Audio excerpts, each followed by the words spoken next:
Okay. Okay. So what? You just put it out. Pull it out, and that's all. Maybe that. Okay. Where's the pointer? I've got it here. Yeah. How's it working? It's very tiny. It's the middle one there. See? Can you see it? Yes. And this one. Can you see it down there? Can you see the pointer? Yes. This is not the light, but you will have a different lightning. Darker. That it will be darker. So please Should trust work. me. I will. You will I see do it. trust you. You will see the pointer.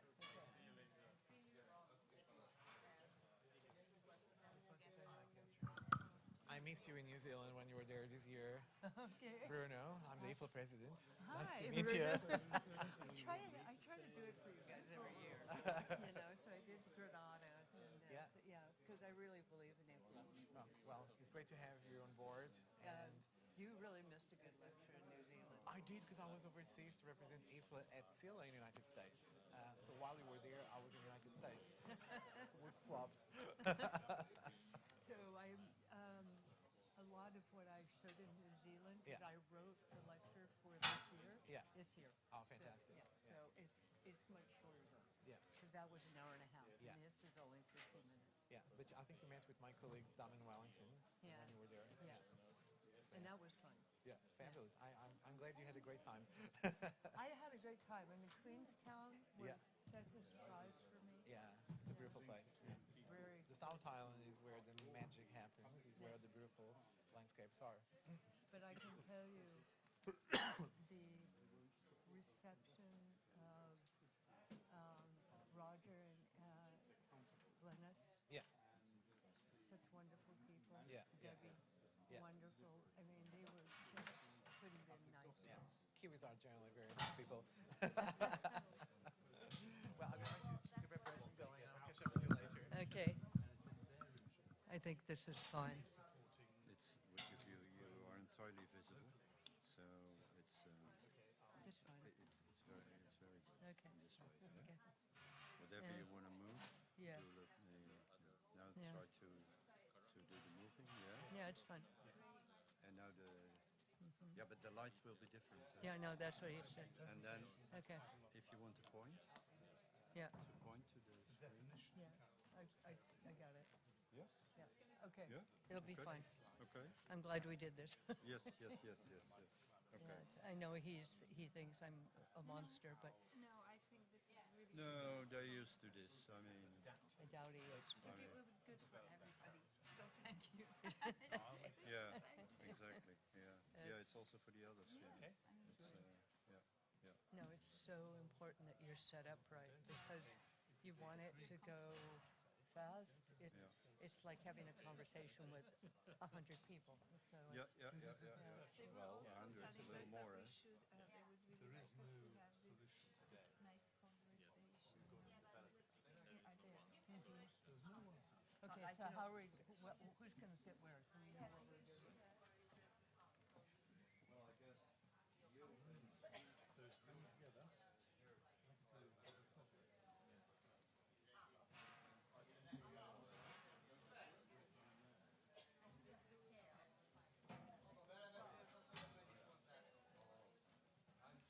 Ha minden igaz, engem most hallottok. 1-es, 2-es, tolmácsokkal fogok beszélni. 1-es, 2-es, nagyon távoli, jó.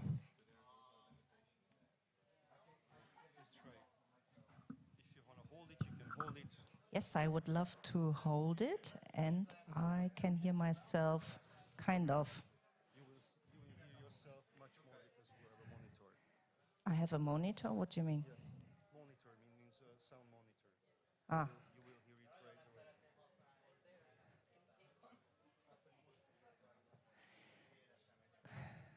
Well, that's not too bad. Do you want to try it out? You, okay. Thank you. Can you hear me? Yes? Making concerts, don't worry, they will adapt. They will adapt to everybody. So don't worry. Thank you very much for that, Abdullah. And job there. Everything can be done if the request is done before. Not on. Yeah, but you're doing a good job. Thank No you. I'm worries. trying. Yeah.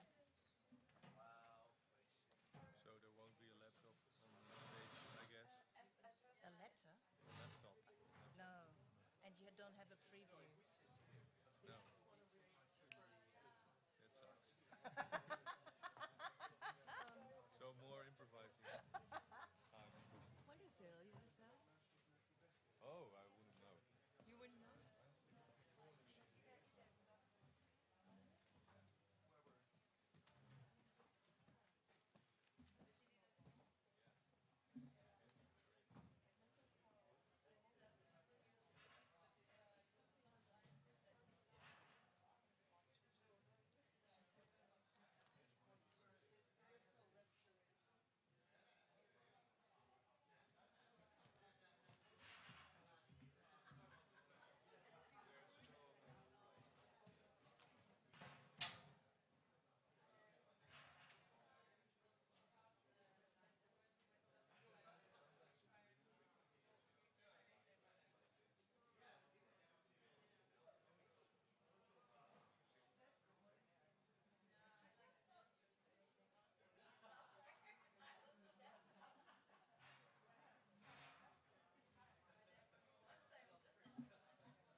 Úristen, ez csodálatos.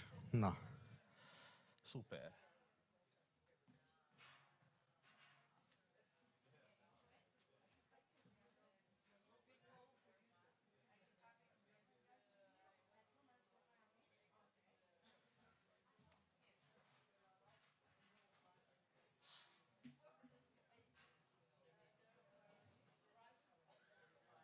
Yes, it's, if you go down there, it's the last door on the left.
Of course, of course.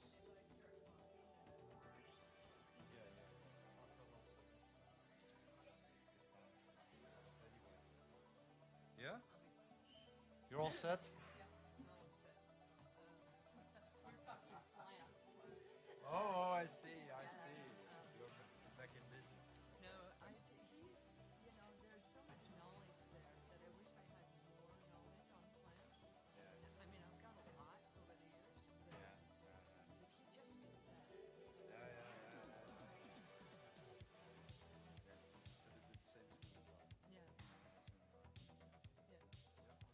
Okay, so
Ez most még csak egy hangpróba, most csak azt fogjuk megnézni, hogyha egy kicsit mozgok a színpadon, akkor mindenhonnan jól szól el, kellemesen lehet hallani. Nem túl hangos, nem túl halk, rendezett. Szerintem meg is vagyunk vele körülbelül. Beszéljek még egy kicsit? Én egy... Majd, annyi kérdés van, hogy mindig egy határozott hangerő. Én ezt például most nagyon hangosnak hallom, vagy magamat nagyon. Ez nekem nagyon jó. Igen? Aha, És ennél erősebben Nem, beszél? hogy ez nekem ideális, hogyha ezt a hangerőt tudjuk tartani. Jó, jó, de én szóval így fogom mondani, és olyan... Jó, oké, köszönöm. Csak hogy ennél nagyon színfogosabb, halkabbat, ne? De ez egy határozott Így nem jó, ne legyen ilyen. Úgy ne legyen, igen. És hogyha olyan a tartalom, hogy a sokakásból szól hozzá, akkor se. Szuper. Köszönöm. Szépen.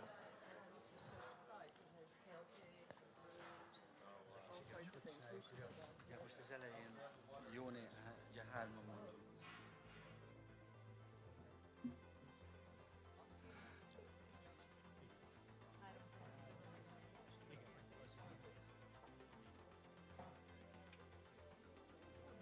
Mindenki onnan jutott, ezt elmondtam a tanulót is, hogy segítsen nektek arra, hogy tudjatok jönni és csak sokan. De hogy nem maradhatsz, hozol neked egy színpadot. Kedves vendégeink, foglalják el a helyeiket. 9 órakor egészen pontosan elkezdődik a konferencia.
Okay.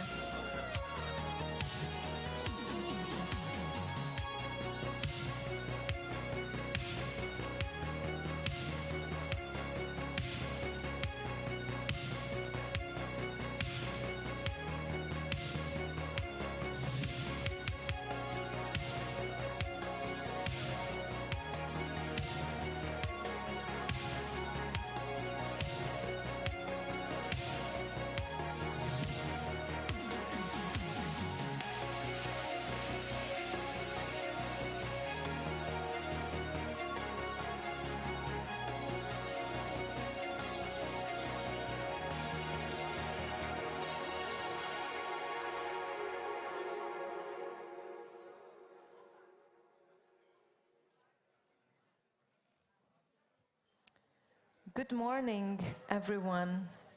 Good morning. Please come inside, take your seats. I'm going to repeat this sentence several times during our day, that please fill up the chairs, come closer to the stage so that those who arrive later have an easier chance to find their positions. And also I think it's just nice to be closer to people who will talk to you. So welcome to Iflaeu2024 International Conference, and this is the 35th edition. My name is Nora Winkler and I will be your host today. I will guide you through today's exciting program, which will include lectures and panel discussions, so it will be really tight and interesting. It's a great honor for the Association of Hungarian Landscape Architects that after 40 years, Hungary is once again hosting this prestigious and very meaningful conference, full of content that's interesting, and also I think it's going to be uplifting in a humanistic sense. The development of the conference program and the invitation of speakers, which is always a huge part of such a big organization. So it was managed by the organization committee, namely Attila Elek, Albert Fekete, and Attila Vince. You will meet them during the day. To make this event today possible, sponsors had to be involved. We are really thankful for them. Their support ensures that we could organize this conference exactly how we planned it. Special thanks to Zsuzsa Burmeister, because she was inviting and coordinating them, so thank you. The organization of the conference, which I know, as he was the one I was in contact with, was a huge operation. So it was handled by Attila Glaser. On behalf of all of them, I thank the volunteers who are not only today here with us, but they have helped a lot during the process. So their assistance is really meaningful for us. And I would also like to thank the whole crew of this ship, A38, for their professional hospitality. I'd like to welcome the international delegation of IFLA and our local and international experts, speakers, panelists, landscape architects participating in these upcoming panel discussions. And last but not least, I'd like to welcome you, all of you sitting here. We're going to spend this whole day together. I'm sure you know, because you have probably read the program, that today will be a busy day and it will be a tight program. So with all due respect, I ask all the speakers who will come up on the stage to stick to their allowed time slots, and you as guests would like to ask to always come back on time after the breaks. Once again, we cannot emphasize enough that this event could not have taken place without the sponsors we work with, the exhibitors, institutional supporters. We thank them for helping. Once again, we thank them for helping make this conference happen with their not only financial support, but their presence. This section I'll repeat in Hungarian. Szóval, hogy nagyon sűrű és feszes napunk lesz, úgyhogy tisztelettel megkérek minden előadót és mindenkit, aki ma ezen a színpadon lesz, hogy a megbeszélt időkereteket tartsák. A vendégeinktől pedig azt szeretnénk kérni, hogy a szünetekből, a kávészünetből, az ebédszünetekből időre jöjjenek vissza, hogy úgy tartassuk a konferencia programját, ahogy megterveztük. Aki szívesebben hallgatná magyarul az angol nyelven elhangzó előadásokat, és még nem vette föl a tolmácskészülékét, ez most gyorsan megteheti a terem végében. Due to the capacity of the restaurant, we came up with the idea to divide all of you into two groups, depending on your colors, but I will speak about that once lunchtime approaches. All we need from you is please stick to your chosen time slot, and once you enter the restaurant, just hand in your lunch card at the entrance. Az étterem befogadó képessége miatt azt a megoldást választottuk, hogy 2 csoportban ebédelünk meg ma. Ismét csak azt szeretném kérni, hogy mindenki tartsa magát ahhoz az idősávhoz, amit eredetileg kiválasztott, és majd az ebédkártyáját adja oda az étterem ajtajában várakozó kollégáknak. Right now, here in the first row on my right, maybe you have noticed an empty chair covered with black fabric. It's at the very end of the row.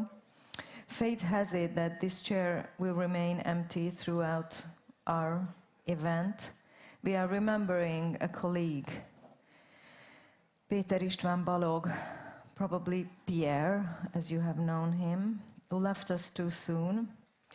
He should have been here. He should be here with us today. His early departure shook all of his colleagues deeply, but his everlasting cheerfulness just gives us strength to go on and continue this profession.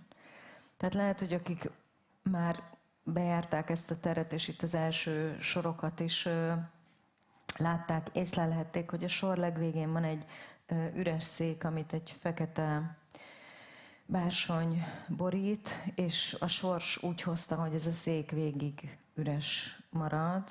Igazságtalanul korán távozott kollégára emlékezünk, Balog Péter Istvánra, akit a legtöbben Pierreként ismerhettetek. Itt lenne a helye köztünk, minden kollégát nagyon megrázott a korai távozása, de mindenki igyekszik visszaemlékezni arra a derűre, amit ő sugárzott, és ez nem csak erőt ad, de egyfajta ilyen életmintát, vagy modellt is arra, hogy folytassa mindenki a szakmáján. So, now we take a deep breath and we begin the professional part of today's program. First, let's listen to the opening remarks. I welcome and also invite to the stage Attila Vince, President of HALA, to deliver his opening speech.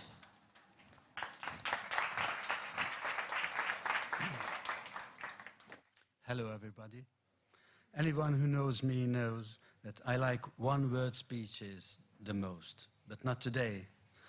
I warmly welcome everyone who has joined us for the conference.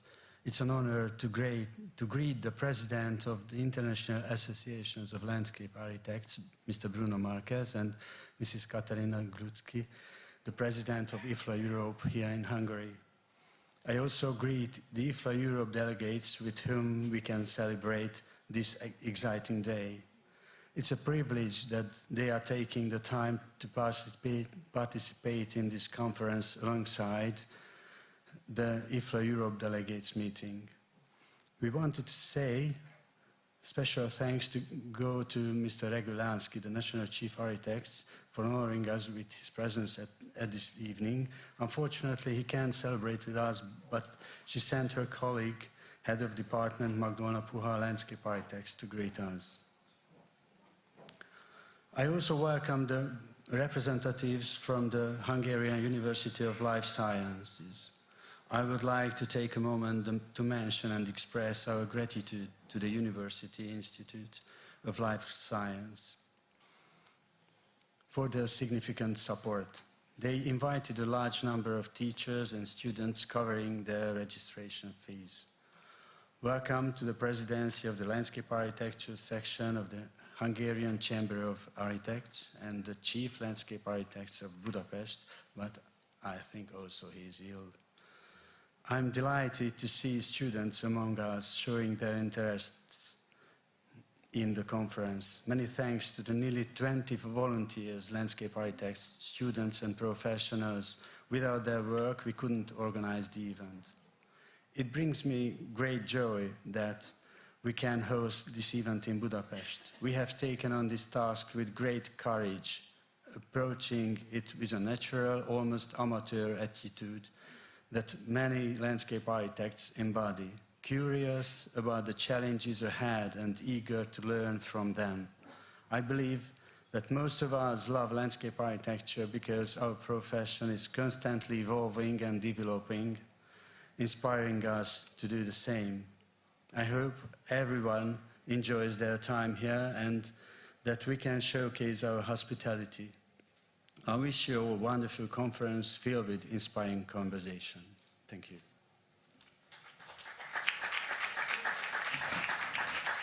Thank you very much. True, it wasn't a word, but it was really concise and apt. We're following the welcome speeches, and I'd like to introduce and call to the stage Katerina Gociu, Iflaeu President.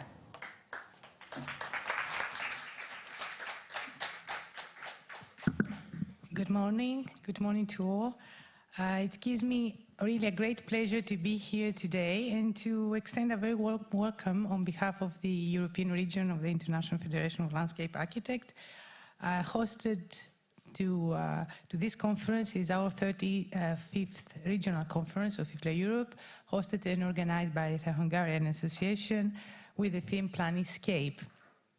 And I would like to express actually our gratitude to the president of the association, to the board members, and to the delegate for helping and hosting and organizing this event.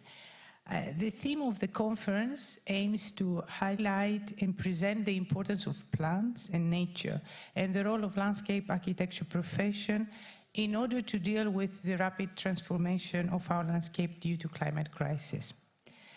And nowadays, we're facing the climate challenges, biodiversity decrease, peace and health crisis, shrinking of our green spaces in competition of land, and the main problem in rural areas is the abandonment of traditional cultivation and intensification of agriculture. This summer, I have experienced in my country tremendous catastrophic fires in our peri-urban forest in Athens. The region of Athens has lost about 1/3 of her forest in peri-urban forest during the last 8 years. I believe in other countries have faced the same issues regarding for floodings.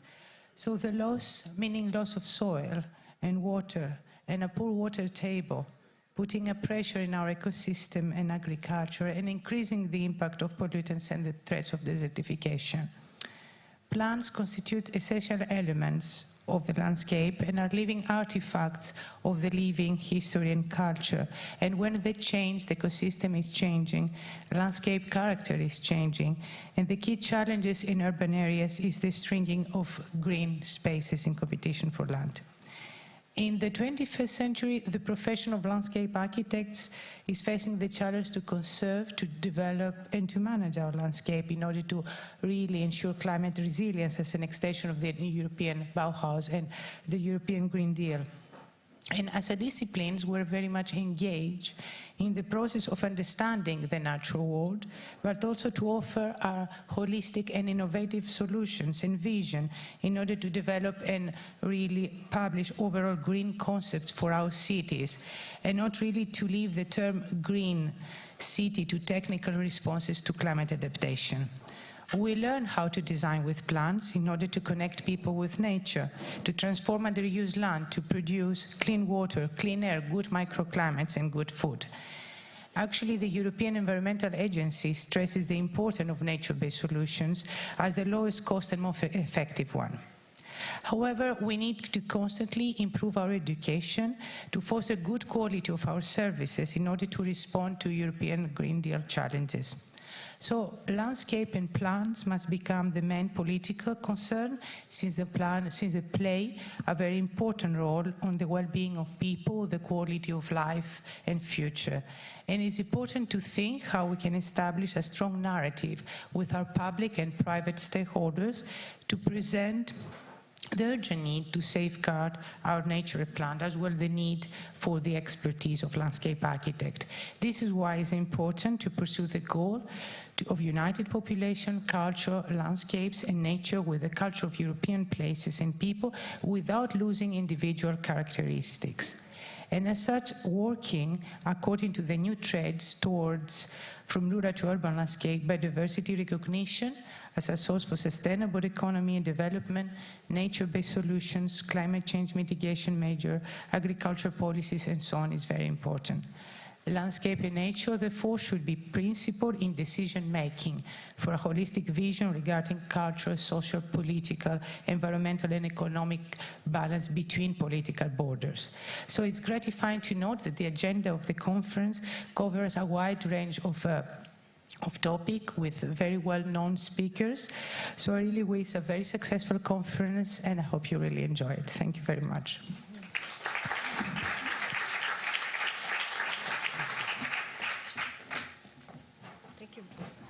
Thank you very much for this lecture, as it already highlighted this whole network of topics that each have their own relevance, which this conference deals with all throughout the day. I'd like to ask for the president of Ifla, Bruno Marques, to come to stage and welcome you.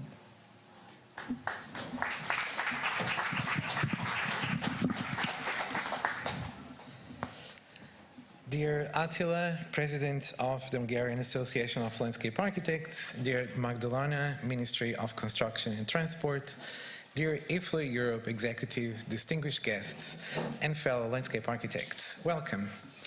It is with immense pleasure and gratitude that I welcome you to the 35th Iflaeu Europe Regional Conference, hosted here in the beautiful city of Budapest, and also to celebrate the 40 years of the profession in Hungary.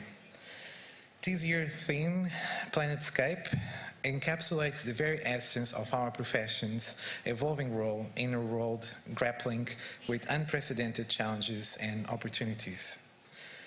As landscape architects, we are entrusted with the responsibility of shaping the very spaces that sustain life. We are the weavers of the urban fabric, the custodians of natural landscapes, and the architects of a future where human progress harmonizes with the delicate balance of our planet. Planetscape invites us to transcend the traditional boundaries of landscape architecture and embrace a holistic perspective that encompasses the entirety of our planet. It challenges us to consider the interconnectedness of urban and rural environments, the intricate web of ecosystems, and the profound impact of human actions on the delicate balance of nature. In this era of rapid urbanization, climate change, and biodiversity loss, our profession has a pivotal role to play in creating resilient, sustainable, and equitable communities. We must be the champions of green infrastructure, the advocates for nature-based solutions, and the pioneers of innovative design that mitigates the impacts of human activities on our planet. And we must show the world, particularly those in positions of power and decision, what we do and how we do it. This conference provides us a unique platform to engage in meaningful dialogue, exchange knowledge, and force collaborations that will shape the future of landscape architecture in Europe and beyond. Let us seize this opportunity to learn from one another, to inspire one another, and to collectively chart a course towards a future where Planetscape becomes a reality. I would like to extend my heartfelt gratitude to the Hungarian Association of Landscape Architects for their tireless efforts in organizing this remarkable event. I also wish to acknowledge the unwavering support of the Executive Committee of our European region of the International Federation of Landscape Architects, and of course to our sponsors, partners and volunteers, without whom this conference would not be possible. To all of you as delegates, I encourage you to actively participate in the sessions, engage in lively discussions, and embrace the diverse perspectives that will enrich our collective understanding of landscape architecture. Let us make the most of this gathering to forge lasting connections, ignite new ideas, and return to our respective communities with renewed passion and a shared commitment for creating a better world through landscape architecture. I am confident that this conference will be a resounding success, leaving an undeniable mark on our profession and inspiring us all to continue pushing the boundaries of what is possible. Thank you and welcome to the Iflaeu Europe 2024.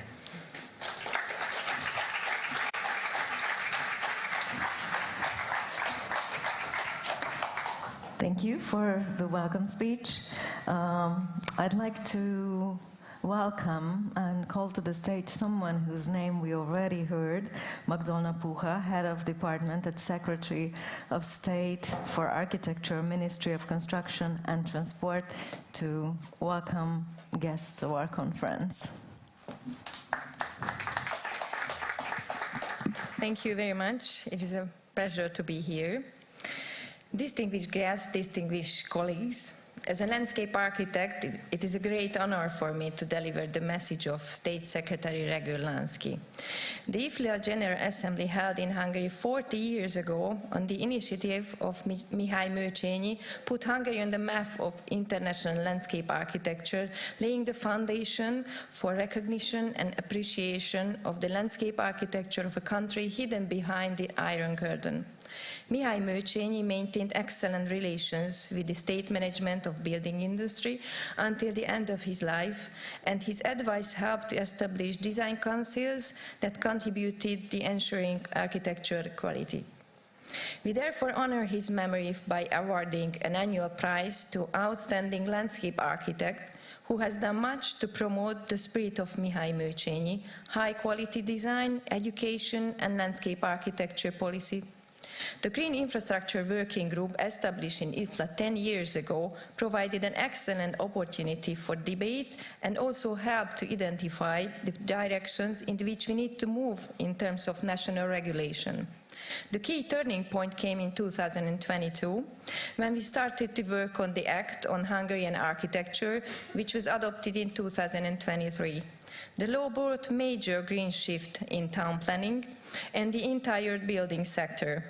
It is determined to put green infrastructure on an equal footing with technical or grey infrastructure in the planning and maintenance on settlements. The design of a regulatory environment for municipal green infrastructure is an integral tool for addressing two of the most pressing and immediate challenges of our time: climate change and biodiversity conservation. Through them, it is able to manage weather extremes and ensure more stable ecosystems in a complex way. In efficient climate action, municipal green infrastructure is protected by strict rules, where municipalities must provide a substantial green belt around residential areas, while green spaces cannot be built on. Landscape architecture has developed enormously over the last decades, becoming a well-known and respected discipline. Today, the new generation of architects no longer needs to be told about the role of landscape architecture and its complex creative design processes based on both technical and aesthetic architectural principles with, of course, strong ecological considerations and tools. The development of healthy cities is now unthinkable without landscape architecture. This idea is also increasingly being taken up by private developers who recognize the positive impact on physical and mental health and even the economic value of a well-designed environment, a unity of building and landscape. The importance of landscape architecture is also being emphasized at the legislative level, and this has primarily involved defining a previously vague conceptual framework. The new Act on Hungarian Architecture and its implementing regulation have introduced the concept of landscape architecture and municipal green infrastructure with a detailed content. Municipal green infrastructure covers both internal and external land, as municipal green infrastructure planning in the context of urban planning affects the whole municipality from protected natural areas, woodland, and densely populated urban areas. In the field of green infrastructure and landscape architecture, a number of innovative tools help to ensure both climate protection, biodiversity conservation, as well as sustainable management of our natural resources, together with quality architecture. In 2023 and 24, the Act on Hungarian Architecture and its implementing regulation introduced new innovative tools to improve both green spaces and architectural quality. The legal institution for green space certification was created. The aim of the certification is to ensure the quality and quantity of green spaces for large public and private investments. The introduction of green space certification improves the quality of green spaces by providing a qualitative and quantitative benchmark. Green space certification provides accurate information on the condition, quality, and maintenance needs of green spaces on site, thereby improving the planning process for the green spaces concerned and making the management more efficient. The green label aims to provide the ecological use of plant-based materials with an emphasis on the use of green labeled plant-based materials in architectural and engineering design and construction. The need to establish a green label and continuous certification process is justified by the challenge of adopting the climate change, contributing to the sustainable development and economic viability of green infrastructure in municipalities. Also, in the Hungarian Architecture Act in 2024, the institution of National Landscape Architect has been established to coordinate landscape architecture tasks at national level. Landscape architecture can only be truly stable if its conceptual, regulatory, and control system and framework are properly established, and therefore there is still much more to be done in public administration.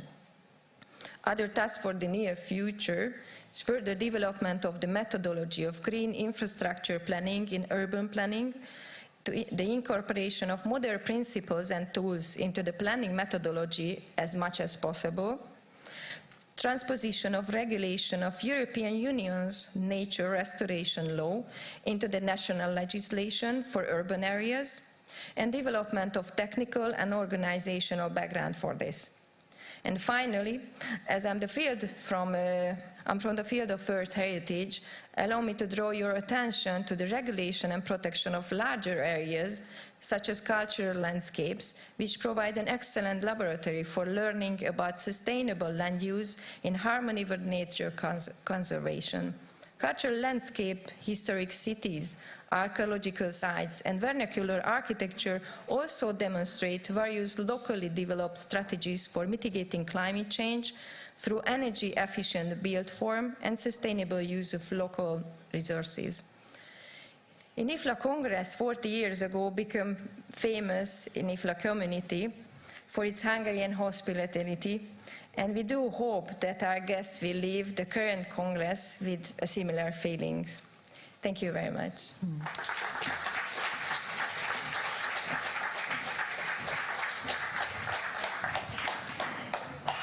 Thank you very much for all the welcome thoughts and welcome notes. And before I invite our first speaker to the stage, I'd like to mention that in the gift bags, all of you already have and probably already looked into, there are a lot of useful materials from our sponsors. And also everyone will find a special edition of the 4D Landscape Architecture magazine, which was created specifically for this occasion. And it was a tremendous effort of all the contributors. So enjoy your copies. And now I'd like to invite Dr. Albert Fekete, Vice President of HALA, Director of the Institute of Landscape Architecture, Urban Planning and Garden Art at MATE, to the stage to deliver his presentation. Enjoy.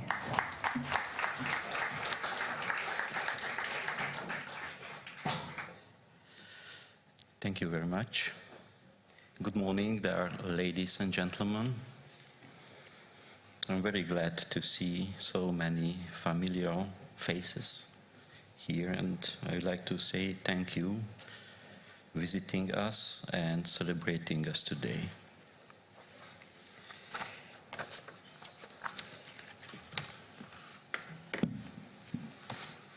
So my honorable duty today is to have a short lecture about the Hungarian landscape architecture in between the two Iflaeu conferences we organized in Hungary, namely in between 1984 and 2024. Of course, the time is limited and a comprehensive overview of these 40 years is almost impossible. That's why I propose to give you a short insight to the most important professional events of the Hungarian landscape architecture from the last decades. This presentation is not about realized projects. It's more about the background supporting landscape architecture. It's about the ideas, strategies, approaches, the whole spirituality existing behind the development of Hungarian landscape architecture.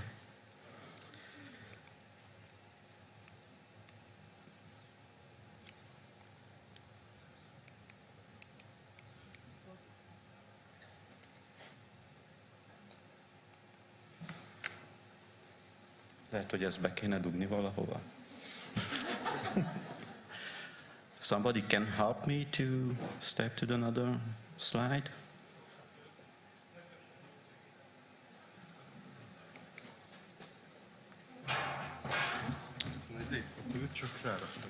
Ez mi? Ez a Okay, köszönöm. Thank you very much. So I need one more minute. My presentation is based on the structure and the content of this special edition of 4D journal you received in your package. And you have to know that this number of the journal was prepared by some colleagues deeply involved in different fields of the profession. So accordingly, I will talk briefly about the education, about the planning and design context, about research, about regulatory framework, and finally about the voluntarism, which is a very important tool of community involvement in landscape architecture. Before I start to talk about this content, as an introduction, and to give you an insight into the atmosphere of the conference from 1984, please let me to share with you a short TV news report from that time on the event, having as speaker our beloved Professor Mihály Mőcsényi.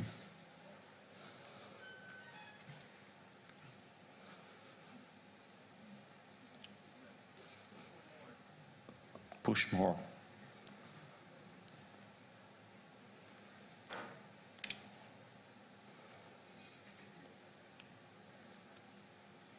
Doesn't work from some reasons. Can you help me, maybe, the technicians? It would be nice to take a look together on this short. It's about 36 seconds.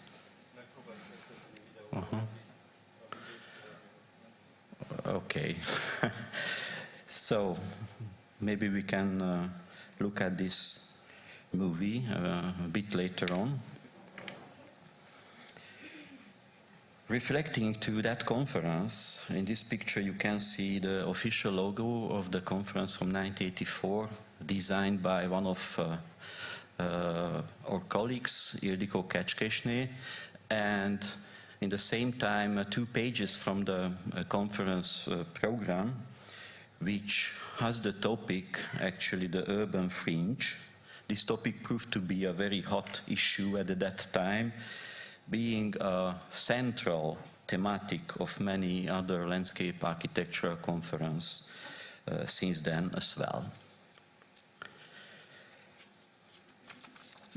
To create a larger framework for my lecture, I would like to start showing the most important time periods and iconic personalities of Hungarian landscape architecture.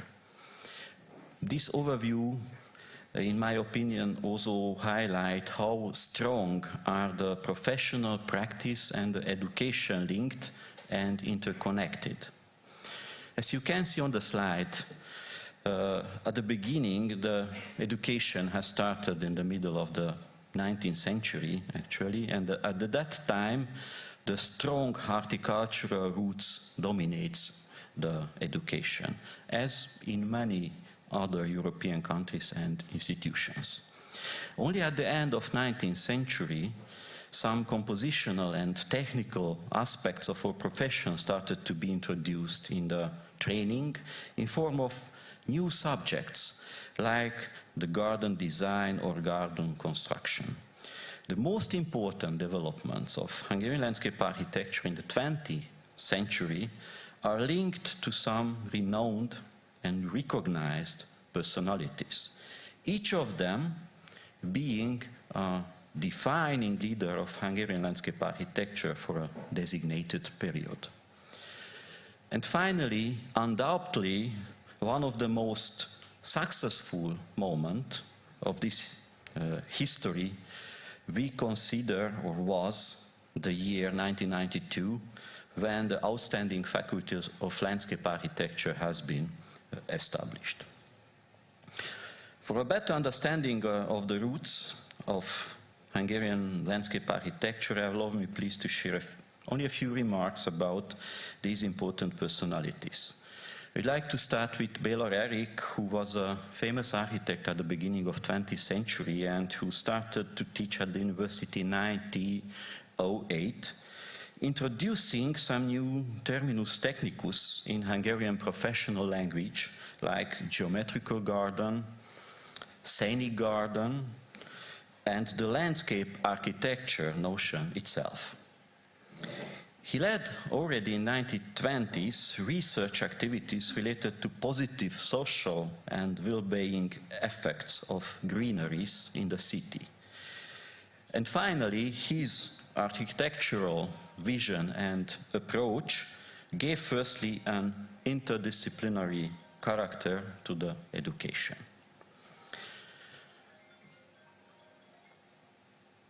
Erich suddenly passed away in 1932, and he was replaced by Imre Ormos, a young landscape architect called home from abroad. Despite of his young age, he already had at that time a rich international experience and a very good professional reputation.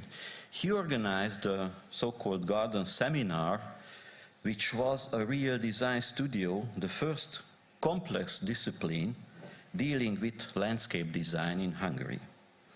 Ormos wrote in 1956 the history and practice of landscape design, which is the most comprehensive book in Hungarian language about landscape architecture, used even nowadays by students and by professionals. After Ormos' retirement, Mihály Möcsényi became the leader of the landscape architecture education and profession, and he gave a new definition of the landscape in 1968, defining the landscape as a cultural product, as a humanized nature.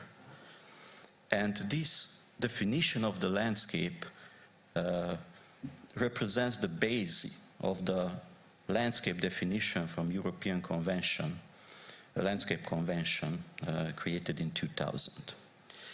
In 1992, as a rector of the university at that time, he established the independent Faculty of Landscape Architecture. He played a crucial role in the internationalization of Hungarian landscape architecture, being for long years vice president and later on president of Ifla, organizing the Ifla Conference in '84 in Hungary. His international contribution to the development of landscape architecture was recognized through the A-Class Lifetime Achievement Award in 2009 and through Ifla's Sir Geoffrey Jellicoe Award in 2012. Moving forward in time, we are in 1989, a crucial year in the history of Europe, deeply affecting Hungary's political and economic situation. Before '89, in socialist Hungary, all sectors of the economy and thus the processes in landscape were directed by the state through the so-called 5-year plans prepared by the National Planning Office. These 5-year plans rarely mentioned or defined landscape strategies.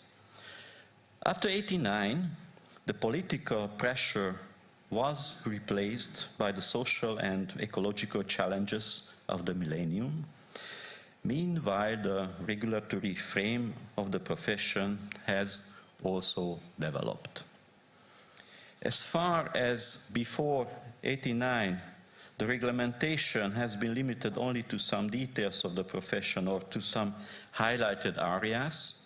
For example, the regional development plan for the Balaton recreational region, as you can see on this slide. After '89, step by step, several professional activities started to be regulated. The law background for landscape architecture dealt with some aspects related to land use planning, town and country planning, to the protection of cultural and natural heritage, or to the regulation of professional practice.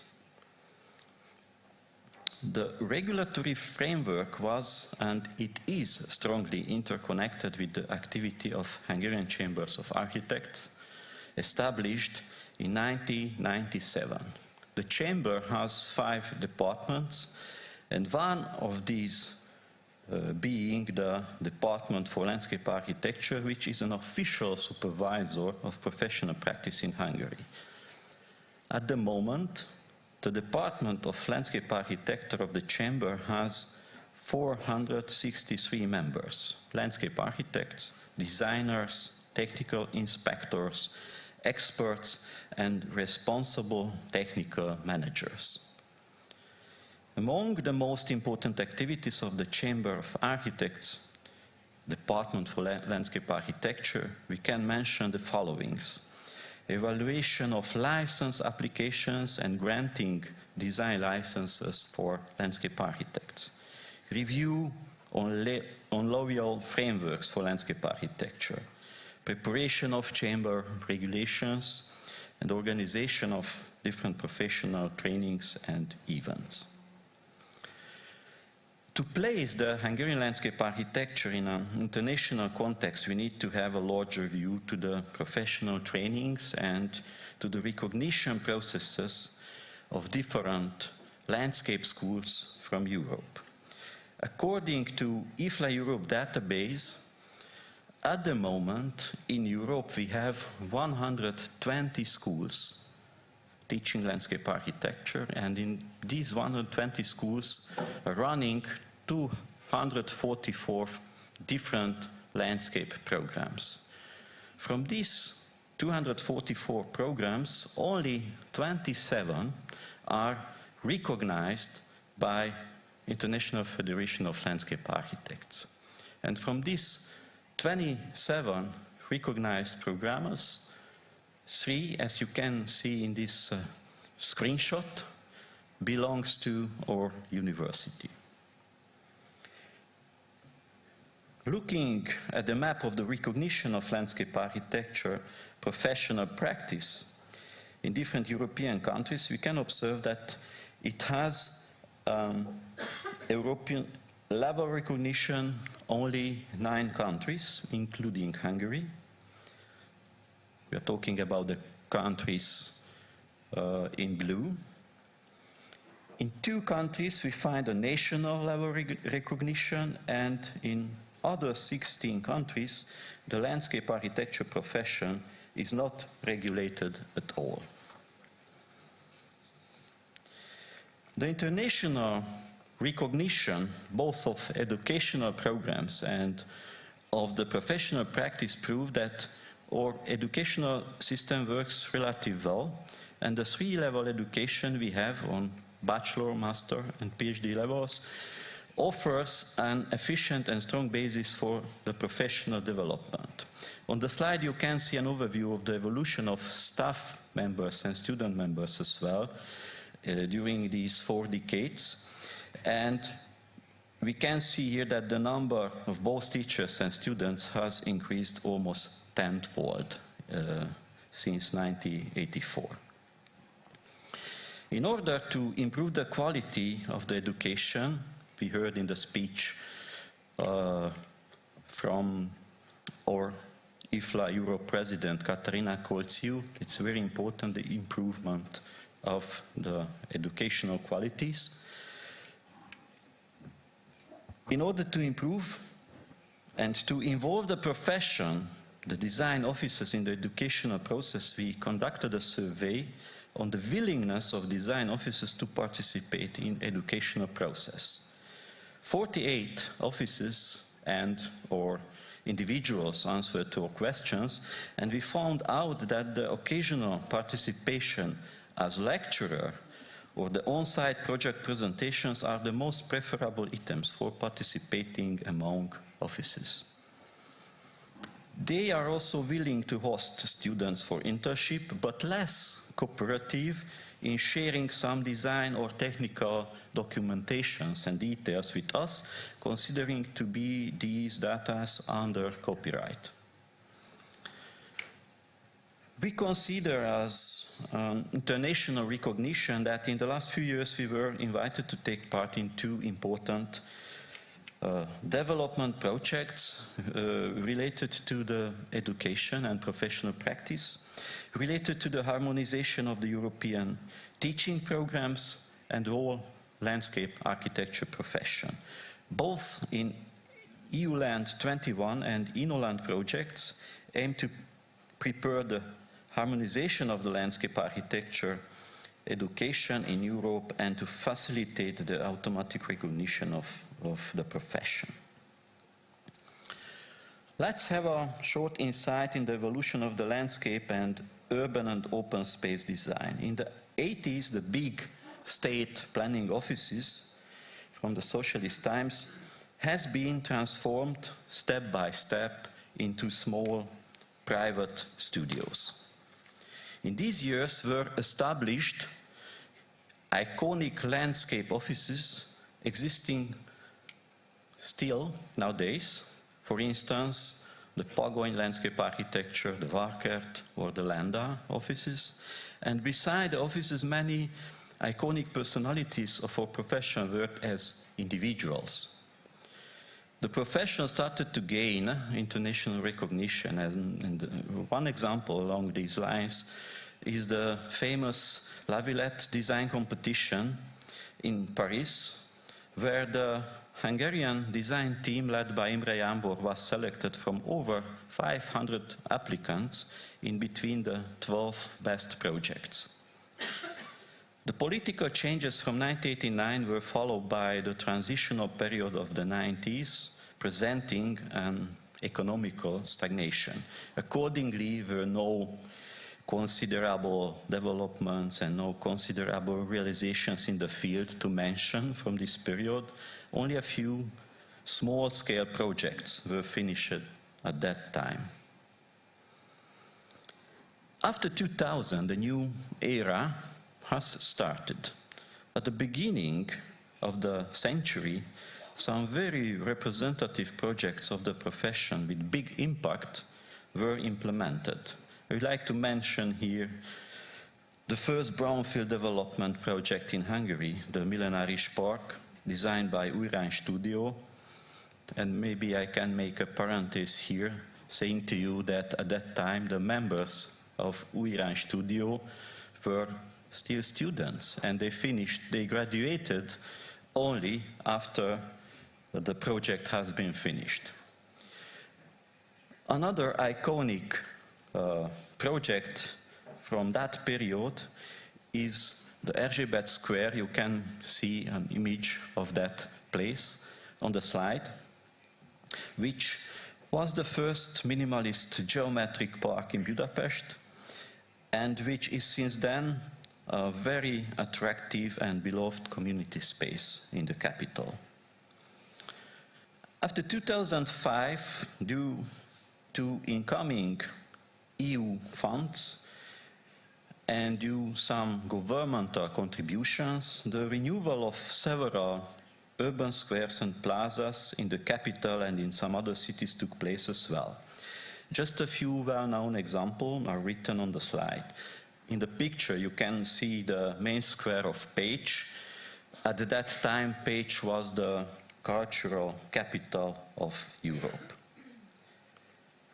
After 2010, several new renovation programs have been started, supporting both the open space design at urban level and the landscape planning. Beside urban developments, nature and landscape protection and rehabilitation programs began, and dozens of exemplary castle and historic garden restoration projects were implemented. Ecology, sustainability, nature-based solutions, green and blue infrastructure are only a few keywords highlighting the most important directions of the landscape architecture in Hungary and I suppose in the whole world in the last 5-10 years. It is very important to mention the role of the voluntarism and societal engagement in our profession as far as the landscape architecture is for humans, with participation of humans. Highlighting landscape and cultural values, the importance of human relations and contributions in the preservation and development of these values are crucial for a successful professional activity. Community involvement, environmental education, social representation are key elements in this process, and landscape architecture offices, foundations, institutions, private persons cooperate together to a higher recognition of our profession. It is interesting the accordance in between the main design and planning strategies and the most supported research topics during the time. As far as in the late 80s, the focus was on analysis of urban agglomerations, landscape development and history. Nowadays, the main researchers are dealing with some problems caused by climate change, global warming, like water-related researches, ecological network development, habitat rehabilitation, or new ways in urban plant application. Of course, the weight of a profession is represented by its professional achievements and professional awards as well.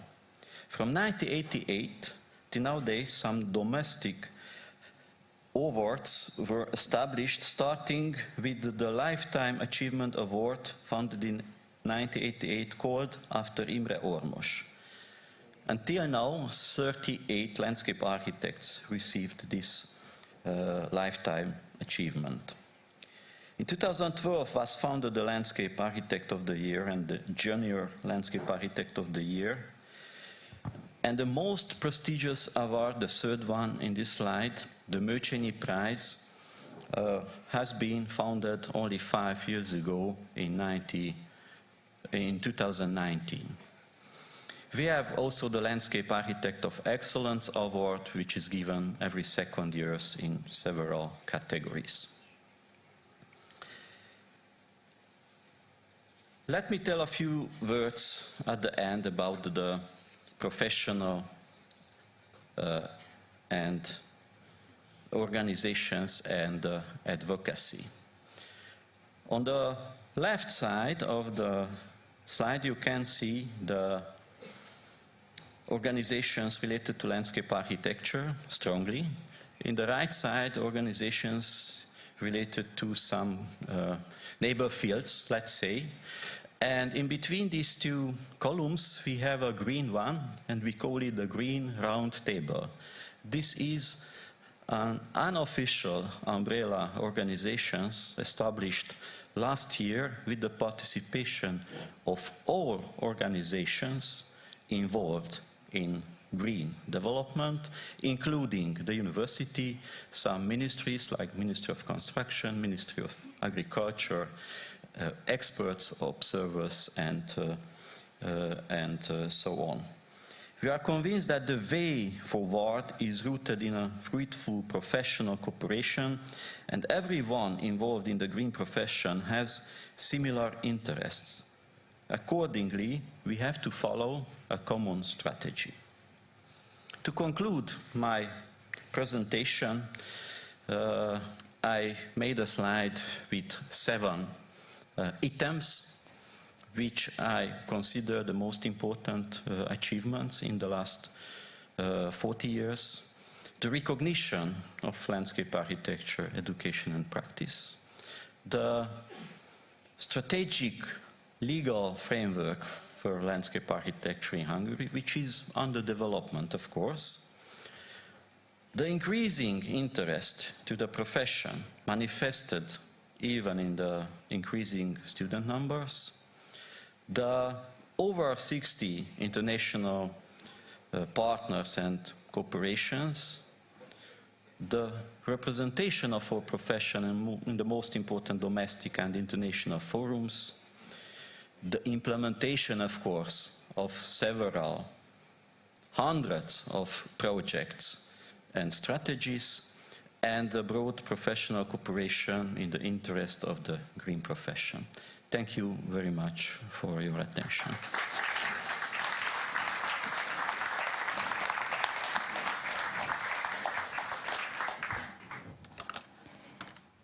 Thank you very much for this lecture. Those early years that were really historic, and also the big political change of 89, even that seemed historical. I especially loved the idea of the Green Round Table. It feels like Freemasonry. It's very secretive. And as I said in the beginning, so many volunteers and professionals helped to make this event happen. And the main organizer, his name I already said, Attila Glaser, he was the one who, like a Spider-Man in black, just runs up here, jumps up to the stage to make things smooth. So thank you. Now we officially start our morning session, and each session will have a focus topic, a focus theme. The first one is artistic. Landscape architecture is a profession deeply rooted in nature, of course. It can draw attention to plants' multifunctionality and diverse applications to combat contemporary environmental challenges. Innovative and conscious plant application can significantly contribute to a sustainable and healthy vision of our whole planet as such. Plants are genetically coded systems for transformation, adaptation, and regeneration, and they are the primary instrument of landscape architecture, presenting a wealth of untapped potential. Today's technical blocks will conclude with a session in which a Dutch, Arjan Bökel, and a Hungarian, Attila Vince, a landscape architect, will talk about their own plant application strategies. So now we would like to open the morning session, and I'm inviting our first lecturer to the stage, György Szlossjár. owner and lead landscape architect of Garden Studio, and he will speaking of historical length and time, he will speak about a rebirth of a 200-year-old park here in Budapest, Budapest's Városliget.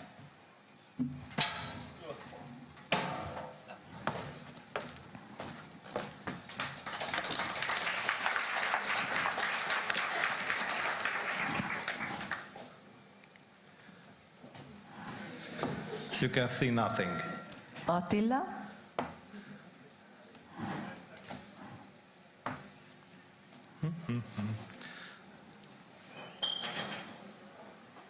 Do you like it?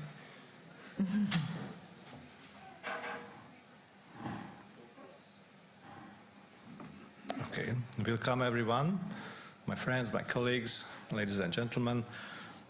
I'm so glad you could join me today. I'm George Lossier, the Managing Director and Lead Designer of Garden Studio Ltd.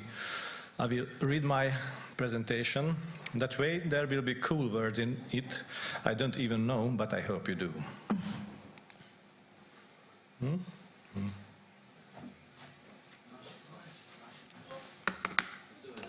Nagy zöld.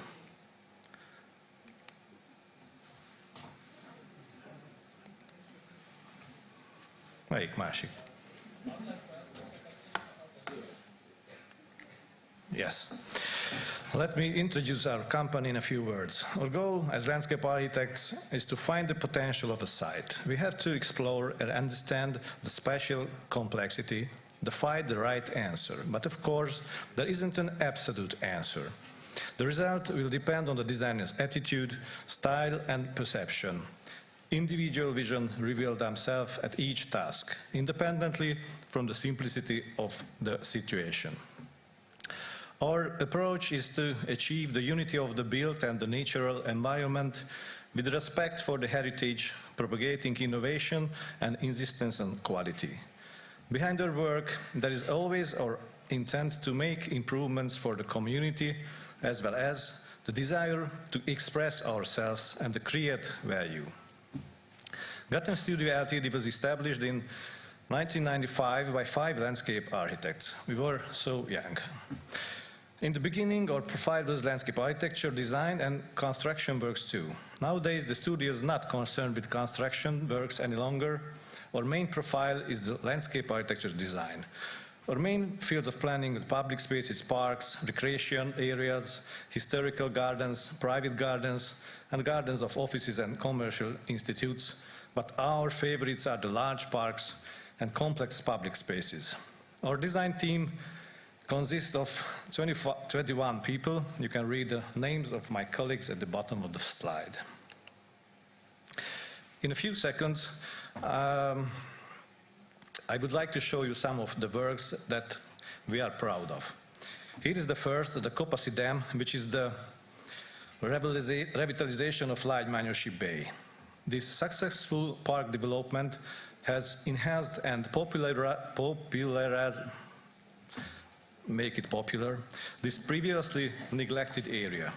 It became a particularly popular green area among Budapest residents, and based on its popularity, a huge housing development was later started next to it.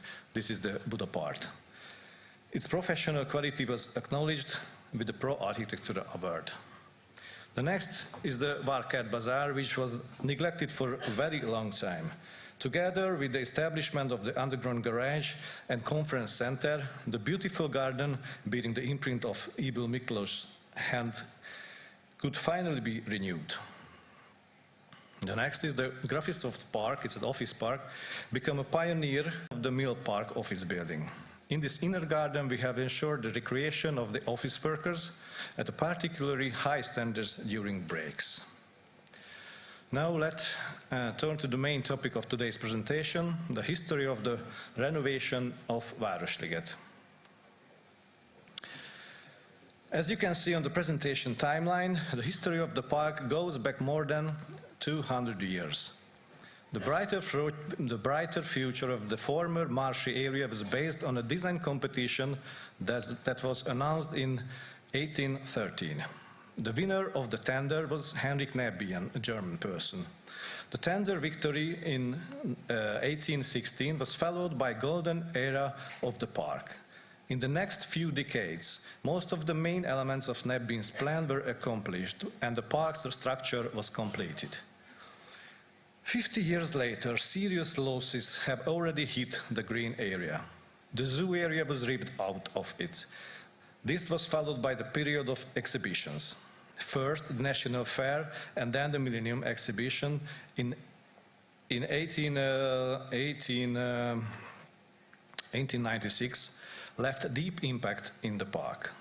Its trees have been cutted and many buildings have been built on its territory, which caused the loss of the green space. These damages were only partially repaired. In the following decades, Nebbian's origin plans was no longer followed, but the structure of the park was first transformed at the hands of Réde Károly, which was followed by the destruction of the social period. The period of the 1970s was a little better when the International Fair, the Budapest International Fair, moved out of the park. At the time, the park was renewed on the basis of a national design competition. Several elements of this renewal was retained during the current park reconstruction, and these were renovated. These are Nebbian's design, the award-winning plan, is a mature landscape composition. It contains many elements of the romantic English garden, such as the promenades with organic lines, the lake with the romantic island, the beautifully composed overviews. And we can also find here a farm showing the romance of the country life on the big island. This is the Peacock Island. Nebbian divided his plan into paintings, which he shaped in an artistic way. The design competition of 1813 and after the 1974 were followed by a new competition announced at the end of 2015. The results were announced in May of the following year, where our film, the Garten Studio project, was selected. The jury considered our company's work to the best because of its historical fidelity, the clear spaces, the lake-related solutions, and the user-friendly approach. We agreed in advance that whoever is the winner will pay the bill for the evening party. The unity of the landscape architects is praised by the fact that on the evening following the award ceremony, all the participants who started the competition celebrated together. This photo was taken about this, where in the middle of the picture, the doyen of the Hungarian landscape architects, Professor Mihály Mőcsényi, who passed away in the meantime, can be seen next to me. In the winning design shown here, our goal was to create a family-friendly cultural and leisure park. It was built on Heinrich Nebbian's master plan and tries to preserve as much of its original concept as possible. In our plan, we put the focus on the reconstruction of the park's original structure and the strengthening of the basic park functions, which will be greatly helped by the elimination of car traffic and surface parking. The inspections of the park are still roughly the same today as they were in the 19th century. Encounter with nature, separation from the city. Their basic motivations are completed by more active ways of use, such as games, sports, and social functions. In addition to all this, the Liget is enriched by park areas with a unique atmosphere. Some examples. The reconstruction of its structure could not be complete, but examples shown here prove that the expansion of the lake, turning Peacock Island back into an island, the structural restoration of Mimosa Hill, or the rehabilitation of the Rondo and its surroundings can be successful.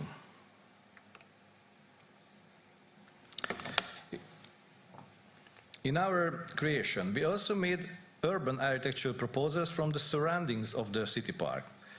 The three affected areas are the partly unused area of the Western Railway Station, the area of the Budapest Zoo, and the area of Rákosrendező railway station. There are development ideas for all of them. Next to the Western Railway Station,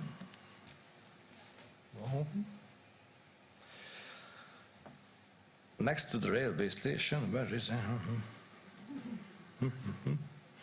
Next to the sorry. Next to the Western Railway Station, it was planned to create a so-called Nyugati Liget. It would be a mixture of built area and the city park. The zoo's biggest development would have been currently unopened biodome. And many ideas have already come to light for the Rákosrendező area, including the development known as Mini Dubai, or the idea of the municipality of Budapest, the Park City. Our vision was to integrate these areas into a green space system by sharing functions. The area next to the Western Railway Station would have been more urban. The more extensive, louder functions, for example, extreme sports, would have gone to Rákosrendező area, so Városliget could have preserved its gentle, family-friendly character. Okay.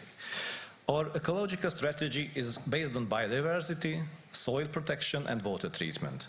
In addition to the creation of green spaces with different characteristics, we also planned nature conservation actions for the animal of the park. We have placed numerous bird feeders, nesting dens for birds, and fish beds for wintering fish in the lake. Some beds. Okay. Since we are landscape architects, the greatest focus was on the planting strategy. Our species list used during planning was compiled with the help of ecologists, botanists, and dendrologist experts. In addition, the ecological services, it was important for us to provide visitors a pleasant environment with sights, colors, and scents in all parts of the year.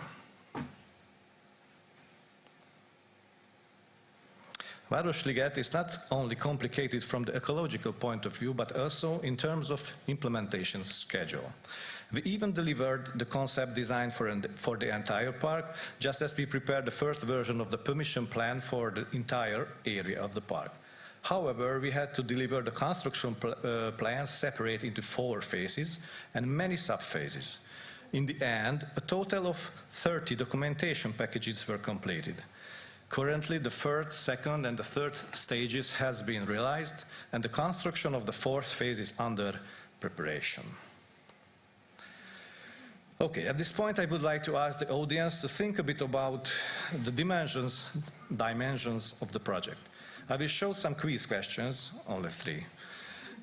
So, to which I ask everyone to answer in their mind. I will also show you the correct answers, which will show you how big is the project we started 8 years ago. Let's get started. Okay, the first question, how many hours, days have the landscape architects of our firm spent designing Városliget since fall of 2016? A, the 4 lead designers together have spent almost 10,000 and their colleagues more than 40,000 hours for a total of, as you can see, many hours and days. The B, the work has almost reached 10,000 working days. C, as much as 5 designers has the C, as much as if 5 designers had worked on nothing else for the past 8 years, except when they were in vacation, meaning 230 days per 5 people per 8 years, it's 9,200 working days. Or D, even more, a total of 110,000 hours, so many working days. And the right answer is, we spent 110,000 hours with the project. Wow. Városliget, thank you very much. Thank for my colleague. Városliget is typically a wooded park with patches of shrubs and large lawn areas, but we had also designed perennials planting. How many perennials have been and will be planted in the entire park? A, we plan to plant 77,500 perennials. roughly 1 hectare. B, the final number, excluding aquatic and marsh plants, is more than 300,000. C, we plan to plant 155,000 perennials in flower beds, roughly 2 hectares. And D, surprisingly few, only more than 10,000, primarily near the building for decorative purposes. And the right answer is perennials play a major role in achieving biodiversity. The correct answer is therefore B, more than 300,000 perennials were added to the park. Oh my gosh. And the next.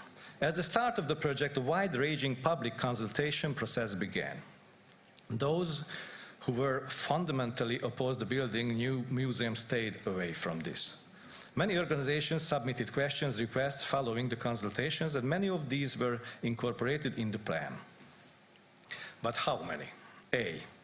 The consultation started with a large turnout, but it fizzled out by the end with only 12 questions from 5 active organizations, half of which we had to reject.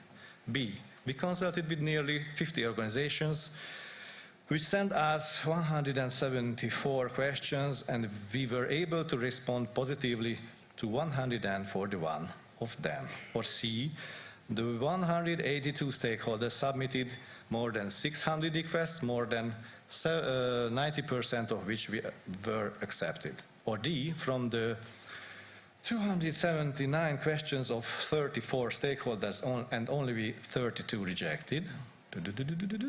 $1 billion question.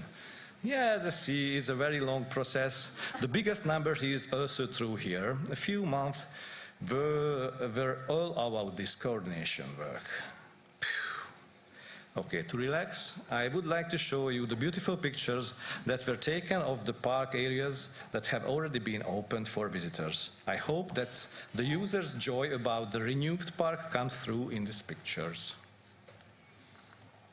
Okay, first I will show this site plan on which I have labeled some parts of the completed park. This colorful area covers approximately half of the entire area of Városliget. The Zichy Mihály út, the Dvořák Promenade, which cuts the area in the east-west direction, also provides public transport. Városliget can be reached by trolleybus here. To the south of this line, on the right-hand side of the picture, the classic park functions are concentrated. A dog park, sports fields, playgrounds, and a 2-kilometer running track were also established within this area. But among the realized elements, there are also special features such as the Rose Garden, the Mőcsényi Mihály Botanical Garden, or the Garden of the Blind. This is a sensory garden. The most modern and contemporary element of the entire plan is the promenade running parallel to Dózsa György Road. The first section of this leads above the built underground parking garage. Also, in the presented part is the rondo, which is perhaps the most iconic historical structural element of Városliget. Finally, another special feature next to the world-famous House of Hungarian Music is the musical playground. Let's look at them one by one. Okay. The sensory garden, Garden of Blinds, is one of the park areas built and maintained in the 1970s. Both its structure and its individual built elements, including pavings, water features, retaining walls, railings, serve the purpose of helping the blind to easily find their way around the area. Since the garden is closed off from other visitors, blind people can feel safe here. Relaxation furniture, sports equipment or playground designed for the little ones are available for those who want to relax and unwind. The first sport fields to be built specifically serve the needs of the nearby students, the schools. They are not the only one to use them, but school groups have priority. Priority first, come in, go to London. A long jump pit, a 60-meter sprint track, and warm-up equipment are also available to students and visitors. On the next slide, you can see the Rose Garden next to the Millennium House, House of Millennium.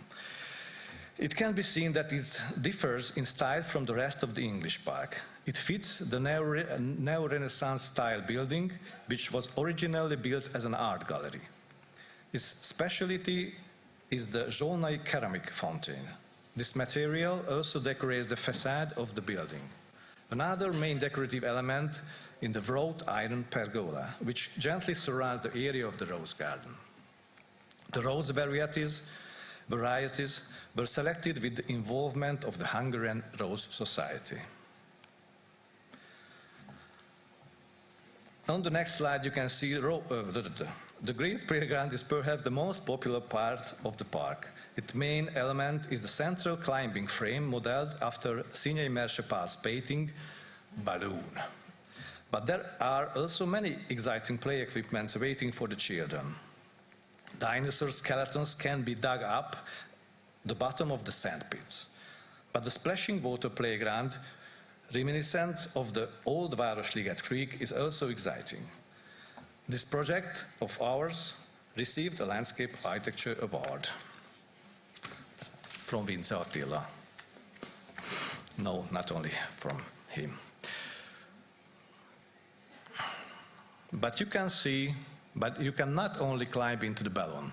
In addition, several huge climbing net combinations were placed on the playground. But the plan also includes such innovations as steaming rocks. Wow. The construction of the smaller sports field was followed by the creation of the Városliget Sports Center 2 years later. There is an artificial grass soccer field for rent, as well as the basketball court with professional basketball backboards. The comfort of the athletes is ensured by gender-specific changing rooms and toilets. You can find a tech ball court in this area, but you can also play table tennis or volleyball. And there is also a particularly large outdoor fitness combination which holds challenges for professionals and amateurs too.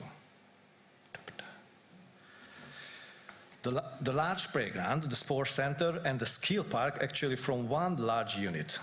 The latter offers exercise options such as skateboarding or wall climbing, but we have also placed a pump track here.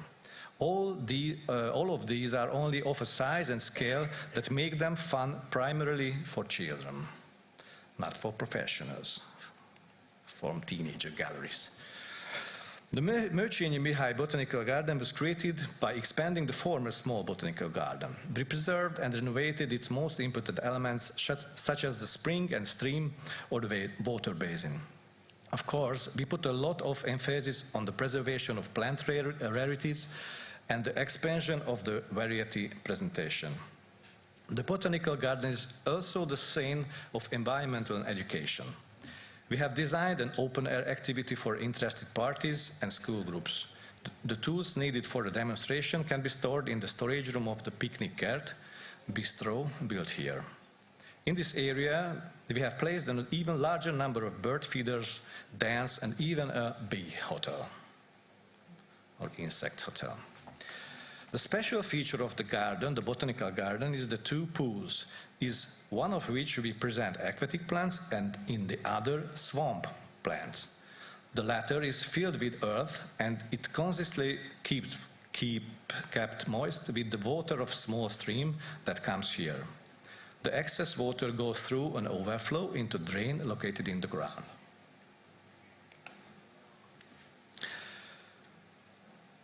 As I mentioned earlier, the most contemporary part of Városliget is the promenade. This element directly connects the planned children's theater, the underground garage, and the new Museum of Ethnography with Hero Square and the existing museums. The creation of this route was already included as a mandatory element in the design tender description. Because this straight line doesn't fit into the structure of the landscape style park, we decided that it will be the dividing line between the modern city and the historical garden. That's why we specially used contemporary furniture and design elements here. One of these elements is the fountain with more than 150 nozzles with a separate pump for each nozzle. In practice, it works like a water pixel screen where the image is not composed of light points but of water jets. Music can be associated with the extremely dynamic appearance, so the visual changes to the rhythm of the music. Also part of the promenade are the squares in front of the two main entrances of the Museum of Ethnography. The elegance of the paving, composed with 3 types of natural stone, is perhaps best seen here. You could have seen earlier that one of the most beautifully preserved and reconstructible parts of the historical park structure was the rondo. In Nebin's original plan, the groups of trees planted within the spherical form consisted of 1 species per patch. But this planting method is not suitable anymore, as we know that monoculture is more susceptible to diseases. Therefore, we kept the bubbles in their shape and even bordered them with a small fence, but in addition to the main plants, other species were also used in the compositions. Unfortunately, due to climate change, some of Nebin's favorite trees can no longer be used. For example, the Larix decidua. Perhaps many of you have heard about the House of Hungarian Music, which was designed by the world-famous Japanese architect Su Fujimoto. Since the shape of the building is also round, similar to a mushroom head, it was not difficult to fit it into one of the round shapes around the rondo.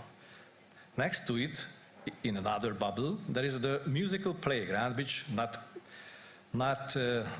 has the same theme, the music. The special feature of the playground is an interactive musical pavement, which we designed together with a Canadian company.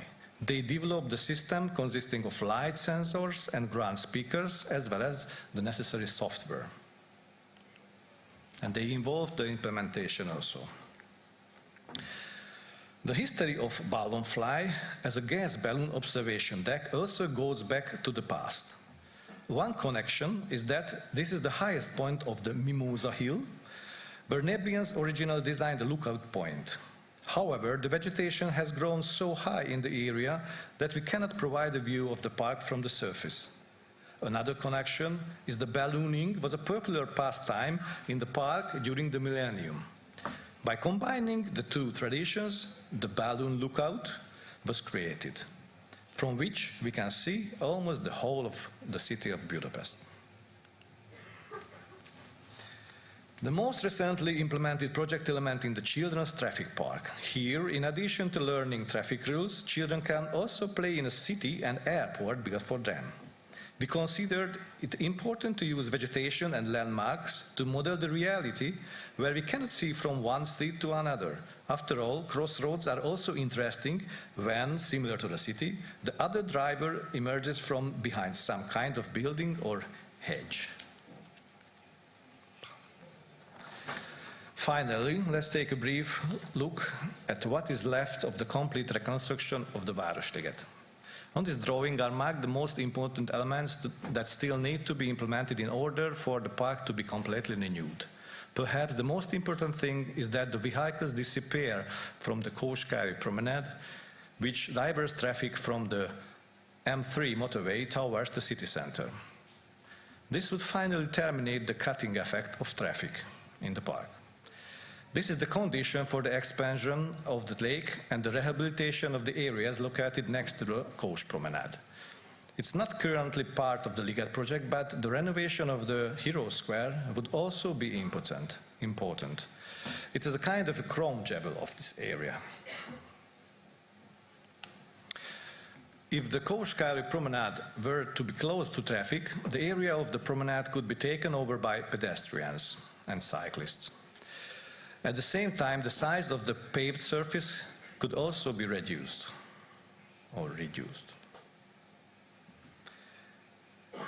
Currently, the biggest problem of the Városliget Lake is that most of the lake bed will dry up in winter, as this is the only way the ice rink can function. The other problem is with water quality, which occurs due to the poor flow conditions of the lake. It was also a problem in previous years that draining pool waters of the Széchenyi Fürdő, the Széchenyi bath, which provides the water base of the lake, mixed with the sewage, so dirt got into the water. In the planned state, a completely new water management will be created, and the winter operation of the műjégpálya, the artificial ice rink, will be ensured by a local mobile dam. This will ensure that the lake has constant water coverage and wildlife throughout the year. Since the M1 subway passes under the lake bed, the water level of the lake will not be the same everywhere. Because of this, spectacular water barriers and larger waterfall will be created, which will increase the beauty of the park. At the beginning of the presentation, it was said that Nebins also wanted to show the village romance to the city people. Therefore, in his plan, he placed the major on the Peacock Island. This idea was so popular at the time that a dairy farm was actually created here, which was also visited by the Austro-Hungarian Emperor Ferenc József. We evoked this with a thematic playground, which is made special by giant climbable cows. Moo. The other part of the playground is made especially for the little kids. Staying on topic, this is the poultry yard. One of the toilets in the city park is also located near the children's playground. And thank you very much for your respectful attention. I hope that I've made you curious and that as many of you as possible will participate in the park tour led by me and my colleagues in the Városliget tomorrow. See you there. Thank you.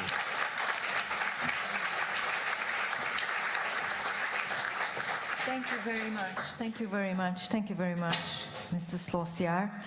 I'm sorry he left. I wanted to congratulate because he just won roughly $2 million in a couple of minutes at the quiz because he knew all 4 answers.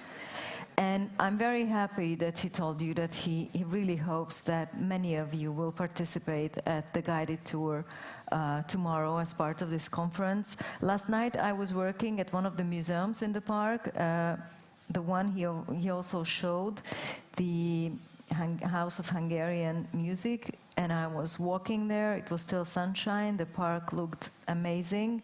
And when I left, it was well after 10 p.m. and people were still using that park. So there were joggers and bikers, even families with small babies who, like the parents, were jogging with a trolley. So it's really full of life, and it's one of the spots in Budapest that makes you feel a European citizen. So it's really worth seeing. It's wonderful. Before we continue, I'd like to ask you to focus your attention on the screen, as each section, each session has a sponsor, and this one is sponsored by MMCT, so we'll shortly look at their video.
Thank you. And now I'd like to introduce our first international lecturer at the conference. So please give a warm welcome applause for Katrin Gustafsson, landscape architect at Gustafsson Porter Bowman, UK and US. And her lecture will be about landscape design with an approach to humanity and the environment, landscape in context. So please welcome her on stage.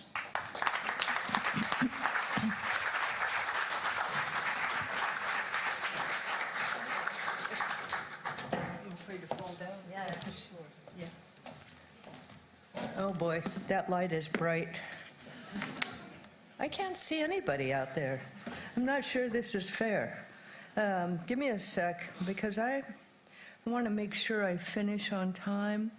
Okay, so I'm supposed to finish by 11:28, okay? Yeah, okay. Okay, so can somebody put my PowerPoint up on the screen? It's got to be bigger than that, guys. I don't know how to do it, you know. Anybody at the wheel? They're working on it. Okay, I'm Katrin Gustafsson. I was born in the United States in Yakima, Washington. You're going to see some pictures of that. I went to art school in New York, and then from there went to Paris to do fashion design. And after about 7 years of fashion design, I quit and went back to school in Versailles to do landscape architecture. It is by far the best decision of my life. I love what I do. It's fun, it's hard, and I'm going to try to explain it somewhat. And there is a presentation, I promise you. But without it, I can't do much.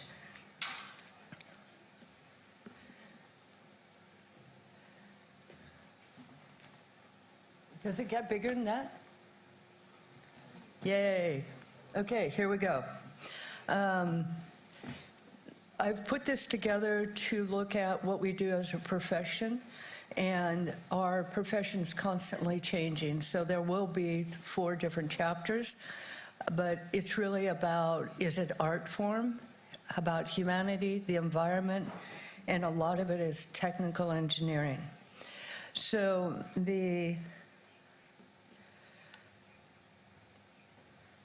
does not work. Okay, next. This is supposed to work, guys. I tried it. I swear I tried it before getting up here.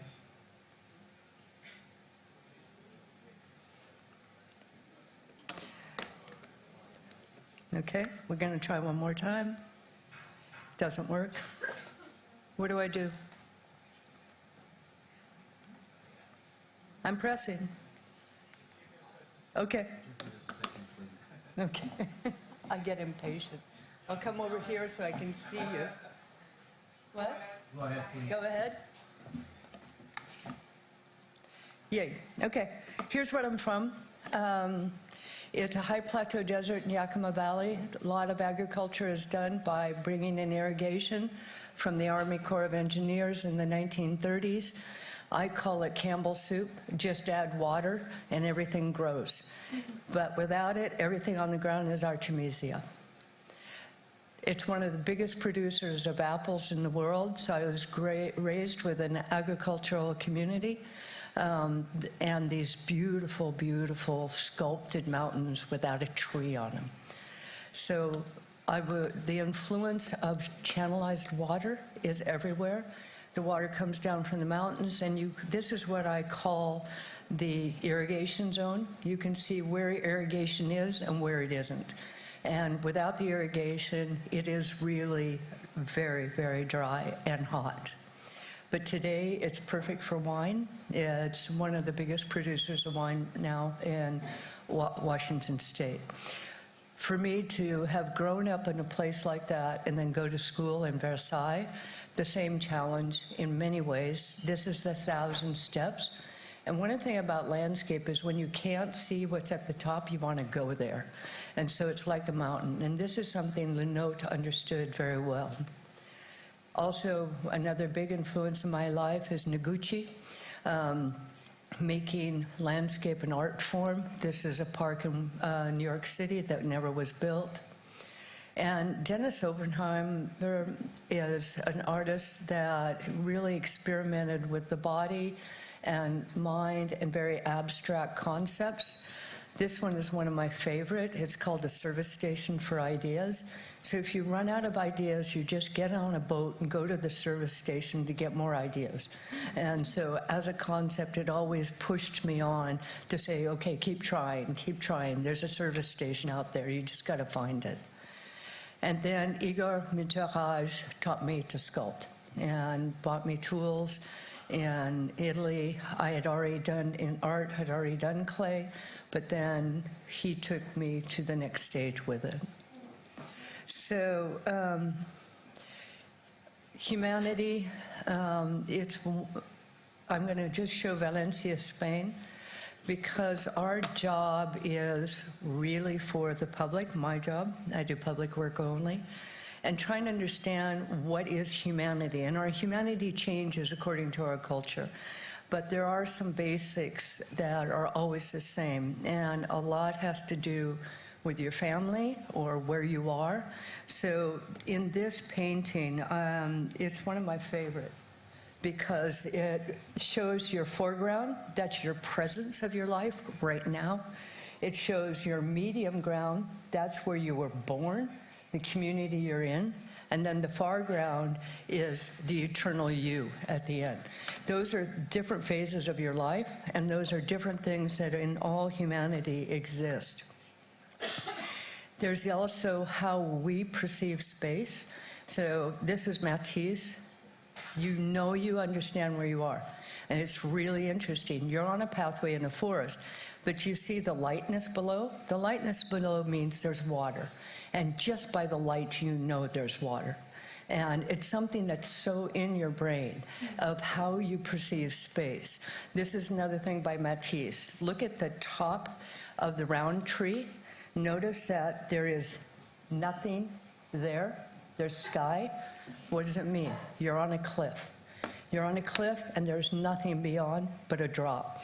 And you know those things. You know it by how you perceive things. But you just, as a designer, you need to guide humanity into those kind of discoveries. This is Kent. This is the beginning of the picturesque. What is fabulous about the picturesque is it doesn't take you to something, it gives you an object of desire you want to see, but then you got to find your way to it. And by finding your way to it, you discover other things. So it's a great principle of landscape architecture, is creating places of desire, but not a direct access to them. Then we're back to my famous 1,000 steps. That is the top of the mountain that I love. And this is where I went to school in landscape architecture.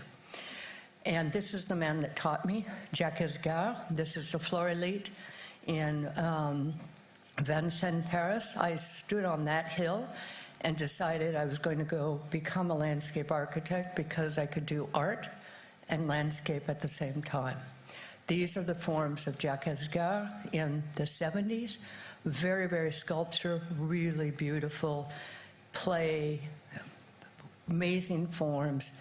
And it helped me move on to say, and I'll go back, he did mentor me for the beginning of my career. And he really shaped me in many, many ways.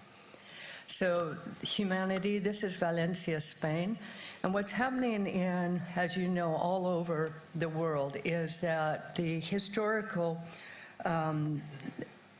station was always in the middle of the city. And this in Valencia, this is the bull ring. But then the city grows around it and gets cut off by the rails. So what we're doing, almost every city is putting the rails underground, and they're often they do development on top of it. But Valencia decided to really do a park on top of it, and it was a design competition. You can see what it looked like. It was just awful the way it cut off in the neighborhoods. Valencia is beautiful. I mean, it's just so gorgeous. This photo on the yellow photo is the first photo I took in Valencia from a hotel room when I got there and put my head out and went, oh my God, it's golden, it's beautiful. I mean, it's just like, it's an amazing city, and there's water everywhere. They have this aquifer that is super deep and comes from the mountains. All the water is coming down from the river, and it has water everywhere, channels everywhere. The Moors in the 1400s developed all the agricultural area around. And so this is what is Valencia. This is its soul, okay? Water channels, just like where I was raised. And then you go to the museum, and what's in the museum? All the bowls you eat out of. Not only do they create all the food, but then they create all the ceramics. So this is my concept for the park, is a series of bowls. And also, the site itself was a bowl. And so you can do stormwater management this way and collect water and return it back down to the aquifer.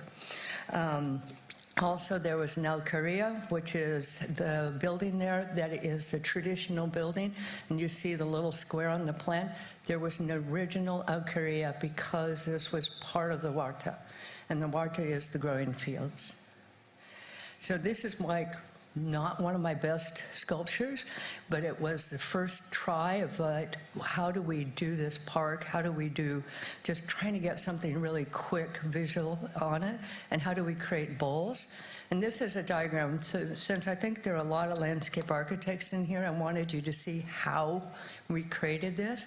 One of the principles is you never see through the park. If you see through something, a lot of people just don't go, or they go, that's all they do, is they go through it and they don't see anything else. And so of all the entries, you never see through, and you come to the core, and then you move from the core out again. So it creates experiential. And from that is the bowls, the 6 bowls. And the ula, which is the grass bowl there, that is a natural bowl that's in the sand dunes between the aquifer and the ocean. And all the water comes into the bowls. It gets filtered by the sand and goes back into the aquifer. So each one of our bowls collects water that goes back to the aquifer. And then this is the museum, one of the bowls that it had. So this is the basic plan. You notice that anytime you walk in with water. So there's always water by your side. And then there are 2 kinds of water. There's green infrastructure water, which is stormwater management. And then there's culture water, which is play. How do we do it? We do it with land movement. We had a flat site with a slight bowl. But these are some of my other projects of land movement. And using the land movement is how we created the bowls themselves. And so this area here, you're going to see this. This is a very high walkway. We built this half. We're waiting to build this half. And I just saw the mayor of Valencia last week, and she said, we're going to do the rest. So this is our model. This is not a clay model. This is a rhino 3D sculpted model. You'll see some of the other that are my models, but it shows you how we use landform. And then this is the natural water, where all the water comes and gets filtered through using native vegetation from the area. And then we have the cultural water, which is the other side. And the way it works is when you come in from the south, you can see up there but then as you come through, you discover this bowl, or you discover this alley. If you come here, you see that, but you don't see this until you get to here. And so there's this constant movement of discovery of spaces, which is very picturesque. Object of desire, take them there. So there's 3 historical buildings on the site. We're changing them into different programs, public programs, and also a big market space, and an amphitheater for events, all with native prairies, and using the native trees, which is Crocosubra and Pinus pinea. And this is the basic plan, and you can see each one of the bowls is numbered. And we were able to only do the cultural side, and you can see in the plan there's a more natural side to the left and a more culture side to the right. And this is a CGI, and this is built. So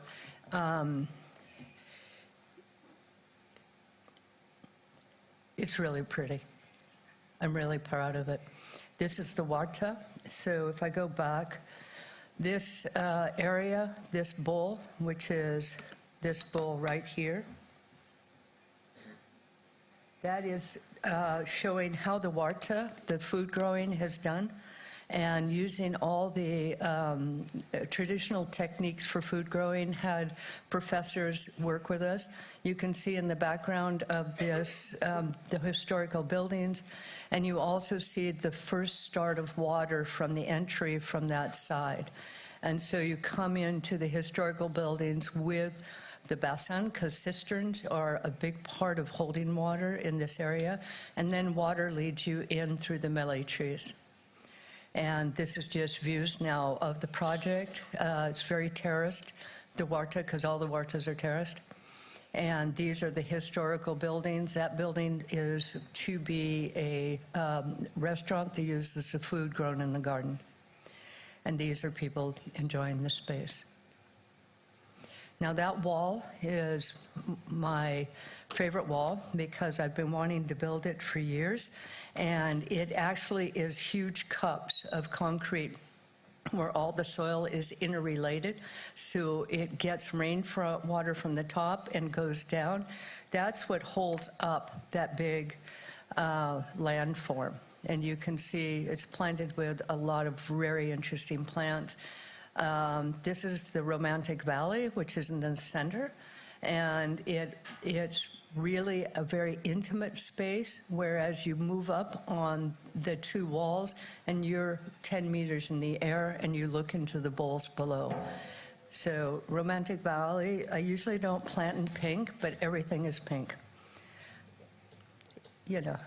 And this is the children's bowl, which is on the other side of the wall, the second wall, climbing this is like 3 years in. The walls are just amazing.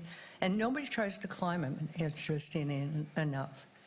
And there's great places just for picnic, all native plants, play, adult play, kids play. Trellises, it's really hot there in the summer, goes through the entire site for shaded walkways, and then flowers. They grow a lot of flowers in the Huerta. The mayor really wanted a lot of color, and boy, I'm happy with it. This is what it looked like when it first was planted after 1 year. And it changes from one color up to another as it goes up. And then the water also changes. Sometimes it's just mirror. Sometimes it's variable. Sometimes there's jets. Sometimes it's play. And sometimes it's just spectacular. And sometimes it's just calm. You just can sit there. So art. Art's like a social program. It's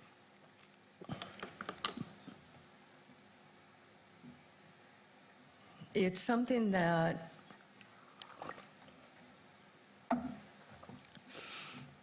this one specifically is Art Gallery New South Wales. But I want to first talk to you, all of you people who design. This is Klendinsky. What you see on your plan in 2D is not what you're going to live in 3D. So this is just an example of take a painting like this, put it on the table, and look at it sideways as if you're walking down it. You have mountains and water, right? It's the three-dimensional, just through color alone, will change how a space is perceived. Also, understand what perspective is doing to that drawing you're on. And I draw a lot, I use a lot of clay, but I've taught everybody I work with, put your head on the table. If you don't sit behind a screen, print it out, look at it. You know, understand what your perspective is going to be. This is Joseph Albert's small circle and big circle. What does it look like in 3D? Two circles almost the same size, turn it around. One really small circle and one really big circle. Or no circle at all, and an infinity line. So your physical perception of everything is constantly changing because in landscape you're constantly moving. And that's one of the beauties of this field. So with Art Gallery New South Wales, it's a historical building that had an extension by Sana, which is all the big squares over on the side. So we worked on the landscape around it, but I kept saying to the director of the museum, you know, you got this nice, young, pretty sister, and the old sister looks really terrible. And so you've got to figure out how to reinvent your historical museum so it doesn't just look old and tired. And so that became how to redo this entry. There's two basins of water. They're 20 meters long, and they're 5 meters wide. And it's a new handicap access from the park across the street. There was no ramp there. There's only steps.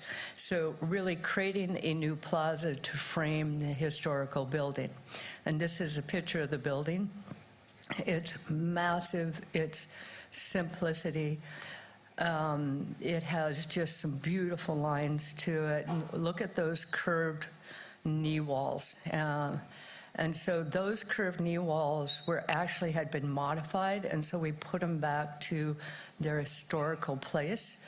And in doing so, wanted to have these two fountains that framed the portico, very classical. And also one thing to look at for you people that do this work, there's a grade change at 2%. I don't know if you can see this. You can't. Okay, so the grade change goes down. Notice the fountains are closer to the ground on one end and higher on the ground on the other end. It is a skateboarder's paradise. So trying to understand how they reflect the portico, and also what are you going to do about skateboarding, and see how it's higher on one end, and then this is a CGI. What happens when there's drought? Because in Sydney, when there's drought, all the fountains are turned off. And that means this baby becomes a skateboarder's internal-external paradise. And so trying to figure out how to stop that. So this is built, and this is the real reflection. Notice how the museum has black letters, black notes against very golden notes. All the fountains are black. That's what gives them that reflection.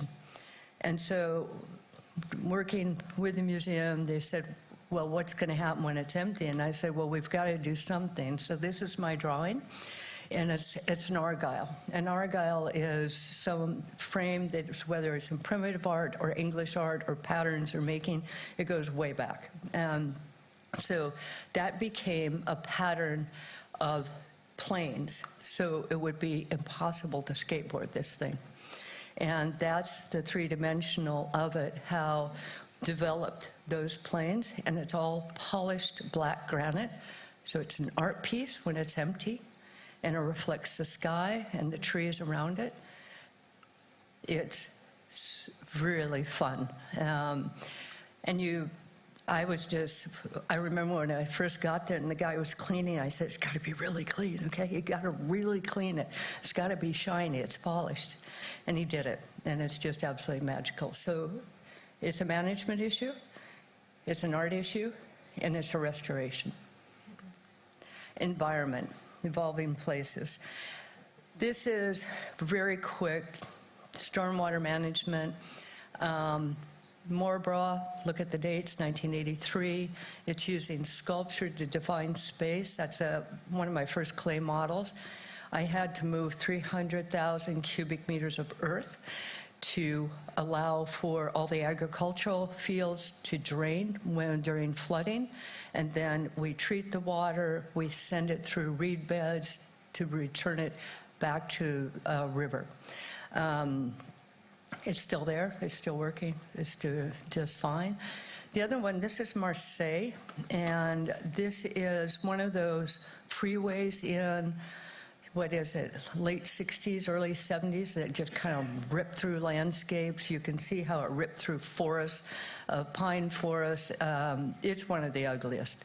And the director of highway department in this area called me and said, I have 1 million cubes of soil and I need better stormwater management. How do we do it? And I said, okay. So this is what it looked like. There's this magic area up there. I call it the magic. Between here and Marseille is these mountains that are a protected area. And this is the model. So basically all the water comes into the center and then it empties into, you see that, this here. So basically those are concrete sculptures and they show people how high the water has come from the impermeabilization of the highway itself. And so, and there's 1 million cubes, and also a lot of walls to hold them up. So this is the same photo you saw earlier. Those walls are 12 meters high in some places. They're all from natural rubble from the project. And you can see the columns of concrete, and you can see the lines, water lines. Can you see those?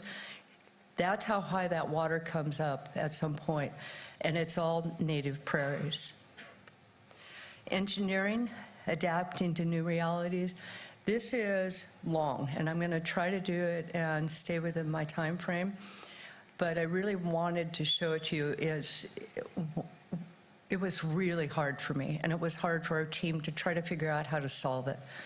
And we work in Washington, D.C. a lot. And so this is the tidal basin in Washington, D.C. It's historical. You can see it at the bottom of the page. See this here? It has Potomac River here. You have a floodgate coming in here. You have a release gate here. This is the Washington Monument. This is Lincoln. This is Jefferson. This is the White House. This is Congress.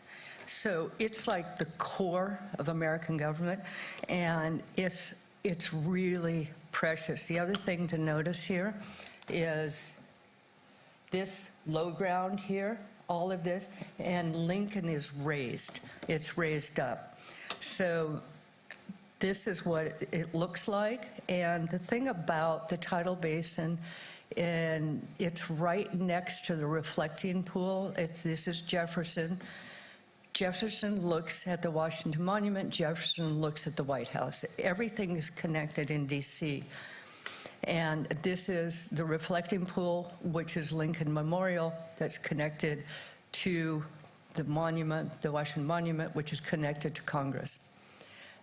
Then the Washington Monument, the beautiful Washington Monument, and the cherry trees.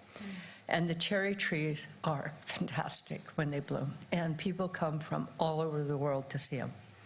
Look at them. I mean, it's a big display, and it's absolutely fabulous.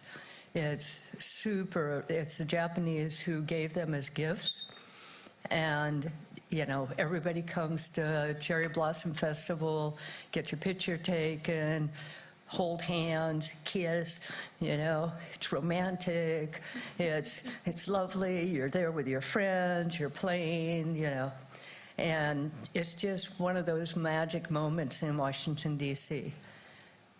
Problem is, it's about to disappear.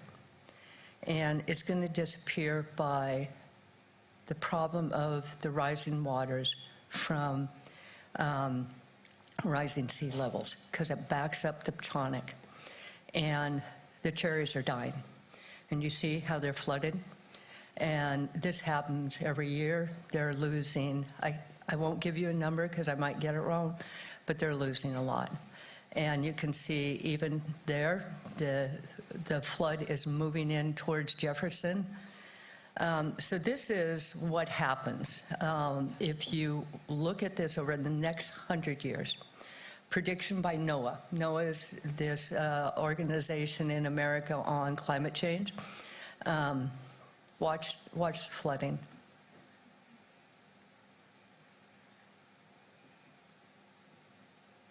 This is Martin Luther King. In 70 years, that's the water line over this monument. This is what I call a gradually evolving new cultural aesthetic.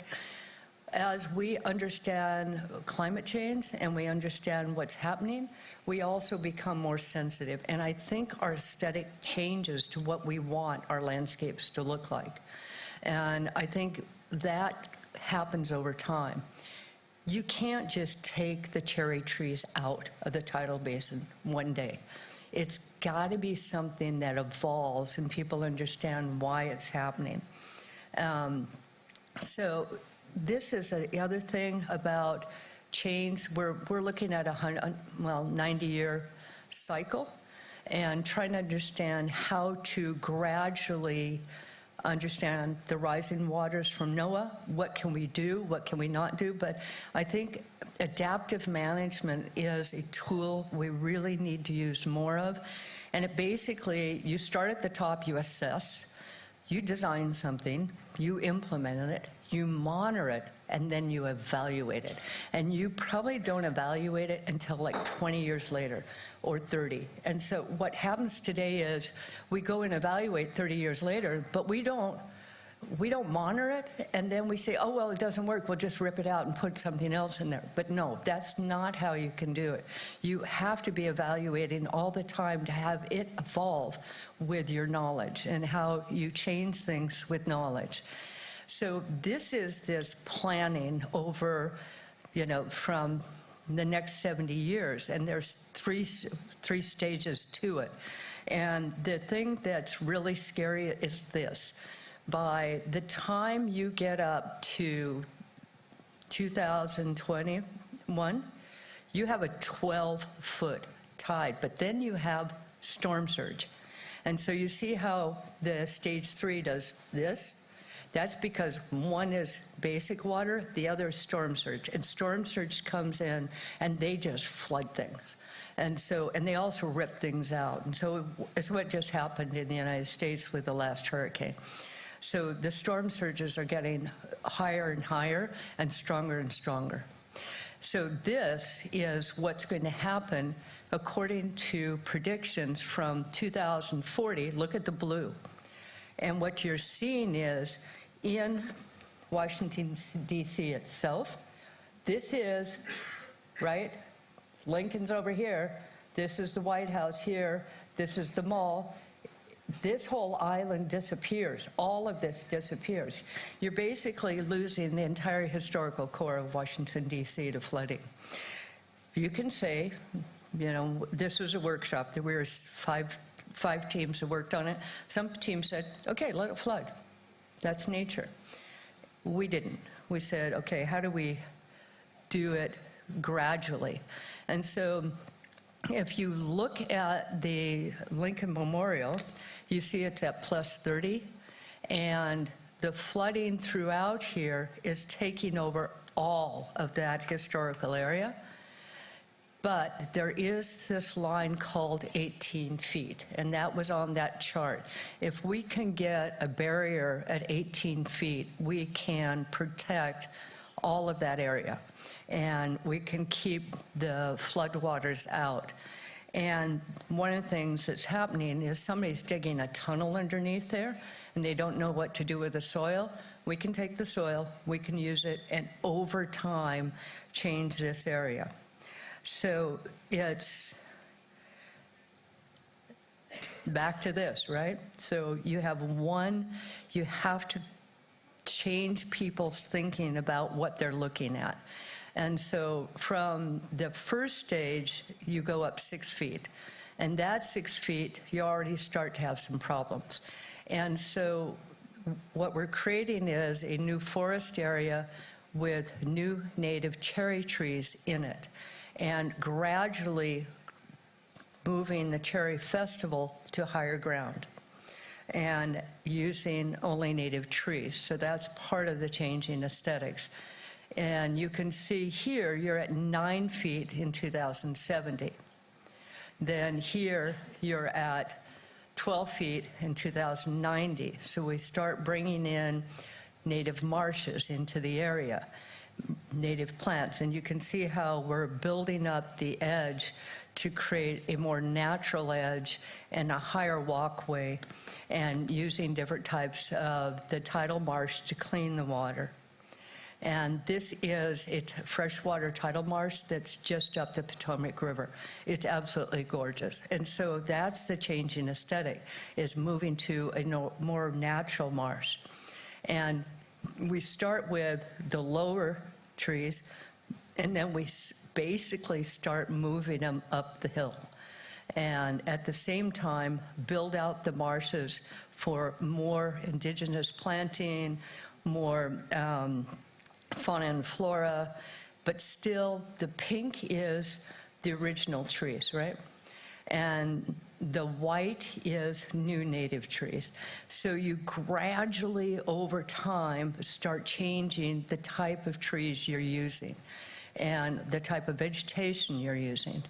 So this is what it would feel like in 70 years. You would have tidal marshes, you'd still have flowering cherries, but they're native cherries that can take flooding and not the Japanese cherries. We're putting in a new forest, a floodplain with Liriodendron, Plantanus aster rubrum, and Lycodambar. See at the bottom, the flood line coming in there at 18? All these trees can take it, but only storm surge, not permanent flooding. And then they're just beautiful. I mean, liliodendrons there. I mean, it's just like this. For me, it's like this magical place. So building that forest in there, in that area, and creating these new ovals of cherry trees. And you can see how we basically step up. And these are the 3 stages. You start with just a ring of cherries, a lot of pink. Look at how the pink disappears, the white comes in, and the forest comes up, and the meadow fills in. And so this is the ornamental species in pink to the native species in white. And how do you do this slow modification of aesthetics that people embrace? So these are just a few of the images of it, of what it will become over time. A totally different place, but it's an evolving aesthetic.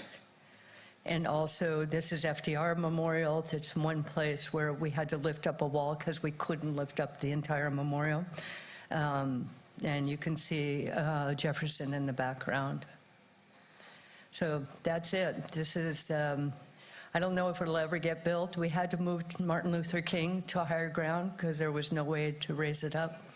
But we put him between Jefferson and Washington Monument, where it's a much better place for Martin Luther King to have that place of honor. And this is the last stage 3, where you can see how all the marshes have come in, all the higher ground over on the right, and people having different layers of use at different areas. And that's it.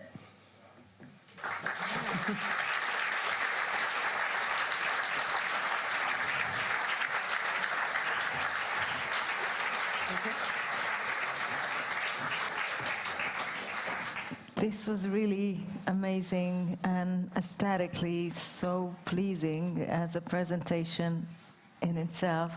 Thank you so much for taking that seat. As right now, in the history of today's conference, we got to the point where we have our first panel discussion. So far, only this part of the stage was in movement, but we have this section here, which is specifically designed for panel discussions. We have a lot of mics, a lot of seats. So I'd like to ask the previous lecturer, Mr. Slosjar, to come back. It's risky, I know. To the stage. Please take your seat. And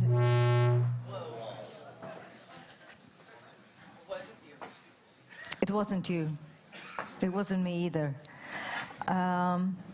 Dominika Tihanyi, we would like to ask her to come on the stage and join us for this panel discussion. She's also a landscape architect, founder of Új Irány. We already heard of this studio and the story how incredibly young they were when they won the competition for Millenáris Park. So Dominika is one of the founders of that landscape architecture office.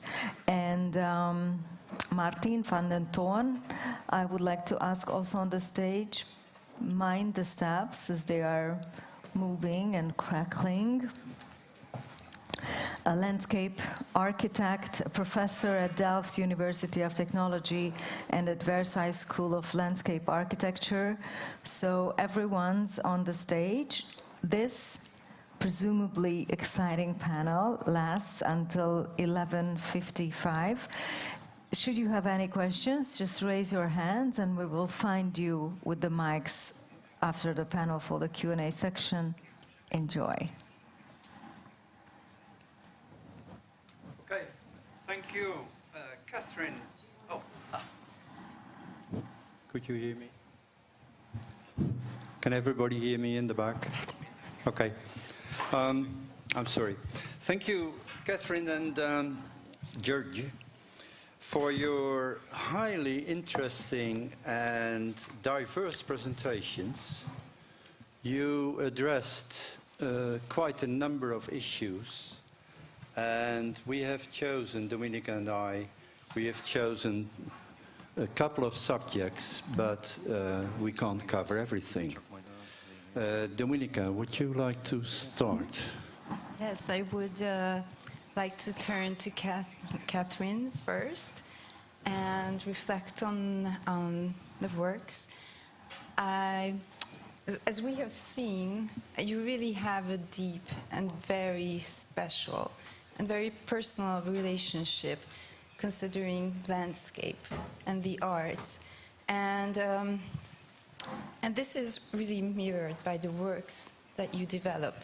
And these works that we have seen, we think that these really underpin that this so-called artistic approach to designing, it can really evoke such values and qualities that invite to react, to feel, they evoke thought, and they just simply create a different way of connection. And that is really important in landscape architecture as it creates our everyday life. And this is something really extraordinary. And I think many people are wondering, how can you achieve this? How do you develop these concepts? What is your working process? And how can you keep this in all your levels, in all your works on all levels? I mean, they're in scale of, you have, I mean, large-scale works, but you have works which are like getting really complicated functionally, structurally, with so many people being involved. How can you manage all this to keep up creating this quality? Is this working? Okay. Patience. I mean, really serious patience. And Western Gas Fabric took 15 years. You know, they take time, and they take a lot of people, and they take a lot of administrations. It's, it's actually kind of calm because it takes so much time. And you just kind of be patient and you move through each phase of it. We spend a lot of time in the initial phase analyzing where are we, what population, what's humanity, what is needed. You know, we talk to lots of people, talk to public consensus, trying to figure out, you know, and what grows, you know, what are the politics, try to keep away from the politics as much as possible. The mayor changes, your project falls apart, you don't want that, you know, so trying to figure out who is the good partner in this and who is the stable partner. And an elected person is not your stable partner. You want the person underneath that, the person that's hired there as a functionary for the next 20 years, because those are the people that are going to get it built. You do need the mayor to find the money and stuff, but it's really important to create a stable team that can live through all of it. I think that's one thing. The other thing for me, the only reason I chose to go from art and design to landscape is I wanted to do landscape as an art form. And so my partner, Neil Porter, I met working on the Villette Park with him. Beautiful designer. We're both very, very committed to having design be the center of our works. And as we learn more, as we all evolve, we learn more about nature. And we both came from art backgrounds. He's an architect. I came from an art background. We did not come from a scientific background. And so it's been great for us because it's constantly learning. We're constantly discovering things that we had no idea. And so everything evolves. It's the thing I love about this field. It changes all the time. What you would do 20 years ago, you wouldn't dream of doing today, except for the shapes. But ecologically, it's wonderful how it's just a wonderfully changing environment. So I don't know if that answers you. Yes, it does. And yes, I mean, there are connections, of course, with the works. Yes, you have this gigantic work. And yeah, it's also a question, like, what was your initial concept, you know, in the competition entry? And could you maintain that throughout this whole process? We all know it's a really difficult process that you're going through. But can you maintain it? And how, in what relation is with this ecological theme? Because we saw that's also part of the concept. But in the sense of the artistic view, how do you see this work? I try to answer in English. It's easier for you, but harder for me. I try. So the original concept, we have some basic ideas, some basic aims. The basic was the historical relation with the Nebin's original plan. It was the top of the aims. That how I can manage all the things. There was some many of discussions with the societies, the people, and when we finished the first phase of the planning, the concept phase, I made I speak to the people, and I counted that more than 100 people, more than 100 colleagues from different skills, architecture, architects, and many ecologists, many specialists, many of them worked on the project with us. They are more than 100 in the first phase, the concept. And then when we go through the whole process, the permitting phase and the detailed phase, it's more and more colleagues come. So I didn't count, but maybe it's more hundreds of people work on this huge project. How I can manage it, I didn't manage it myself, because, but with I have some right hands, like Gyula Füssy or Csaba Ficere. There was not a design team, but the project manager team, managing team in our office. It's very unusual, because in a landscape design studios, it's not the usual thing that we have a manager managing a group who not work on the design at all, but only the management, keep the contact with the client and keep the contact with the other participators. So it was a huge work. And do you see the park now? Part of it is already realized. Do you see what is realized to be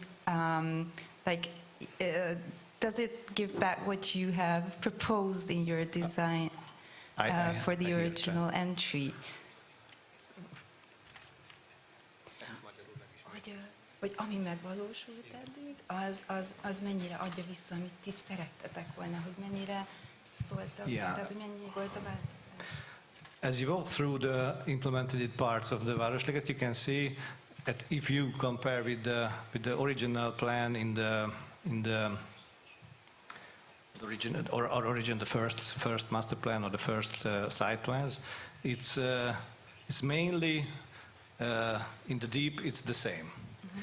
But yes, it's very good if you want, if you can separate you from the politics or the political issues. But we tried, but also we tried also, but we didn't do it in every moment. So some elements of the park pressed through us. For example, one example, that was the Olaf Palme Road. It's a very strange and very diagonal. Diagonal. Yes, a diagonal line through the English-style park. It's very. It's not fitting the original structure, but one cyclist politician was enough strong that we had to leave this road across the whole historical structure. So you can cycle on it, or you can walk on it. You've got to fight, okay? He fought, but somebody pulled a willy on him. But you've prepare yourself to fight and don't back down. You've got to come up with solutions after solutions after solutions. But I feel like I'm a Viking all the time. It's just like no, and you will win more if you fight than if you don't. You won't win everything. But I can't believe they made you do a diagonal. Good Lord! I didn't live there. They lived there in its magában ott hagyták, tehát nem terveztük be, csak hogy ott maradt. It was just left there. It was just left there, this road. We didn't leave it in our drawing. We may get it out of there in the next 10 years. But I made my fight, so my colleagues can say it so much. One time, the director of the Városliget ZRT, this is the organization from the state who's organized the whole process, and the CEO of the ZRT invited me to drink a coffee, and he said, why that all the architects who's worked on the buildings, on the museums in the Városliget, when they asked them for something, more square meters or different facade, they did. And when they asked me to change my original plans, I always said no. Why I am so difficult, yeah. And I just answer, I'm a landscape architect, and this is a historical garden. Right. Good. This is a historical garden, it's no questions. We know what we have to do, and you don't know. Yeah. But it wasn't enough. Okay, this is a very clear advice. Do fight and never give up. Catherine would like to continue with the next question. We are amazed and delighted to see that you use hand drawing, making clay models in your design as a basic activity to come to the concept. In times where everybody is showing their newest computers and the software companies are advertising that the world is theirs, this is a very important advice also for the young generation to realize that landscape architecture is not only about computers, but also about conceptual drawing, imagination, and developing. Could you say some more about this working process, how you start, when you use the drawing, and how you use also this modeling? So first off, the time it takes to draw something in a computer on a conceptual level is not worth the time. I mean, you draw faster on a piece of paper than somebody trying to do a circle in the computer and get the color right. And I mean, it's just, you know, the people that are really the good operators, they're there to do really good technical drawings. So the computer is great for 3D, Rhino, Grasshopper, Revit. I love Revit. I mean, it coordinates all the services. I mean, there's great things about a computer, but it's not thinking, okay? Thinking comes from actually understanding and analyzing a place. And that, you don't do it in a computer, you do it with your heart. You walk around, you sketch, you do stuff. Take time in the beginning to understand where you are and what needs to be done. Talk to lots of people. That's one thing. The other thing is I'm super dyslexic. So I am always afraid I'm going to drop a point on a map, right? And so if you do a lot of grading, and I do not do contours, I do point grading. And if you drop a point, that point could be a 4-meter drop, and you don't even know you've dropped it off the plan because you've dropped a point. And so by doing clay, I can't drop it, you know, so I make sure I'm really understanding what I'm doing because it's right in front of me. So that's, and it's also my art. It's the way I like to work, and not everybody likes to work that way. But it is something that translates into technical drawings. And what has happened over time, I do less models than I used to. The models are scanned, they're 3D digitalized, they're brought into Rhino, they're tightened up, they're worked into working drawings. And then one of the things that I really like, and I have talked to you a bit about it, is I like virtual reality.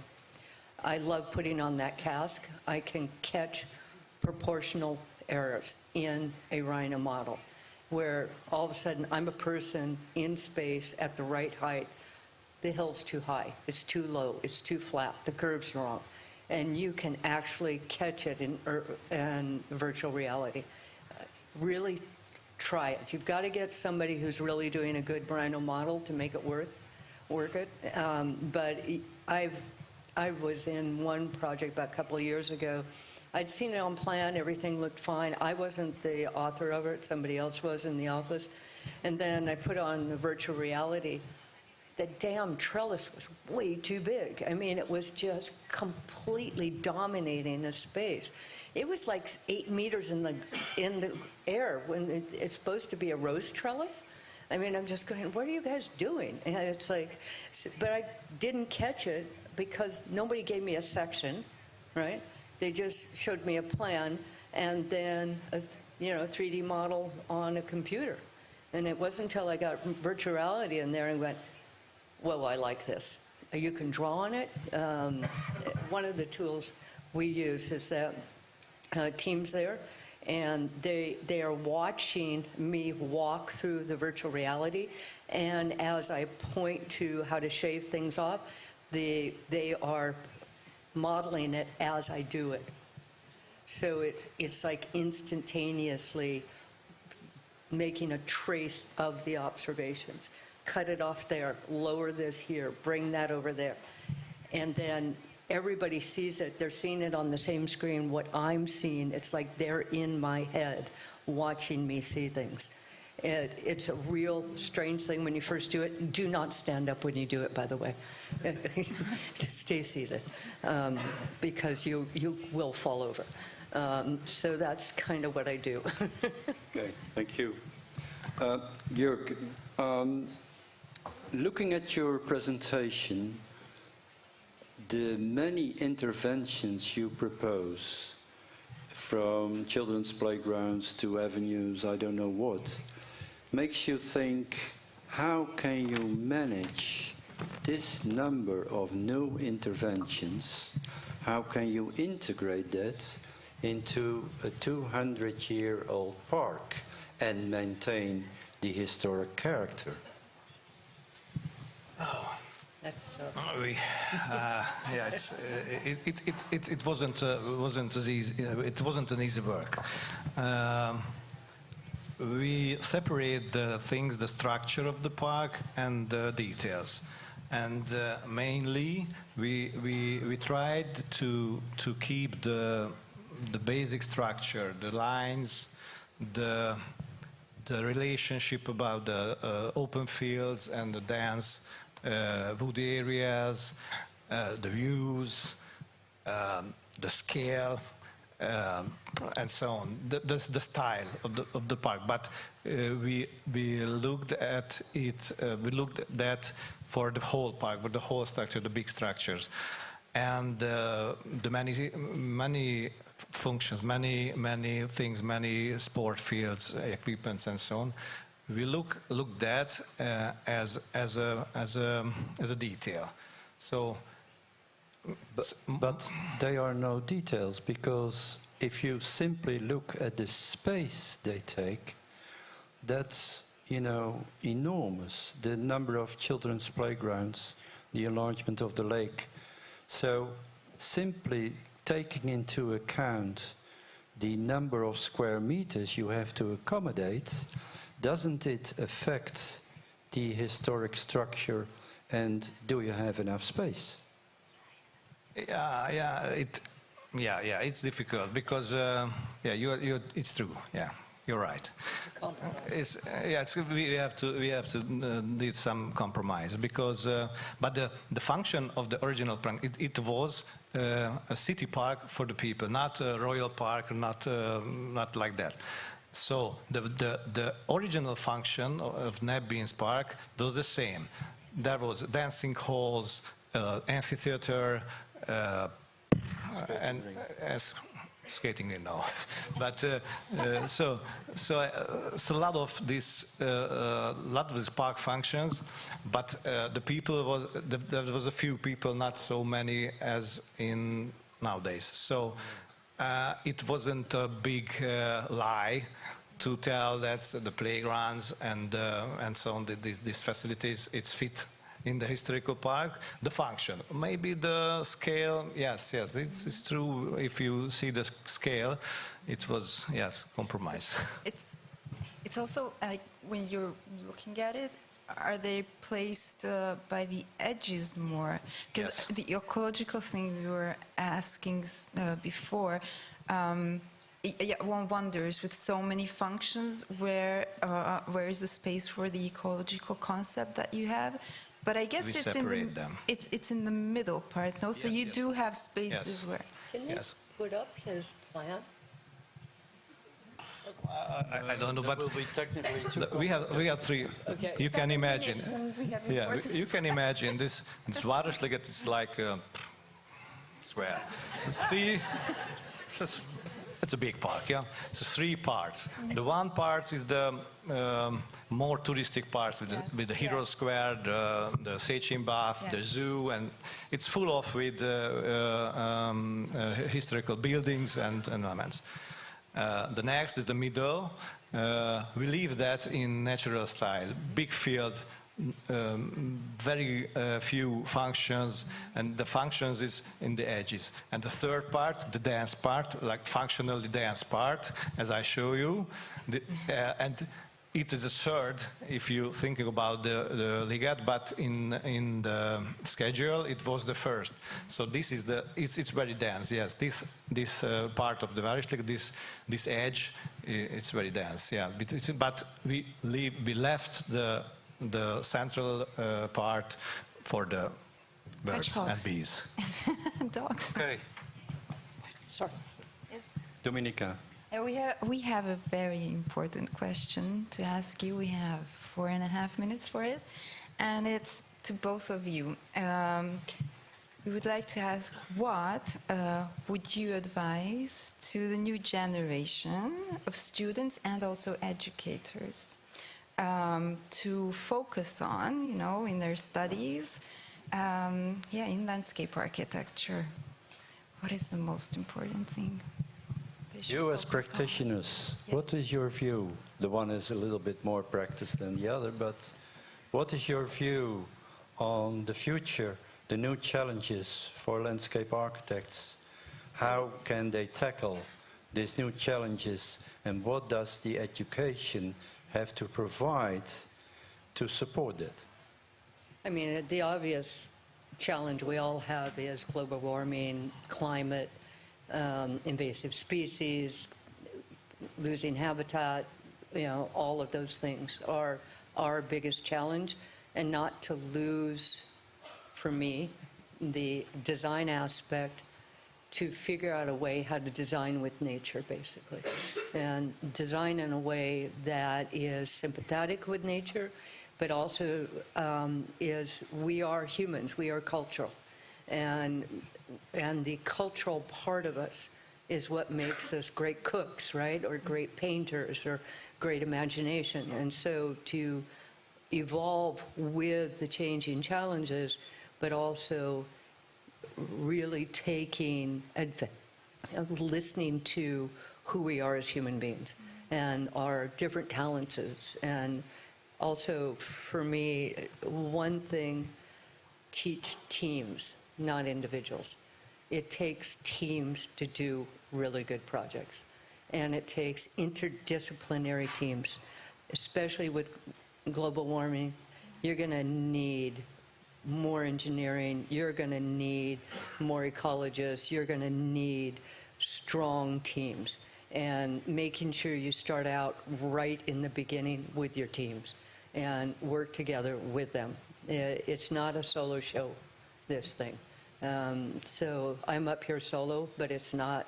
I have huge teams I work with, and I love it, and how much they bring to the table. Okay. Jörg. Yeah, my advice, yes. My advice, you don't vote only one thing. You don't see only one aspect. Don't see only the ecological, or only the art, or only the historical, or only the social aspect. So the main things, combine all of these aspects. Don't be very dark green, or don't be very super art, and you don't care about nature. So you have to combine all the skills, all the knowledge of the very, very wide range of skills. Yeah, this is mine. I'm going to say one other thing. I think both of us know it. Be prepared to evolve.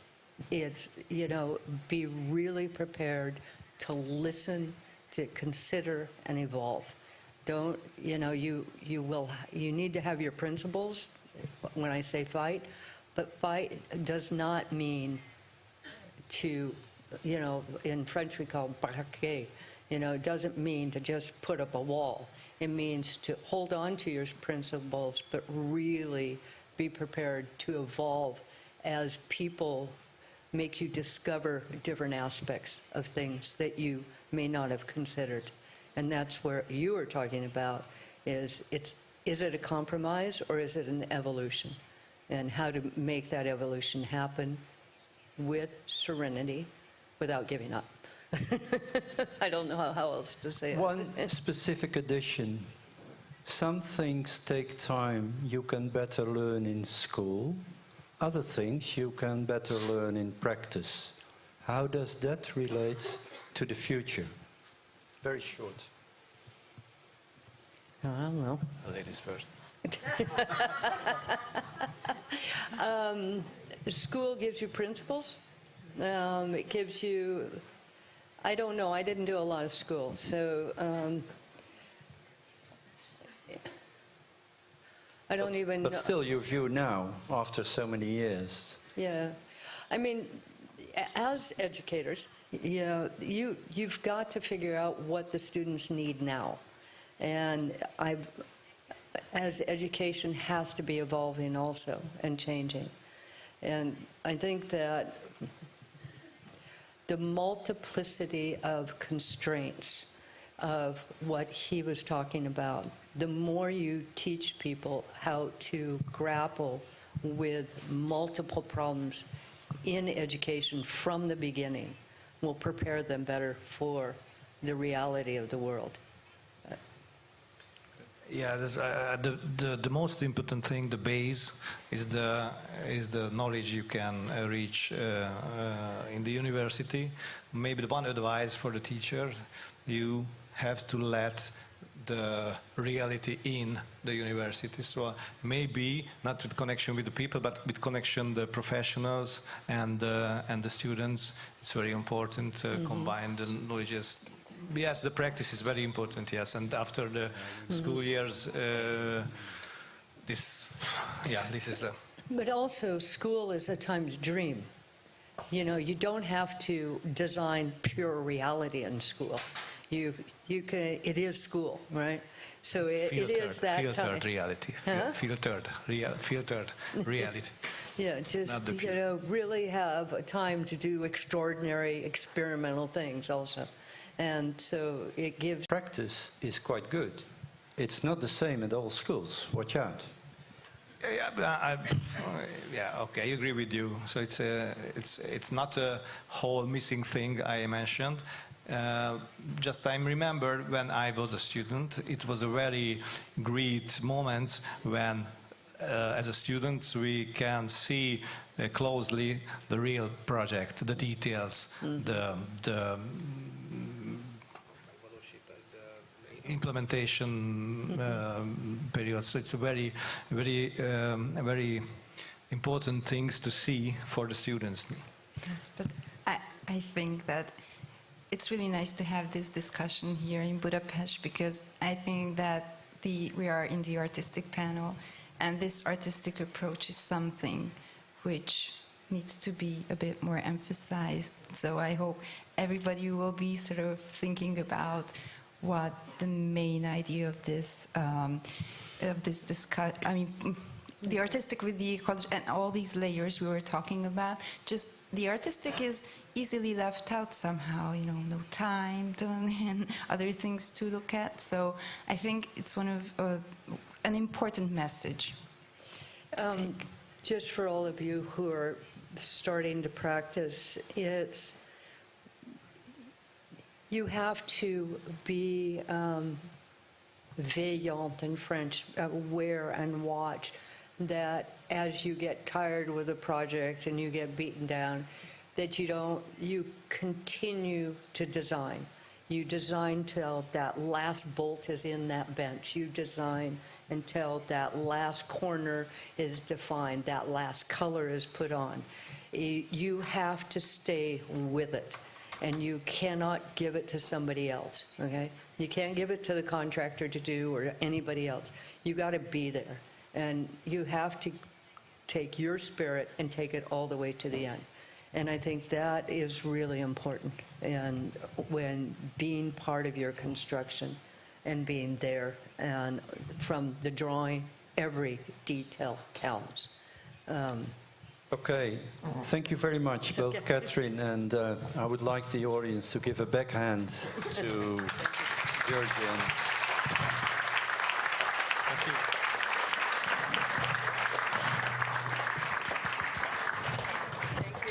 And these people have much more to say than we just discussed, so do try to contact and to talk to them, whatever you want to ask. Okay, thank you. Thank you so much for this panel. It was really, really inspiring, and I'm sure it gave a lot to those architects and designers who just now start this profession. So it was really nice. We would like to present you, the two of you, as lecturers of this conference. This one I picked for you, although you can pick, because we have more now.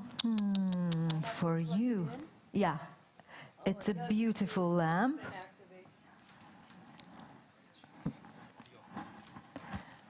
It's from Via Plant.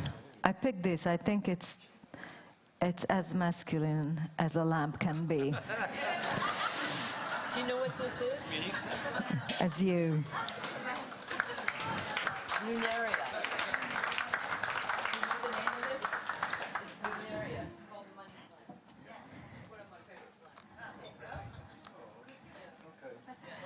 And now, before we would all leave the stage, just 1 second, and thank you again very much for this insightful and emotional, fantastic panel.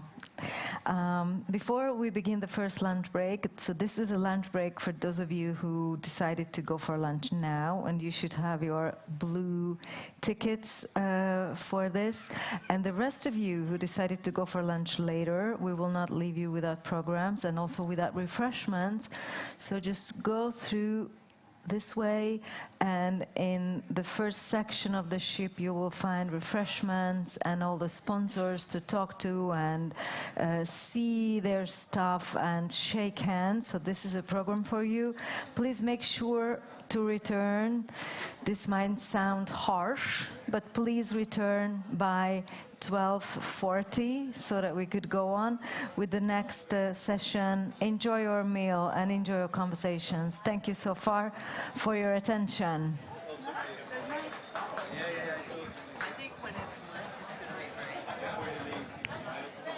We are changing the video guy because he made this problem. Sorry for that. Sorry for It turned out okay, right? Yes. For now. It turned out okay. You can hear me. Sajnos.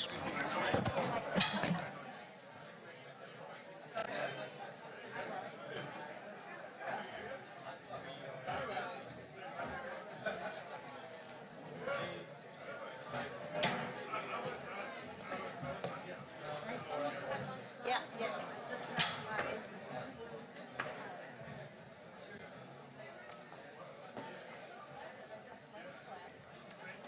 Yes, favorite.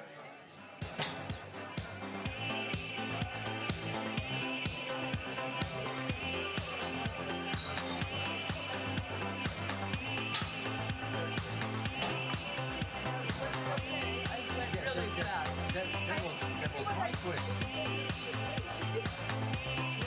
You're perfect. Fighting the war.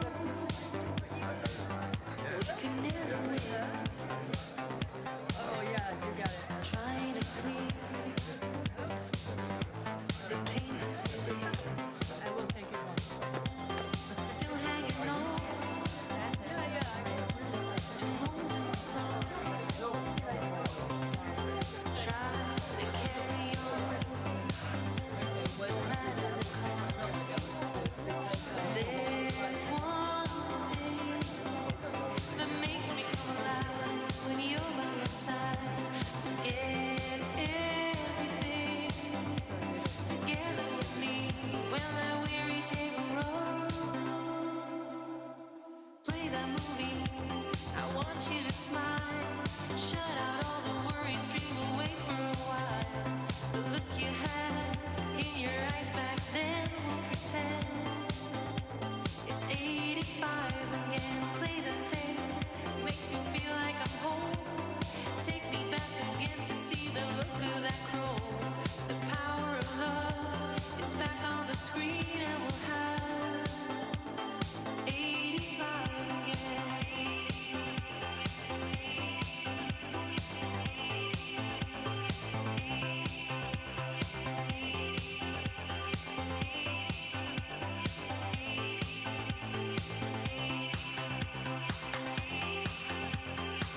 You talk and you sleep, but I don't mind it, I feel the heat. Need you wrapped all around me, 'cause I just can't get enough of you. With every word we're saying, oh, and every step we're taking, I wanna let you know till the end of the night. I'll be waiting. It don't matter what you do till the end of the night. We can't run away, 'cause I'll be loving you till the end of the night.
Coming closer, need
kihívásnak nevezünk.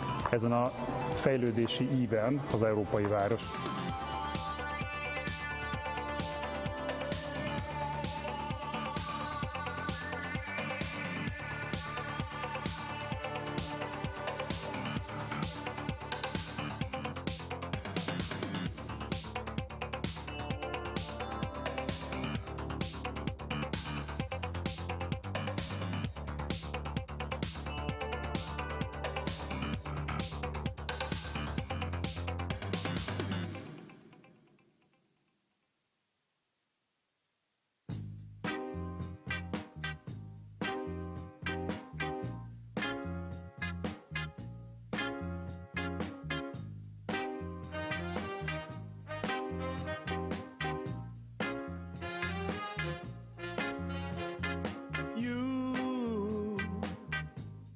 said he was your cousin.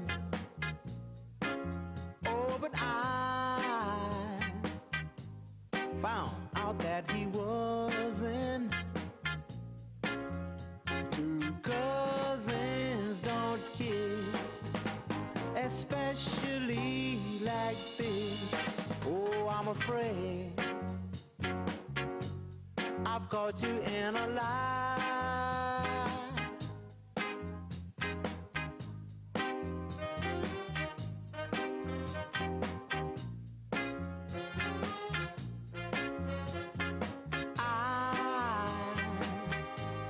Never thought that I would see the day that you would deceive me. I had faith in you. I thought you'd be true. Oh, but I'm afraid I've caught you in a lie.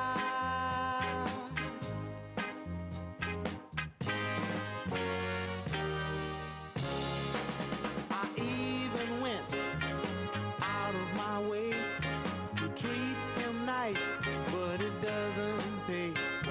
He wore my clothes to take you out. I've been a fool without a doubt. Oh, but I'm afraid I've caught you in a lie. All the things you said wasn't true. I've caught you in a lie, baby. You said he was your cousin, but I found out that he wasn't. I caught you in a lie, baby. Sure enough I did. I caught you in a lie.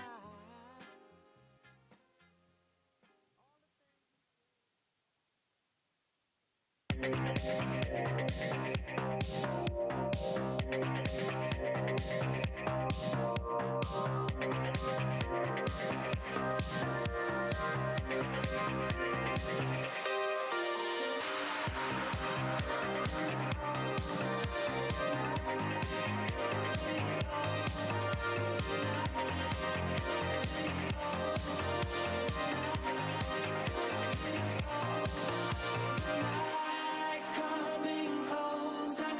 a light in the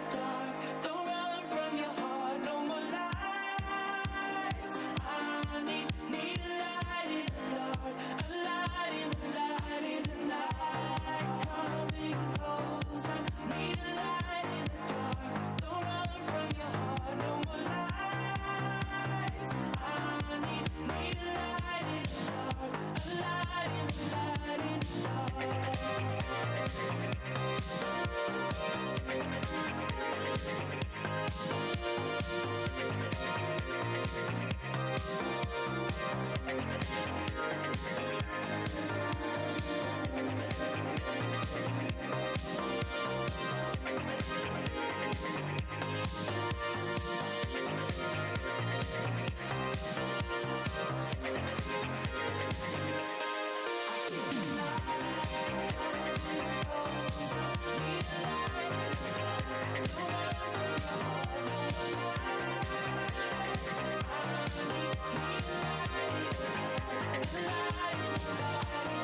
Kedves vendégeink, 5 percen belül kérjük szépen, hogy jöjjetek vissza az előadásokra. Dear guests, I'd like to ask you to come back in 5 minutes so we can continue. Thank you.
Szólalj meg, szólj. Okay, I just didn't know I could start. So, hello everyone, thanks for coming back on time. I hope you enjoyed your lunch, or if you didn't have lunch yet, then you enjoyed talking to our exhibitors or with one another, sharing ideas. We are starting our second session at this conference, and I said each session has a focus theme. The lectures and the panel discussions broadly yet focus on one topic. And for the second session, the topic is urban. The city is a complex system. A 21st century city, should it be small or large, is just unviable without natural analogies, green spaces, and ecological solutions. Behind every green city, landscape architects are working, chief landscape architects, head gardeners, who define the city's long-term, healthy, and ecologically sustainable strategies.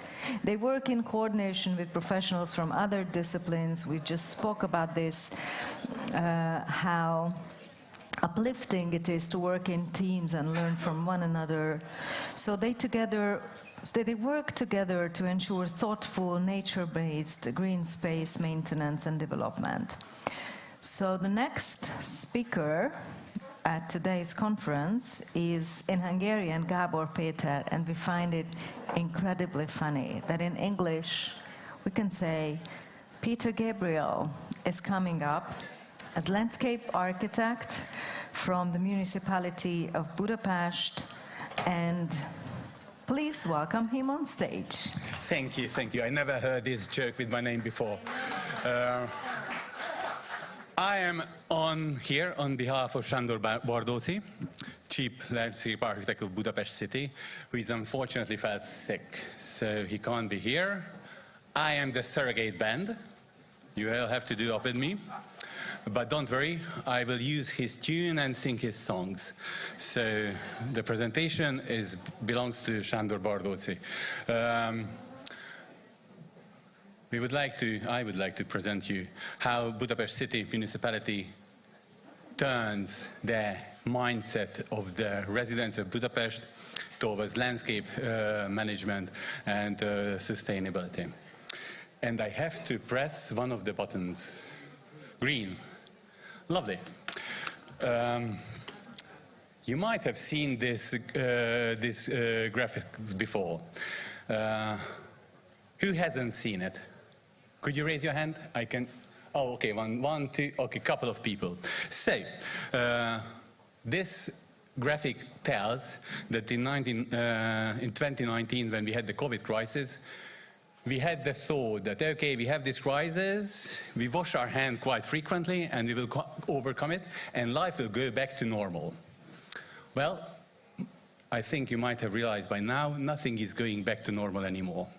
Because following this COVID crisis, there was a recession. There's a recession to come.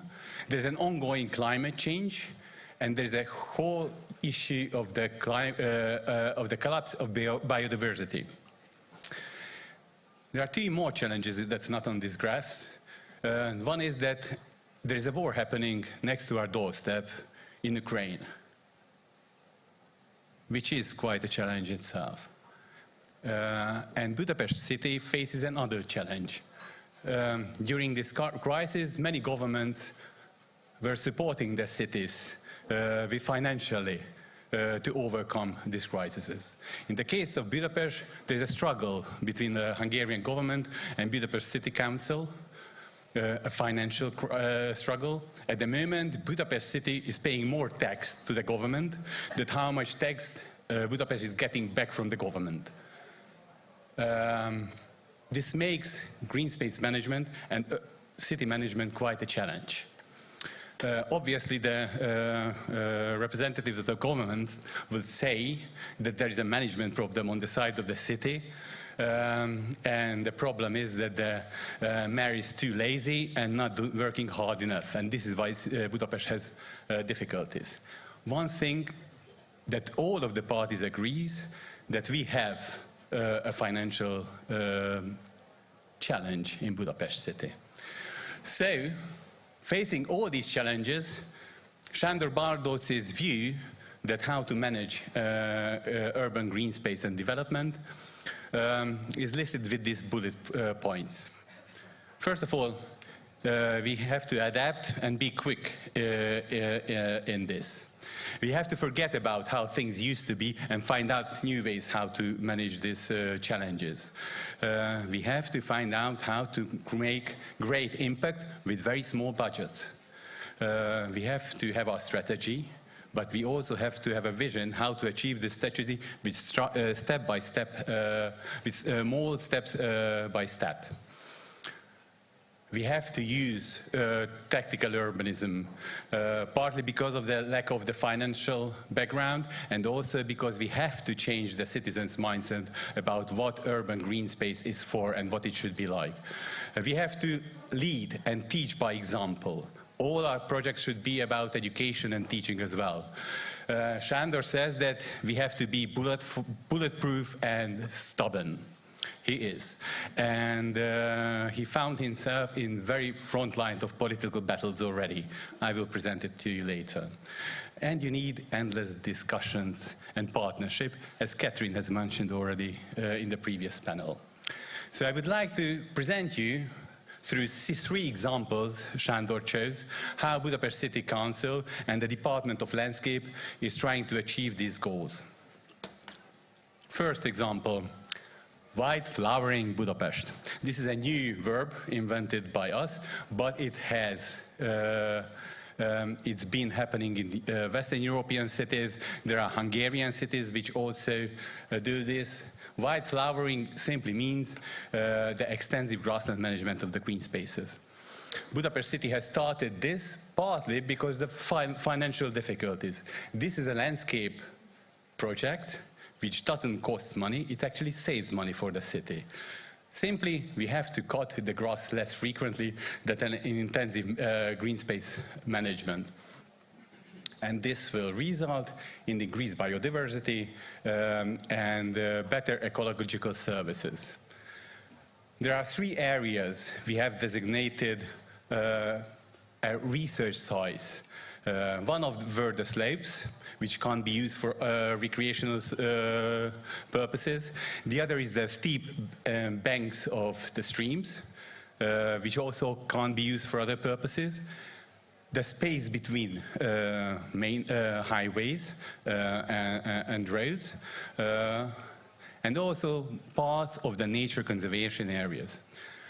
Budapest City has then designated about 30 hectares of such areas, which less than 1% of the total grassland Budapest City manages. We planned this project as a tryout project. We wanted to experiment with this. But in order to change the people's mindset, we needed communication. And we did not have the finance for a citywide communication. But luckily, the opposition party gave a helping hand to Budapest. These are 2 pictures. The opposition party of the Budapest City Council decided to start a campaign against this green space management. They said that Budapest is becoming covered with weeds, the mayor is not doing his job, the city looks untidy, and they started as a campaign cutting on grass. On the left side of the picture you can see a young activist of the party. On the right-hand side, in this chemical protective suit, it is the candidate of the opposition party for the mayor's position. They were campaigning about, and she was cutting the grass right before the poppy started flowering, to show that how the city should be looking after its space. These actions raised such an interest both from the side of the media and the residents that we were able to create a campaign which we would have never been able to create. This was on significant political agenda of Budapest city's residents.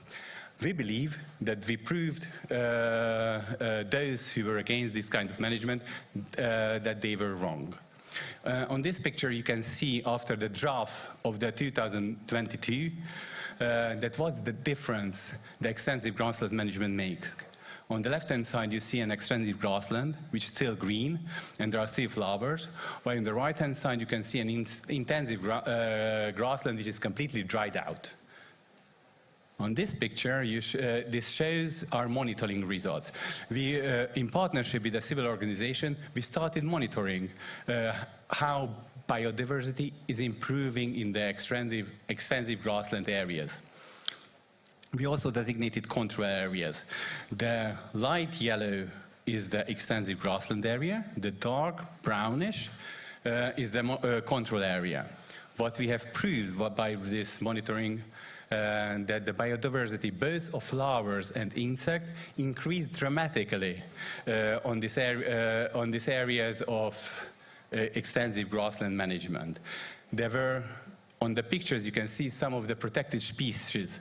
We were even able to locate some of these species on these areas. So we believe that we proved how beneficial this extensive grassland management is. Thanks to the citywide communication and the help of all political parties, it became actually of interest of residents. There are resident groups calling them the flower wanderers and the bee meadows, who actually started treating their grassland in their backyards as extensive grassland. So thanks to this campaign, we managed to make even a bigger effect than we hoped for before. We even use this approach in one of our, not just one of our, in our biggest landscape project, the Pünkösfürdő Park, which was designed by the Főker Design Department, head architect Adrián Szalkai, who is present here with us, and you will have the opportunity tomorrow to visit the site and see how biodiverse it is. Okay. Oh, I believe numbers also matter. So in order to be able to compare the budget of your project and the budget we are working with, this was the biggest green space development budget of the last 4 years in Budapest city. It was 2.5 million euros worth, the development. The other project I would like to present you is the traffic calming at the riverbank. I don't know how many of those who are just visiting Budapest the first time visited the Budapest embankment. At the moment, the Budapest embankment is used as a highway, as a main road, used by 4 lines of traffic, and there is also a parking area. According to the City Green Space Development Strategy and the City Urban Development Strategy, a long-term vision is to convert it into a green and pedestrian and cycling-friendly area. When we ask the residents about what their opinion is, it turns out that about 49% of the people support this traffic calming and greening approach. However, there is still a very high percentage of those who oppose it because they believe that there will be a traffic chaos if we would have created that. And here we received another significant help.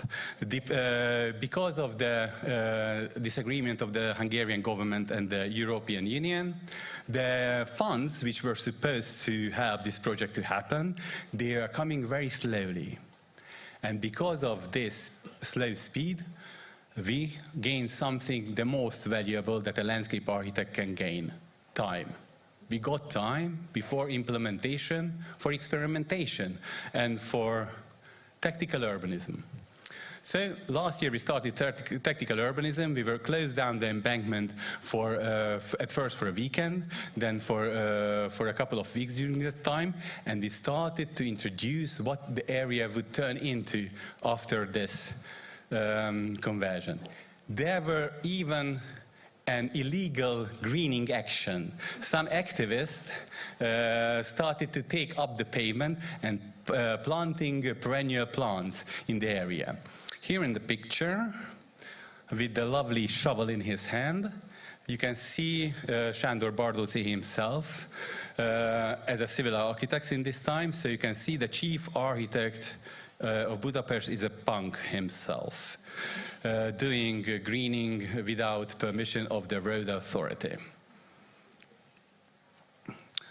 We also believe that the design is important. It can help us to send messages.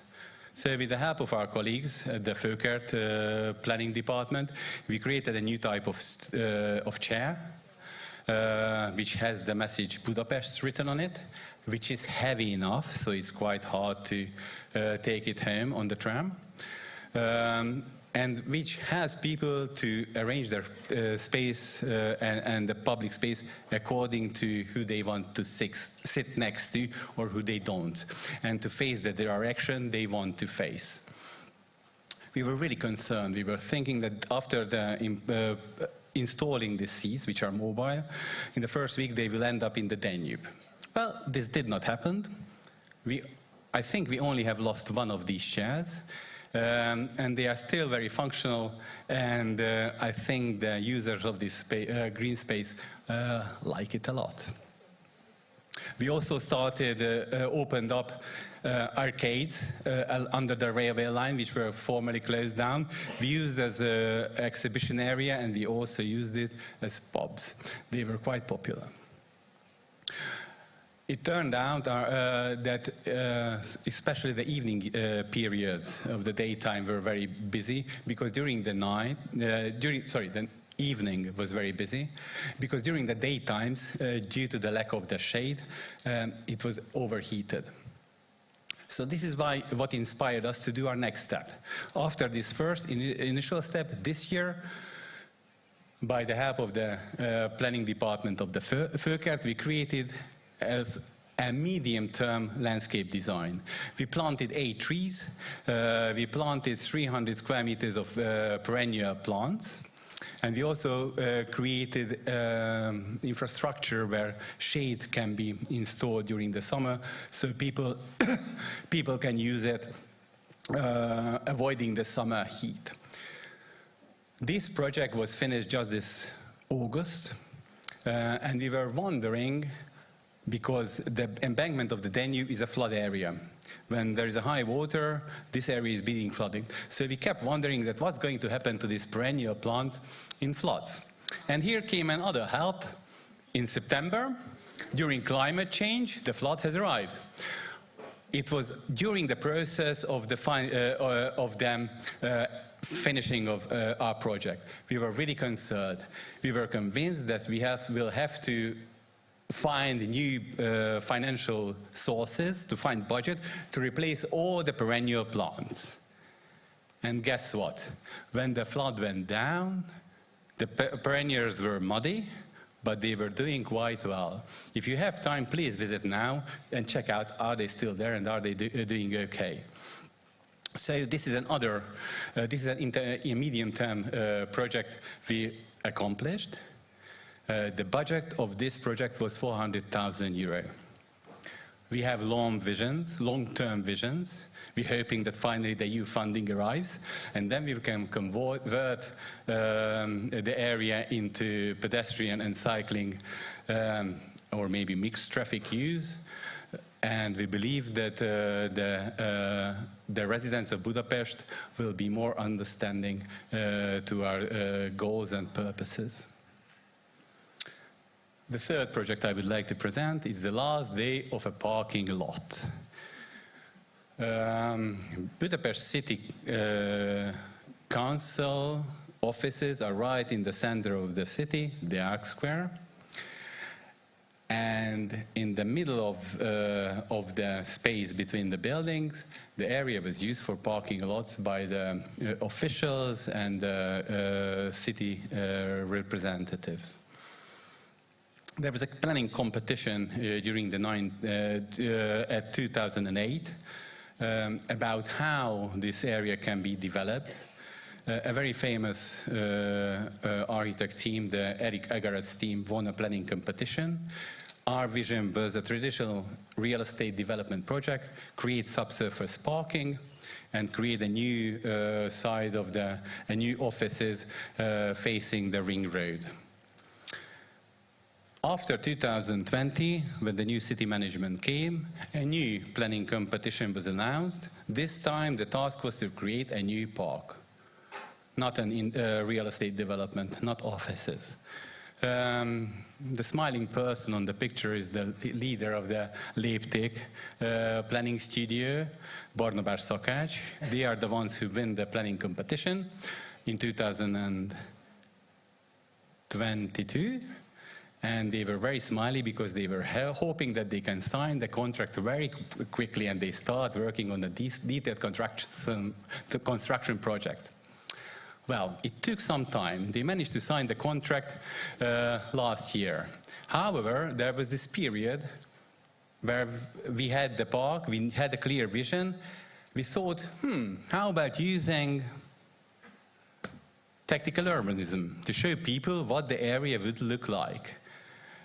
This is a photo of Mr. Gergely Karácsony, the mayor of Budapest, smiling with the first prize winner of the planning competition. And this is the tactical urbanism period, when by helping many colleagues, but first of all the Új Irány landscape company, landscape studio, we created a temporary pop-up park.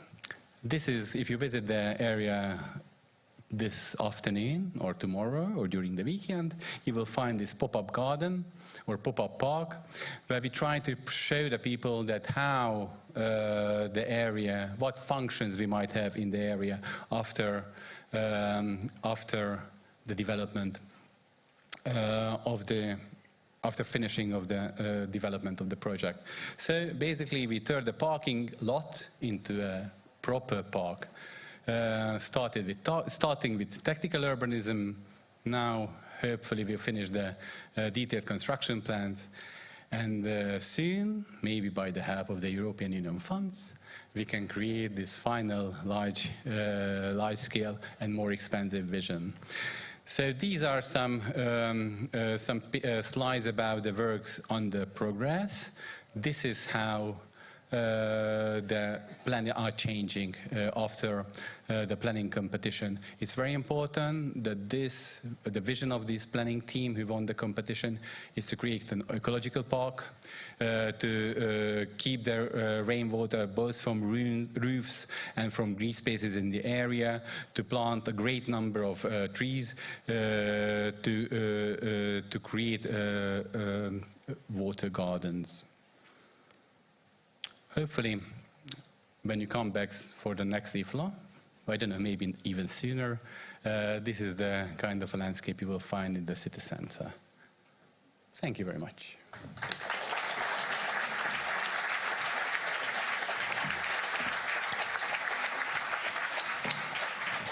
Thank you very much for this dynamic presentation, and let us remind all of you of the first panel that we had and how they spoke about many issues, but one of them was this tough fight, well, not against politicians, but I would say with politicians, and that was very insightful for that sense. So how ideas get pushed through and how not. Before we would continue, as I said earlier, for each session we have a dedicated sponsor. So for this one, we would like to ask you to keep your attention on the screen. So we show the video of VPI Beton. szinten tartanak, de az mindenhol közös, hogy ezzel a gyorsuló fejlődéssel nagyon nehéz lépést tartani a hagyományos városfejlesztési eszközök alkalmazásával. Többféle elnevezése van, hívják úgy, hogy taktikai urbanizmus, urban prototyping, vagy DIY urbanism, és ez általában egyének vagy kisebb szerveződések csinálják ezt, vagy az ő tevékenységük, viszont néha ez önkormányzati kezdeményezésre is létrejön. Egy ilyen aktuális témával foglalkozni, mint a taktikai urbanizmus, és a taktikai urbanizmusnak a szervezett keretek között történő alkalmazása igazából nagyon sok kihívással szembesít, és mindemellett egy nagyon előremutató folyamat számunkra is, és talán általánosságban is. Mi itt a VP-ben azzal foglalkozunk, hogy erre a kihívásra, erre a gyors fejlődésre olyan rugalmas megoldásokat kínáljunk, amellyel a városok képesek gyorsan reagálni a mikromobilitás új kihívásaira. Ilyen például a mono és a veló biciklitárolók, illetve a léna sávelválasztó. Ezek olyan termékek, amelyeket rendkívül gyorsan ki lehet helyezni köztérre. A veló biciklitárolót például néhány ember pár perc alatt össze tudja szerelni, és ha nincs szükség rá, akkor nagyon gyorsan is lehet távolítani. Tehát nincsen szükség semmilyen helyszíni építésre, útbontásra vagy helyszíni felújításra. Kerékpározásnak vagy bármilyen mikromobilitásnak is egyre jelentősebb infrastrukturális igénye van. Tárolókat kellene építeni, sávokat kijelölni, átkelőhelyeket tervezni, jelentős a bútorozási igény is, amivel a mikromobilitás a köztereinken jelentkezik. Ez a köztereknek egy jelentős átalakulásával fog járni, ennek a folyamatnak a kellős közepén vagyunk. A veló és a mono azok nagyon hasonló termékek, igazából ők így együtt alkotnak egy moduláris családot vagy rendszert. A legnagyobb különbség a kettő között, hogy a maga a veló az egy sorolható termék, nagyobb összeállításokat lehet létrehozni, és így kerékpártároló funkciót tud betölteni, míg a mono az inkább önmagában használható, így egy kerékpártámaszként működik.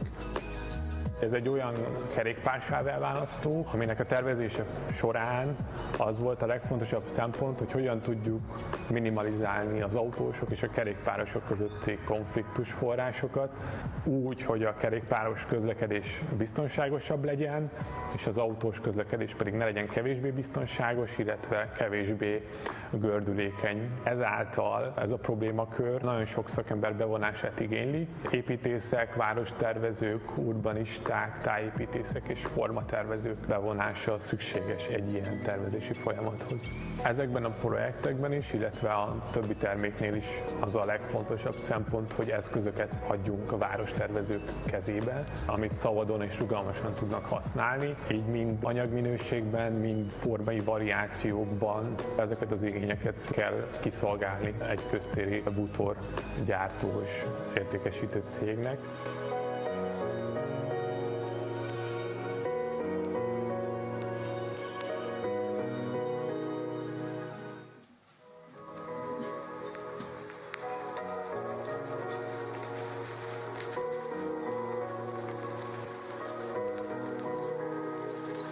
Újfajta közlekedési morál, egy újfajta közlekedési infrastruktúra van kialakulóban, amit összefoglaló néven mikromobilitásnak nevezünk. Ezen a fejlődési íven az európai városok más-más szinten tartanak, de az mindenhol közös, hogy ezzel a gyorsuló fejlődéssel nagyon nehéz lépést. So we're back. I'd like to introduce our second international lecturer at the conference. So once I will say her name and her profession, please give her a warm welcome. So we're having a lecture by Gwendolyn Kusters. She's also a landscape architect from Bach. She comes from Germany, from the Hanover region, and now is the time to give her a warm welcome applause.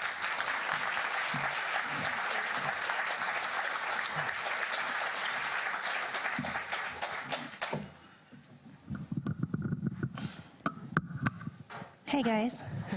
The first thing I wanted to do with you is get to know you. So you will understand what I'm talking about. And therefore, I would need a little bit of light in the room, and I would like to ask everybody who's not a landscape architect to stand up, please. Come on, don't be shy. Not a landscape architect. Welcome, everybody. Great that you join in our wonderful session here. Welcome. Next thing, I would love to ask the people who study landscape architecture. Please stand up. Who are the students? Who are our future? Come on, guys. There you go. Thank you. Great that you're here. Thank you. And who of you works in private practice? Please stand up. Oh, that's the majority. There you go. Thank you. And who of you works at university and educates the future? Same amount, Jesus. And now my last question. Who of you works at a municipality? I'm not alone. Thank you.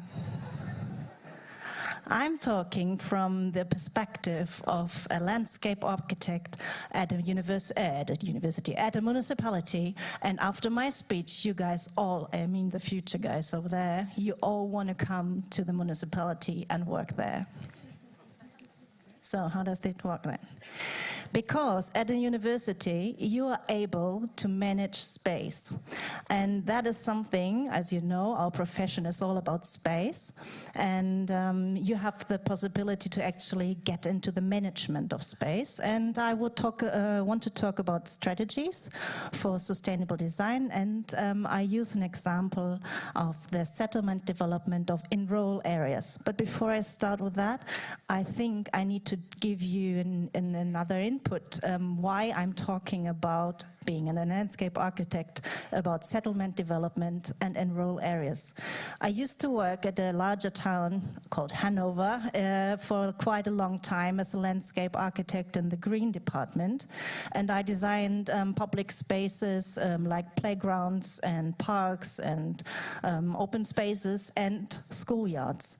And while I was designing these schoolyards, I worked really closely together with architects, and my position was that I had to do designs on the rest, what was left over.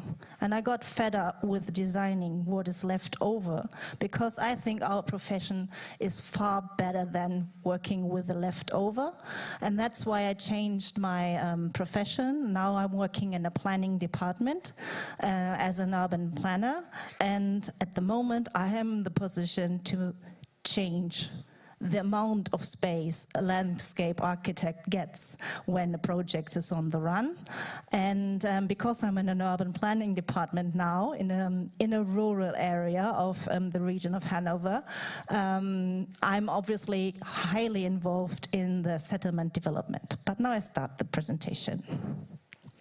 So, if you cycle through Germany, in the rural parts of Germany, you will see all over the place, pictures like that.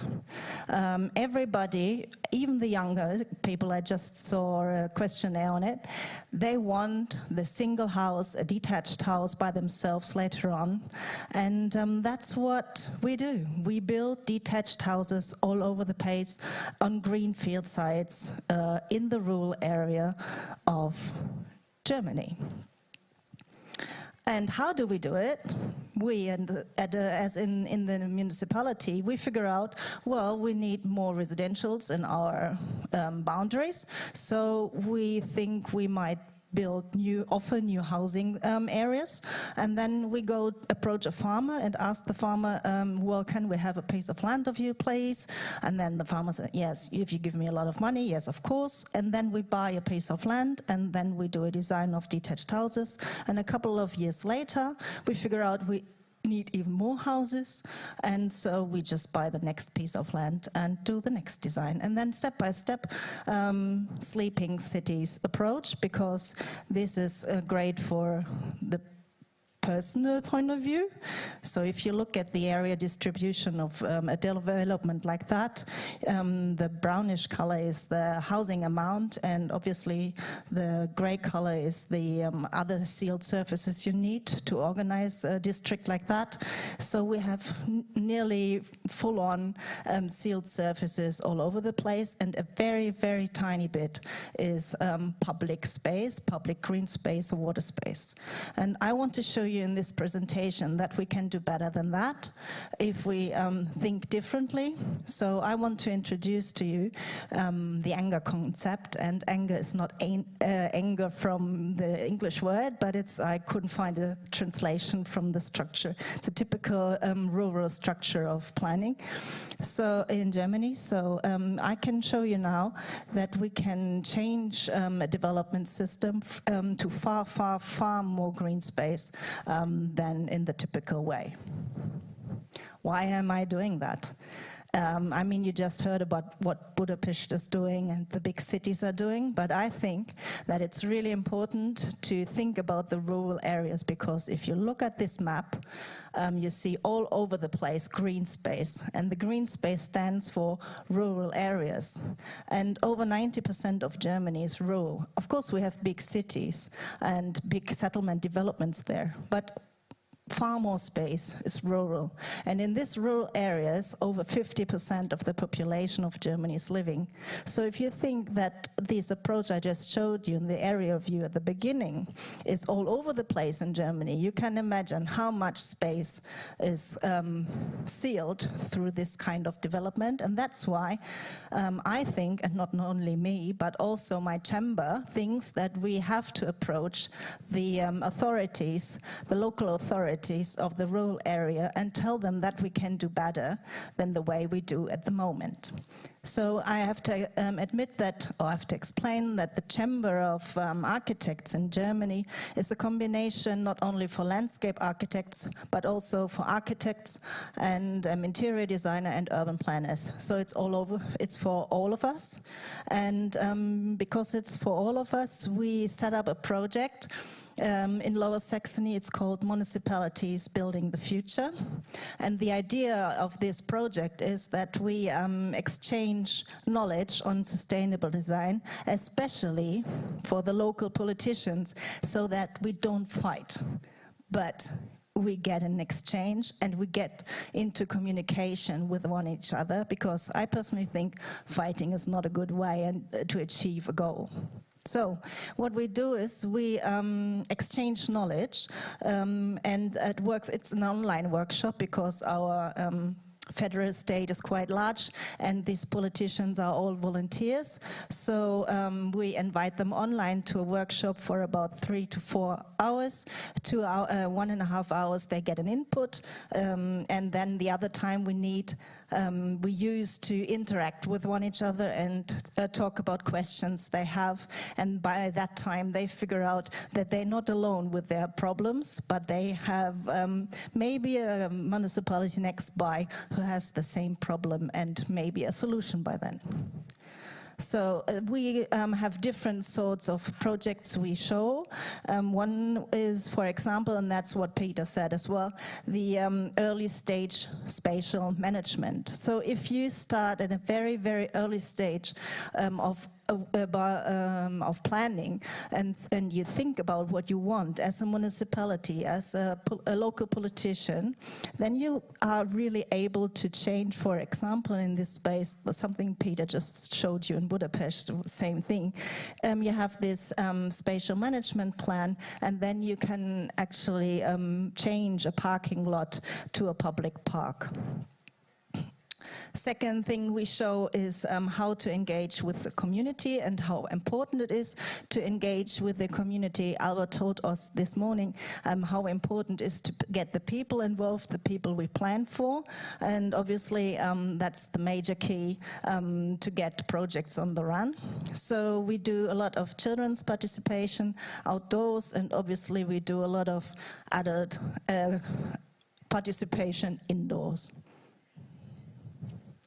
And last but not least, and then I come back to the project I want to show you, is that we showcase space-saving methods, construction methods, especially for detached houses. So what we do have at the moment, that was no good. Oh, well, at the top, you see how much plot size a detached house needs and how small a plot size can get. But if you change the typology of the house to, for example, a courtyard house, that's the line at the bottom, you can actually shrink the private needed space for this house, and that, keeping that in mind, I come to the project. I want to show you a project of my hometown I work for now. And that is it. That is my little tiny town. We have 63,000 inhabitants, 70 square kilometers big. It's attached to Hanover, which is far bigger, as you might know. But as you can see in the aerial view, it's pretty rural, lots and lots of farmland, and we have 13 districts, and in a couple of these districts we plan lots and lots of development on greenfield sites. I know that organizing housing on greenfield sites is not a good idea, but we can talk about that later.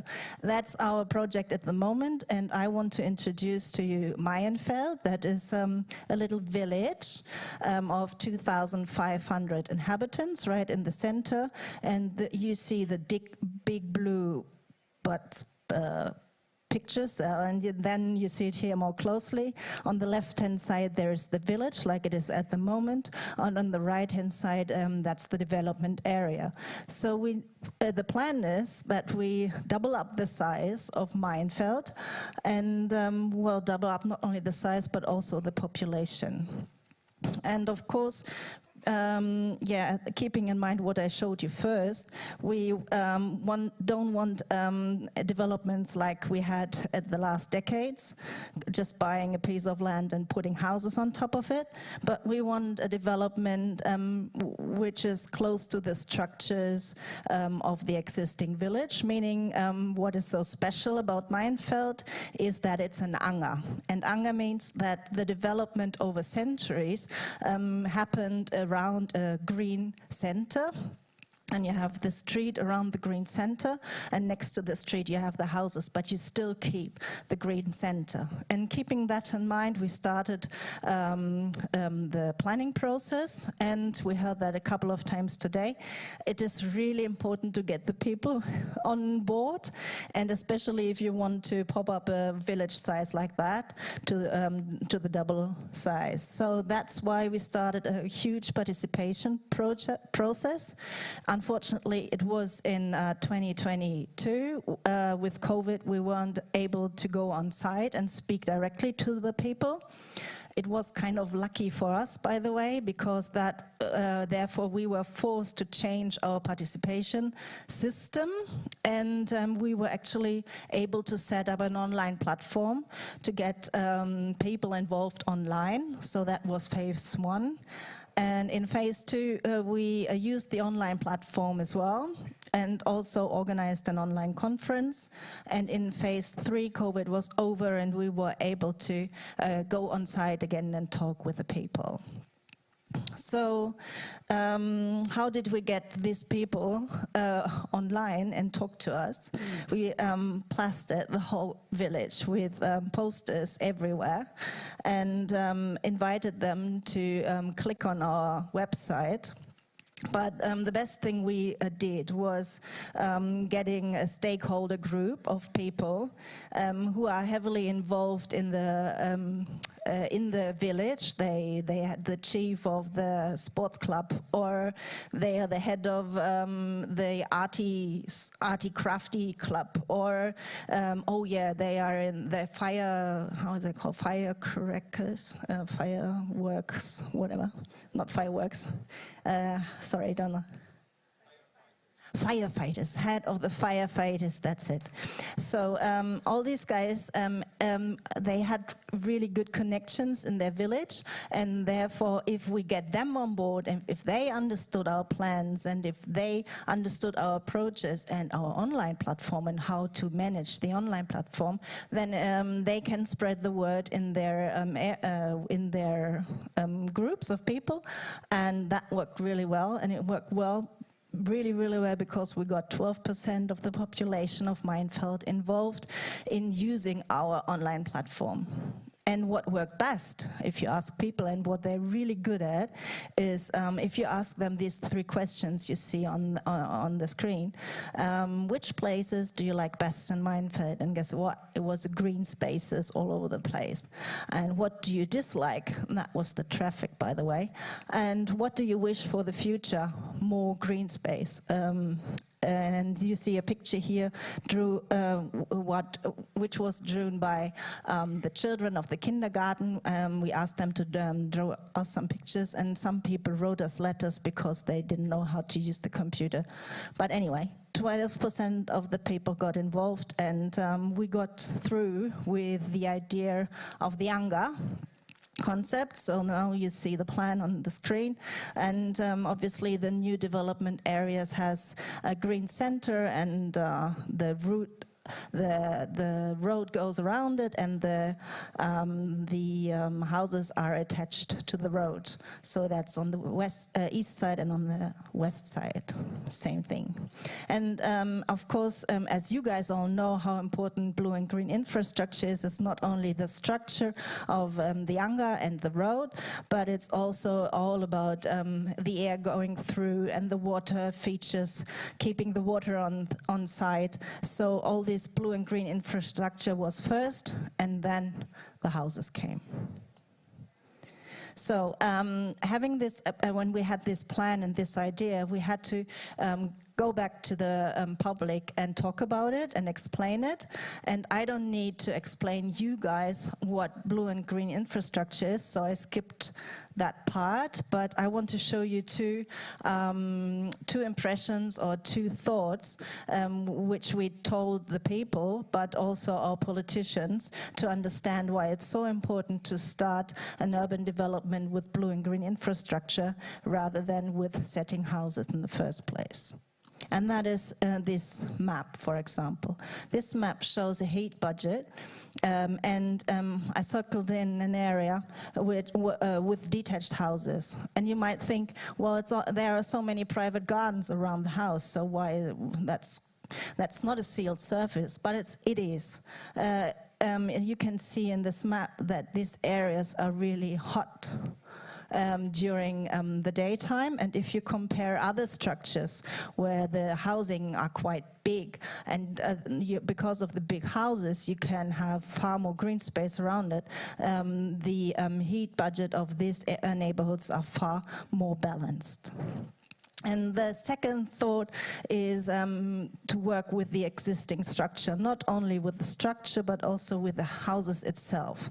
So my municipality has a housing register, meaning we know of each house in Mainfeld what it is, if it's a detached house, if it's a multifamily home, or if it's a semi-detached house. And if you look at the bluish 66%, so in the existing village, we have 66% of the detached houses. And if you look more closely at who lives in this 66% of detached houses, you can figure out that 20%, that's the orangey color, 20% of the people who live in these houses are 65 years and older. And as you might know, planning processes for urban developments take time, so we're not talking about 2030, but we're talking about 2040, and you start looking 10 years from onwards, so we are in 2033 now, so not only 20% of the detached houses are there are people over 65 years living in, but for nearly 40%. So that means around that age, people start to think, I don't need a huge house by myself, and I don't want this big garden lot to care about, but I would love to keep a flat in my village because I don't want to go to a big city, but there are no flats in this village. There is no other possibility for these people to live there. Instead of, there's just these huge housing plots. So therefore, the new design only offers a couple of detached houses that are the purple areas, but mainly we have houses like this. We call them farmhouses. I couldn't find the right translation, so it's something like farmhouse or courtyard house. So these structures are really common in the rural areas of Germany, but usually only one family lives in these structures. Nowadays, you could use this amount of housing, and you could offer for about, I don't know, 6 to 10 families or flats, units, to go into this amount of housing. And that's what we did with the Anger concept. So by shrinking, or by using courtyard houses instead of detached houses, we could offer 22 units per hectare. And if you look at the same area, like the area is used to create it, we have 17 units per hectare. And with this idea of changing the approach, we could organize less land consumption, far more green space, and we have more or less the same housing supply. And that's how Maienfeld can look like in 2040. And because we have this concept at the beginning of the whole process, and this concept is approved by our politicians as well, so they know what we are thinking and they know about our approach, then we can start now with the first development area. That's the first tiny bit, and this stripe of land already belongs to us, so we can start the development there, and it looks completely different to the one next door, if you see on this, as you can see on the screen. So to conclude, we all know that blue and green infrastructure can tackle the climate and biodiversity emergency by mastering complex human-nature relationships in a built environment. And I showed you now that especially it can do that if we start at a very early stage of planning. And of course, communication is the key to sustainable design. So I very much look forward to talking with you guys. Thank you.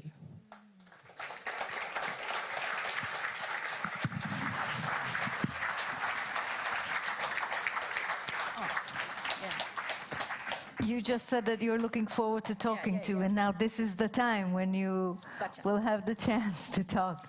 Because the second panel is building up now. I'd like to ask our previous speaker, Gábor, to please come back to the stage. And as with the previous one, we have two new panelists I'd like to introduce now. Bátoriné Nagy Ildikó Réka. She's a landscape architect. She would have stood up when you asked. Please, all of the landscape architects stand up, so she would stand up. Green infrastructure planning expert from the Institute of Landscape Architecture, Urban Planning and Garden Art, Budapest. And I would like to ask Shilpa Shandavarkar to also come to the stage. She is also a landscape architect and a professor at Mumbai University, Honorary Secretary of Indian Society of Landscape Architects. All of you, welcome on stage and have a great panel. Okay, thank you very much.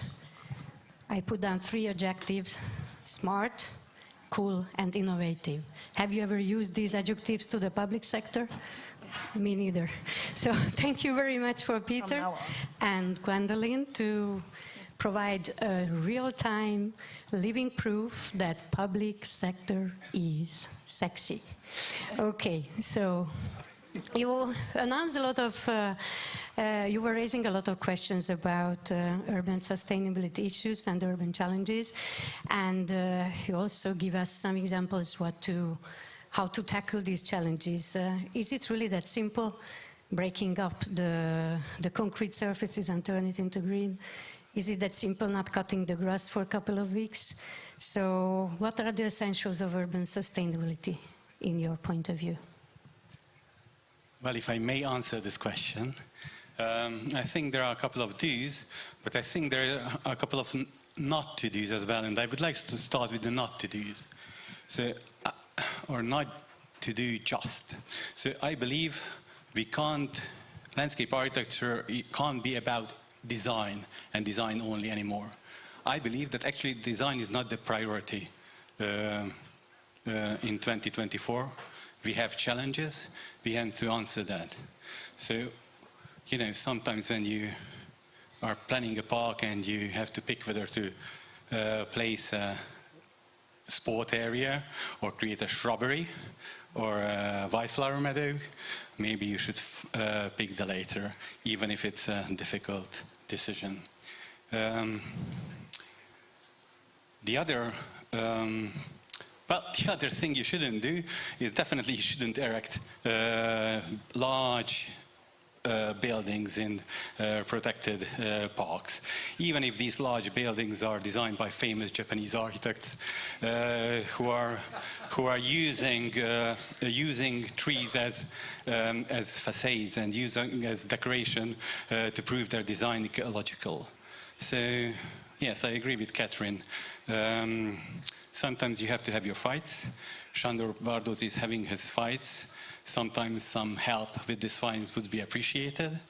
I believe that sometimes this help might be coming from unexpectedly, let's say, in a form of a recession.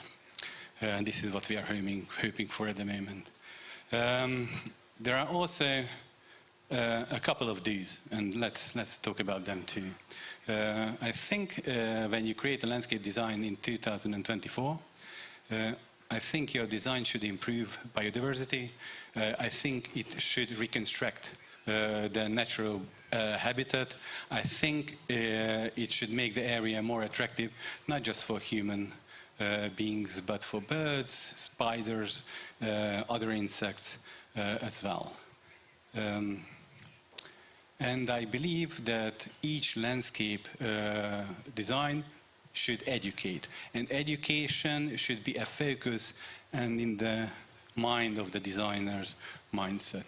We should teach by landscape design. And you're lucky enough because tomorrow you can visit the park when you can see all these ideas put in practice in the Pünkösfürdő Park. Thank you. Now maybe we can play a game that rural teaches urban. Gwendolyn, can you take the rural role? What rural experience can teach to Peter, who's tackling an urban challenges of a big city? So the example, what you just shown, what we can send him a message that rural helps urban. Helps is a better word than teach, because I don't think we need to teach one another anything.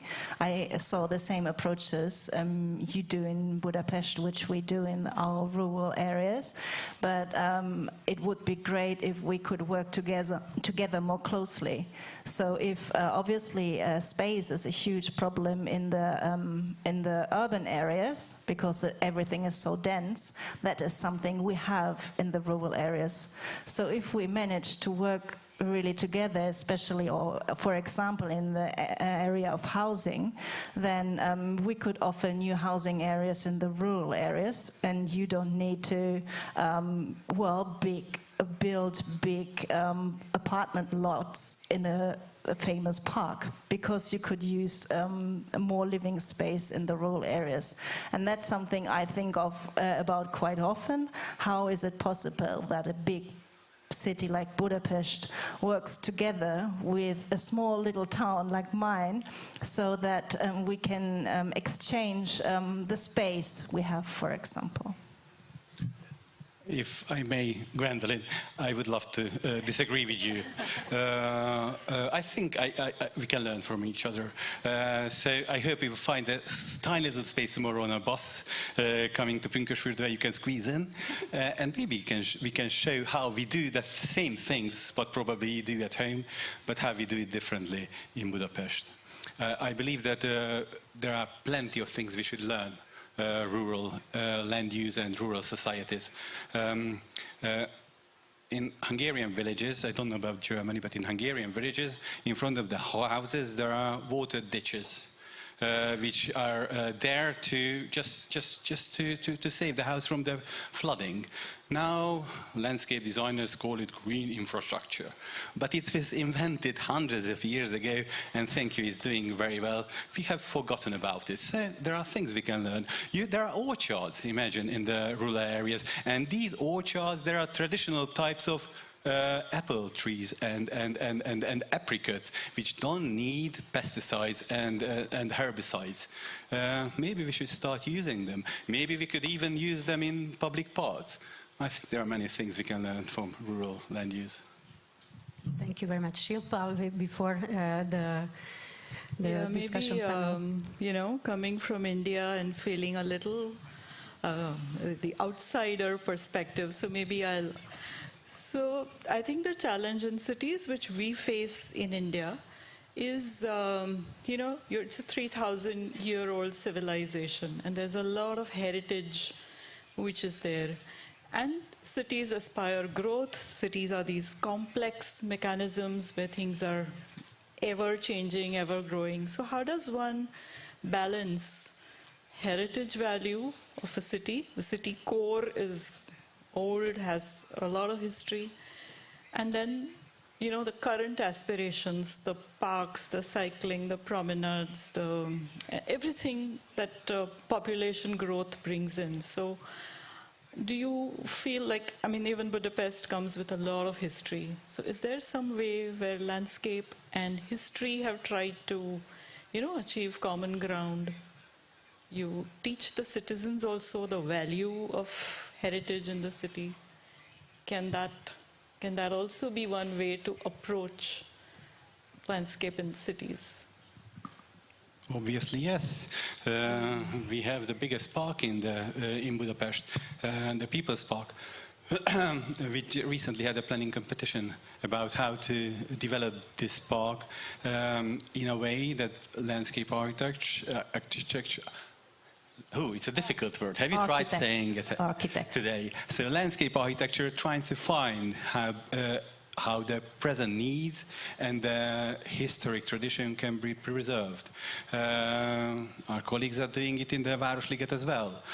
Slightly different approach, but I believe the same intentions. So even simply the idea of urban trees which are now maybe 80, 90, 100 years old, and they need to be phased out. They're either diseased or they're dying. So can plantation in the cities take into account that there will be this change? Like Catherine showed in her presentation, like 50, 60, 70-year plan. So I feel the kind of problems we raise, we are addressing what's happening today. I mean, you know, to save our today and tomorrow, but maybe we need to also think 20 years down the line or 40 years down the line. So, but we do that. I mean, that's the major, especially that's the major aim of working in a municipality. That's what we do. We organize plans for not today, not for tomorrow, but for the next 20, 30, 40 years. And that's our major issue. That's our main task. That's what we do. And it's not only about preserving what is there, but also especially thinking about how the city or my hometown is evolving. And therefore we use GIS systems to get all information at the moment and looking at what are the major problems which we are facing, and then how is the city supposed to evolve. That's the issue, that's my work, that's what I do every day in my urban planning department. Okay. Yeah, I absolutely agree with this. So you know, even if not talking about different species, that can be another other task and solution. But for instance, we had projects in the Mester utca 9th district where we had platanus trees planted, all trees, and the all trees are doing really well. They are coping because they have their roots already down where the water level is. However, when we plant new trees, they die in 2 or 3 years. So due to the urban condition, due to climate change, we have to change our ways. We talk about Stockholm type tree planting, which is expensive, more expensive than just put down a tree in a ditch. But this is the only way how these trees can live more than 3 or 4 years, and maybe we hope they can reach the even 100 years of age. So it's not just the species, the green space management should change. I want to add another aspect away from the tree or the planty bit, which is really important, but you need space to plant trees or to keep trees alive while the parking lots are growing and the streets are growing, and actually we want to change the traffic system at all. We need even more space for pedestrian routes because we can't get rid of the car routes, so we have a dilemma there, right? So it's all about space. And if we don't organize, if you say your city is changing and many people come to this, if we don't organize space at the very early beginning, we will never be able to plant trees or to organize parks. Yeah. When I saw Günger's presentation this morning of the Vara Lizard Park, it was 84 hectares. How on earth did Budapest organize an 84 hectares big garden right in the city center? These people who organized that at a very early stage, they were heroes. Because a park like that, of that size, right in the city center, you will never get a park like that in a city nowadays. So please, guys, if you start with your profession, organize the space so that we as landscape architects actually have something to plant on. Okay, I think we should keep on this urban tree thematic that can give us a lot of message, I think. Gwendoline, in your presentation, organizing space was one issue as a basis of sustainability, and you mentioned also communication and partnership. So can we move on that stage, that how you involve the community in an urban planning process, because it's not an easy task. You mentioned some of the tools, how you try to engage and empower the local community to take part in decision making. So can you share your ideas, and then we might drive ourselves back to urban tree issues, which is very up to date in Budapest, like every day, what's happening with one tree by another. Okay, so first, communication and partnership. When I worked as a landscape architect on site, we communicated with the public only, mainly. And well, we did that with every project. Every time when we built or designed a playground, we asked the kids or the youngsters what they want there. So that was a really bottom-up communication with the people we planned for. But now, being in an urban design and organizing space, I can't repeat that often enough, it is mainly, I understood that it's mainly important to talk to the politicians and not to talk to them like tell them what they have to do because they don't want to do what we tell them, but to, well, give information, make them feel comfortable and give them the idea that they actually decide things. And if you talk to them from the very, very beginning on. That's why I said if you have a plan from the beginning on and you get them involved in this strategic process, then they're not surprised anymore if we tell them, no, we can't build a parking lot there, that's going to be a park. So, and I think it's, I mean, everybody said we have to fight, and I'm sometimes really difficult too. So yeah, of course we have to be difficult, but I think we have to explain far better what our profession is all about, and not from the top down, but from the bottom up. And if we show the pictures of what our profession is able to do to the politicians, or even better, go into politics, guys, go into politics and become the mayor, and then we don't need to explain that much anymore, because then our profession has a big back up. Thank you. I would like to start from planning philosophical approach a little bit. I think we should lose our elitist approach. I think we should lose this positive approach that we architects, we designers know better. I don't know how many of you know the book How to Turn the Place Around. Especially students. Do you know this? It's a publication of planning for urban places. If you don't know this, then go on internet and find it and read it. It's essential. Actually, it was translated to Hungarian too. Ha nem beszéltek angolul, de beszéljetek angolul. And I think it just shows that we shouldn't just teach residents and tell them the way. We should regard them as partners, because sometimes they know better. Budapest City has a green space strategy called after one of the chief gardener of the city, Radó Dezső. And in this, the Budapest City has declared a protocol of how public should be engaged in all and every green space development project.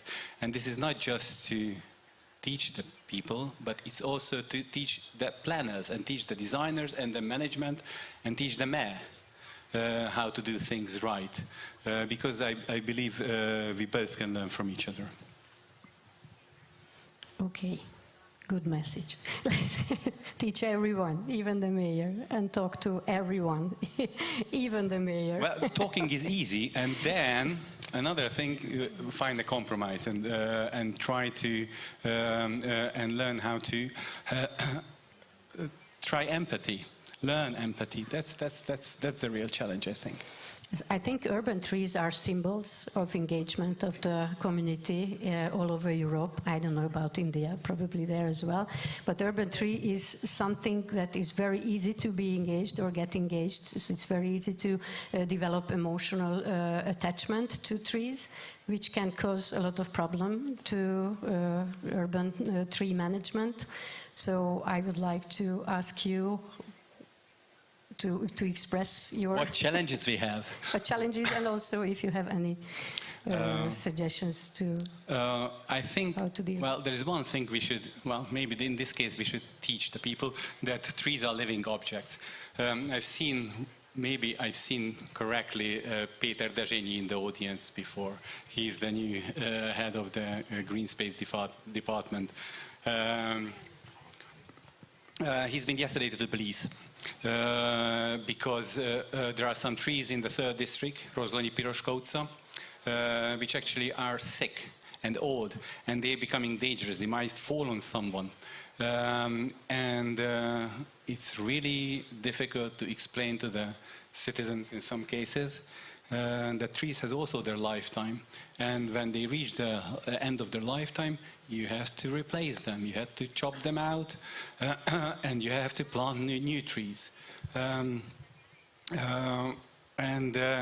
the colleagues of the Green Space Management Company, they were physically attacked by people opposing cutting out the trees, while the intention of the city and the Green Space Management to replace those trees with trees, because they reach the end of their lifetime. This is something, it seems to be really difficult to explain. Okay, how about the urban planning level? What an urban planner can do? Yeah, I want to, in Germany we have the different, in the big cities we have the problem you just said, that's right. We need to cut down trees, and it's hard to explain why we need to do it, right? But in general, if you look at whole Germany, especially the rural areas, we have the opposite problem. The majority of trees belongs to private property, and obviously it's a private property tree then. And because the people don't like leaf trees because they're dirty, they a lot of work, and they're big, and they make shadow and stuff, they just cut down the tree, just like that. And we can't do anything about it. So we don't have laws in general in the big cities, yes, and a couple of small towns too, yes, which don't allow to cut down trees. Like we have cut down laws, but in the rural areas we don't have them. And therefore we have to agree, we can't do anything against it, that people are cutting down these huge, valuable, really healthy trees, and it just happens all over the place.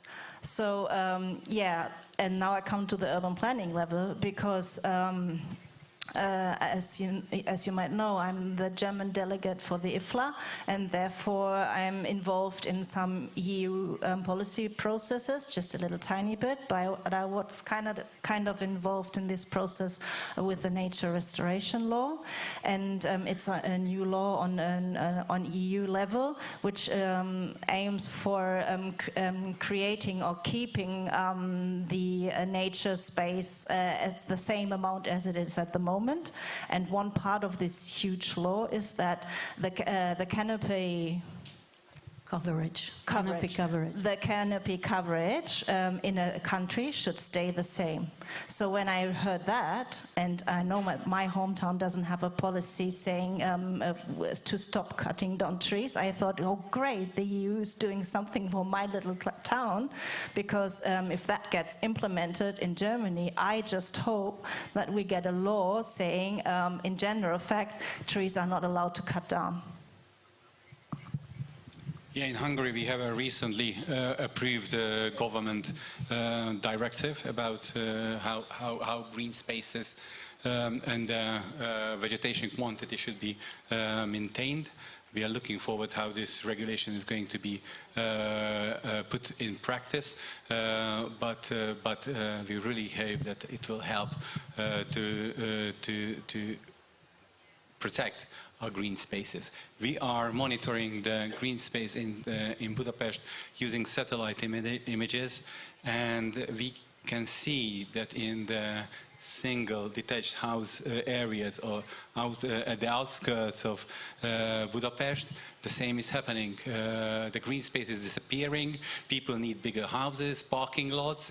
They increasing the paved surfaces. So trees and green spaces are disappearing from former rural areas. This is a significant issue. There are many things we can do. It's really difficult to tackle this issue, but one of our ideas is to provide funding to encourage people to plant fruit trees in their garden. That could be one step towards the solution. So just another question, follow up on that. Do you have a specified list of trees which is permitted for planting in different regions? Because in India, we don't have the private tree policy. We can't cut down trees, but people sometimes grow trees which are invasive species, not really suited to that region. And there are a few trees like the eucalyptus tree in India will not allow anything to grow in the understory. And also there is a lot of very high water requirements. So over 10-15 years, there is a drop in the water table as well. But there is no, we don't have a rule book which specifies what species should be planted in which region. So would either of your countries have that? Yeah, we don't. Yes, in this mentioned the Green Space Directive, there is a new and an upgraded list. I think it's been modified according to the suggestion of the Chamber of Landscape Architects, because I think Robinia pseudoacacia was mentioned as a tree that we don't need, while significant areas in Budapest and rural areas are using this tree. So yes, we have a list, and it's a good start. For me, this is really nice to see, because in our landscape programs, we do teach our students, you know, this state, because India is north to south, 7, 8 different climatic regions, so very, very diverse planting. But they learn that in school, but that's not what they, or rather landscape programs, but that's not what is seen in practice. So it's really nice to hear that, you know, and we don't, unfortunately, and I'm really saddened to say this, Mumbai, a city the scale of Mumbai, doesn't have the position of a landscape architect in any government position. So it's only private practitioners, educators, and, you know, that's it. So Go to politics and change that. Yeah. Actually, that sounds very well. As a final message, we have a couple of minutes left, so please, what is your message to the audience? How to empower them to take public role? Yeah. Give us your message, please. Public role? Yes, because you are public servants. Yes. Yes, you are. Almost forgot. Okay, Forgot. so please empower our audience. Give us your message. What is your secret? Do you become a public servant? Biggest adventure of your life. Okay. Gwendolyn? I fully agree on that. I think we have the best job ever and we have the best possibilities to change the world. And if it's not us working for a municipality, you should definitely become a mayor. Okay, wonderful. Thank you very much. Thank you so much.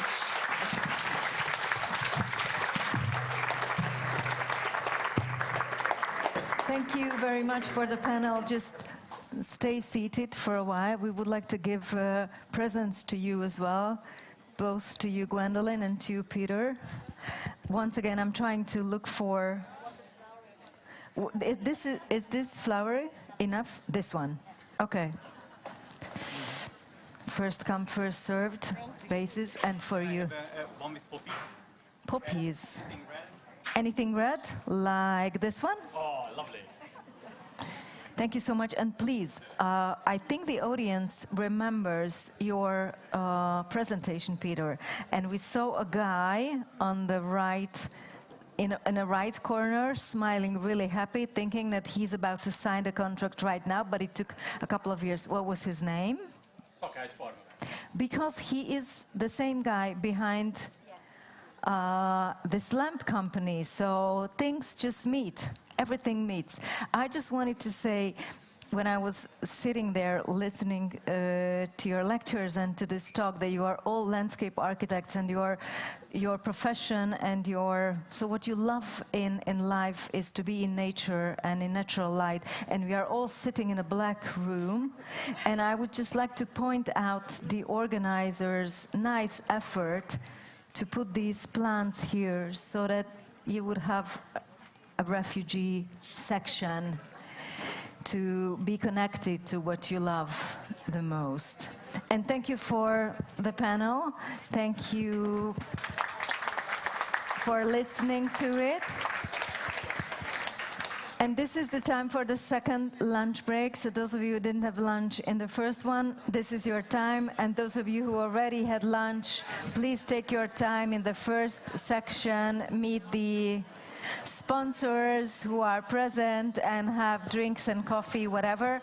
And please make sure to come back by 14:55. Thank you. Szuperül beszél.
of all the fruitless searches. Oh, I see the light and the heat. Oh, I wanna be that complete. I wanna touch the light, the heat I see in your eyes. In your eyes. In your eyes. In your eyes.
settle down for every job.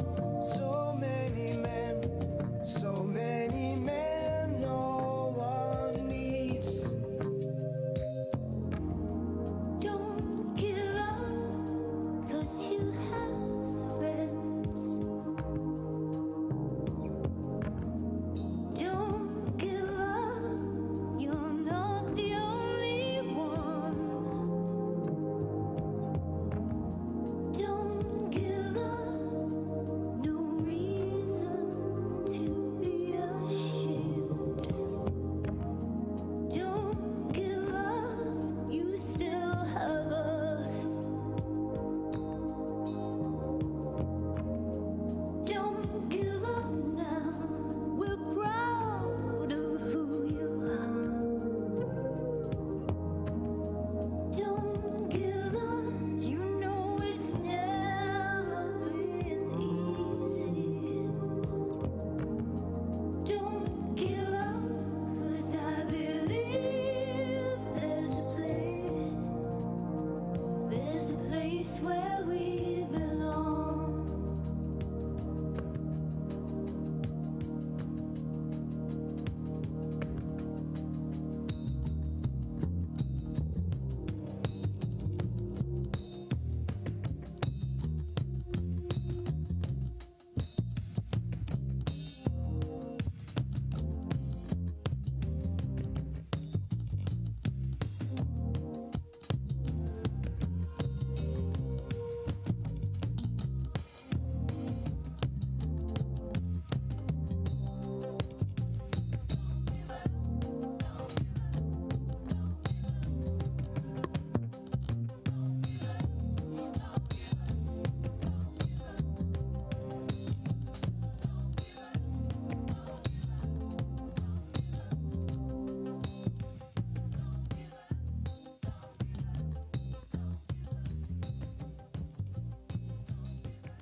Hans plays with Lottie, Lottie plays with Jane, Jane plays with Willie, Willie is happy again. Suki plays with Leo, Sasha plays with Brit, Adolf builds a bonfire, Enrico plays with it.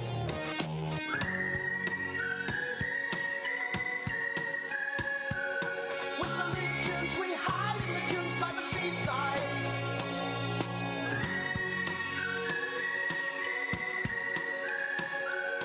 Whistling tunes, we're kissing baboons in the jungle. It's a knockout. If looks could kill, they probably will. In games without frontiers, war without tears. If looks could kill, they probably will. In games without frontiers, war without tears.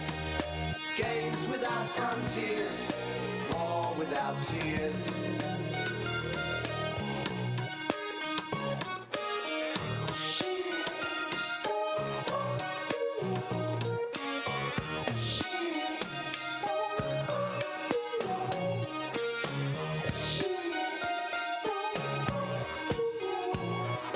Andre has a red flag, Chiang Shing's is blue.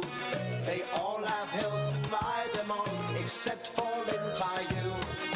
Dressing up in costumes, playing silly games, hiding out in treetops, shouting out rude names.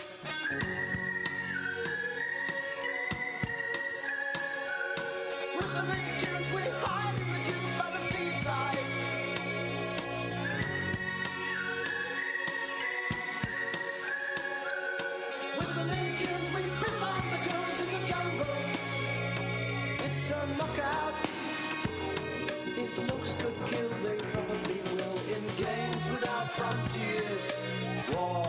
tears.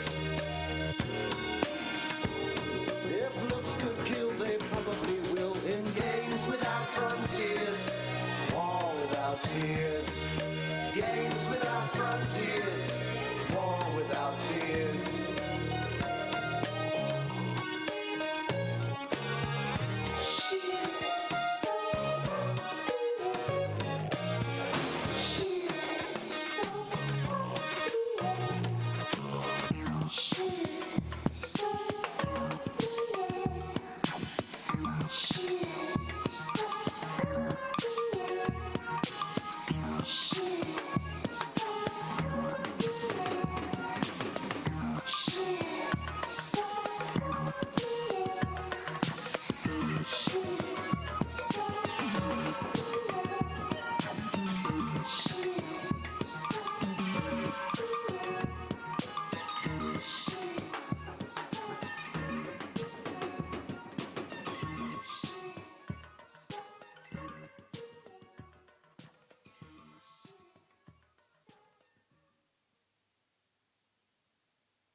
I wish I could swim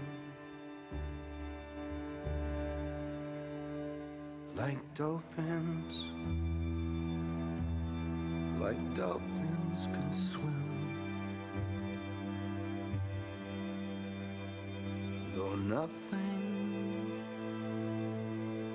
will keep us together,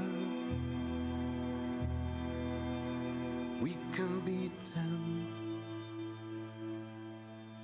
forever and ever. How we can be heroes just for one day. How we can be heroes just for one day.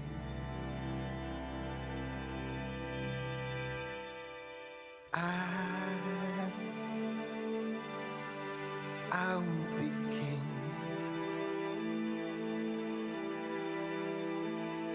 and you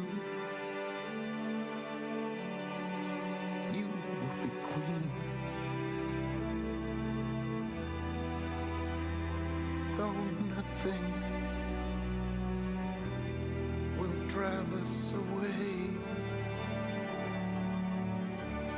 how we can be heroes just for one day. How we can be us just for one day.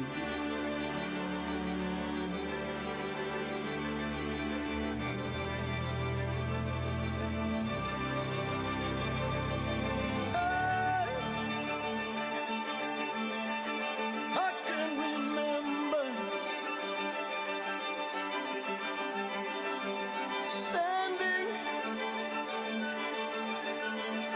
standing by the wall,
book of love is long and boring. No one can lift the damn thing. It's full of charts and facts and figures and instructions for dancing. But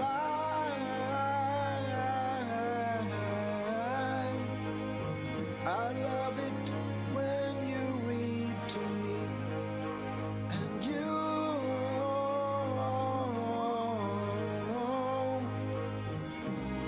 can read me anything. The book of love has music in it.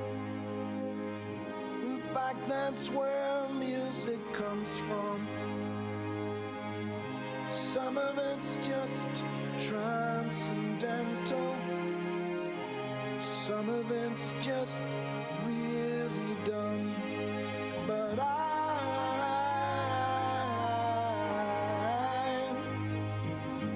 love it when you sing to me, and you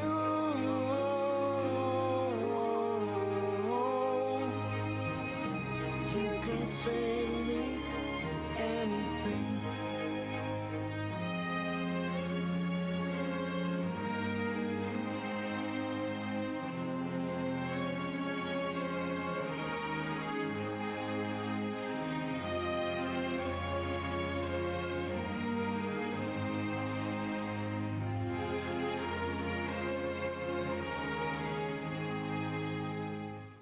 The book of love is long and boring and written very long ago. It's full of flowers and heart-shaped boxes and things we're all too young to know. But I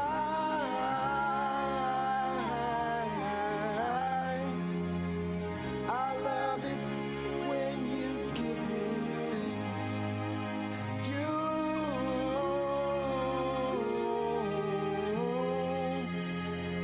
you ought to give me wedding rings, and I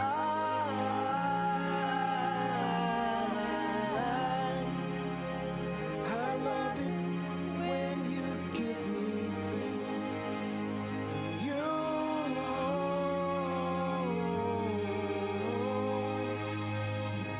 ought to give me wedding rings.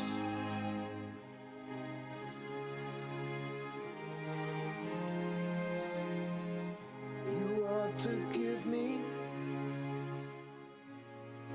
wedding rings.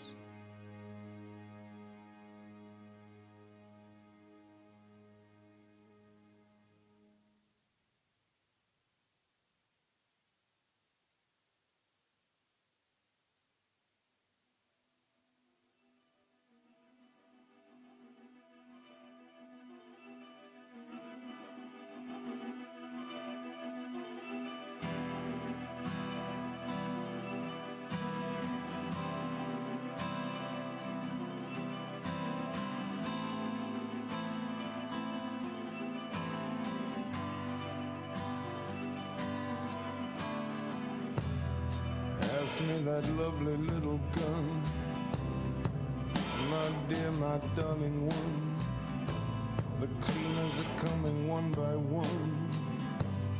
You don't even wanna let them start.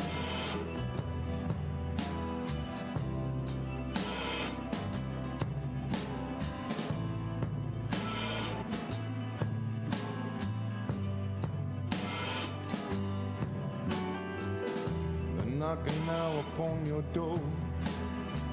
They measure the room, they know the score. They're mopping up the butcher's floor of your broken little heart.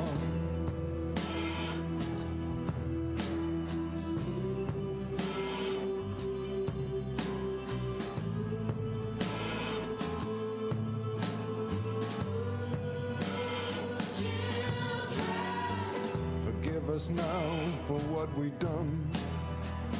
started out as a bit of fun. Here, take these before we run away. The keys to the gulag. Children, lift up your voice. Lift up your voice.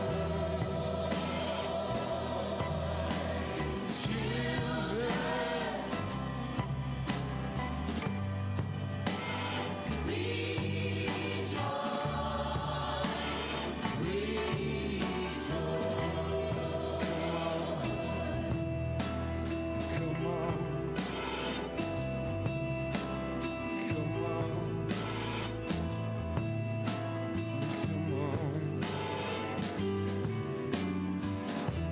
Comes Frank and poor old Jim. They're gathering round with all my friends. We're older now and the light is dim, and you are only just beginning.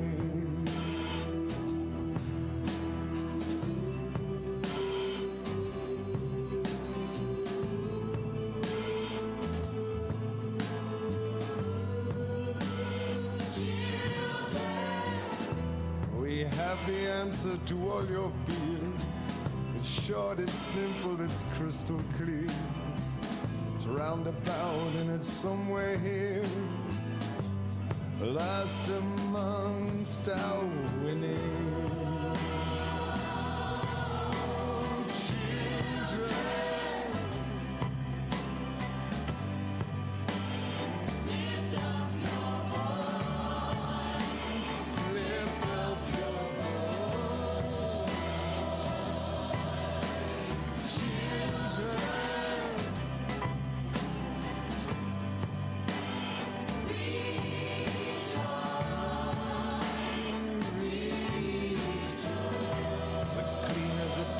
Job on you.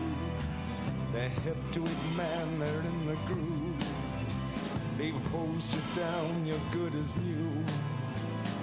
And they're lining up to inspect you.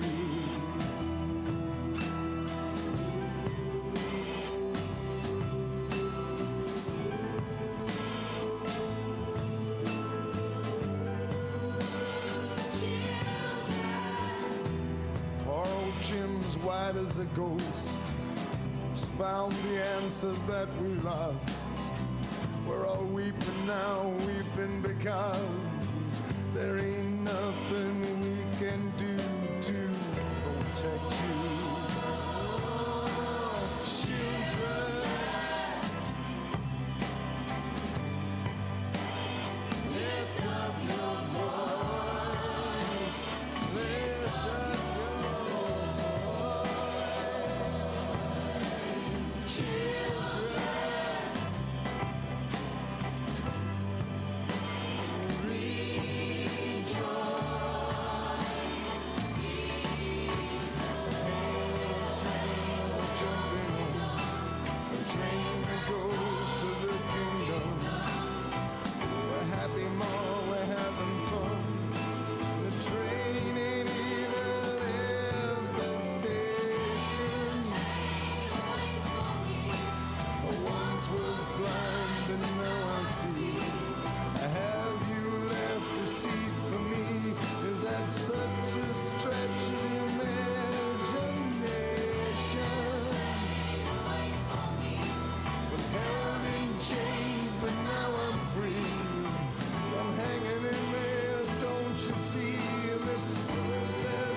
Take a little walk to the edge of town and go across the track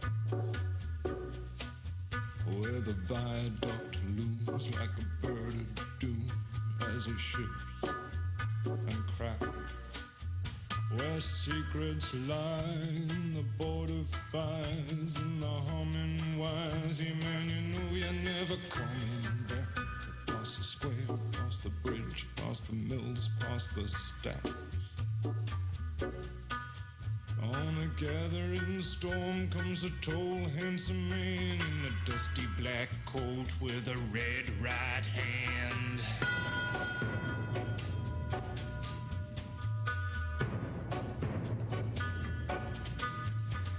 Wrap you in his arms, tell you that you've been a good boy. He'll rekindle all the dreams that took you a lifetime to destroy. He'll reach deep into the hole, heal your shrinking soul, but there won't be a single thing that you can do. He's a god, he's a man, he's a ghost, he's a guru. They're whispering his name through this disappearing land, but hidden in his coat is a red right hand.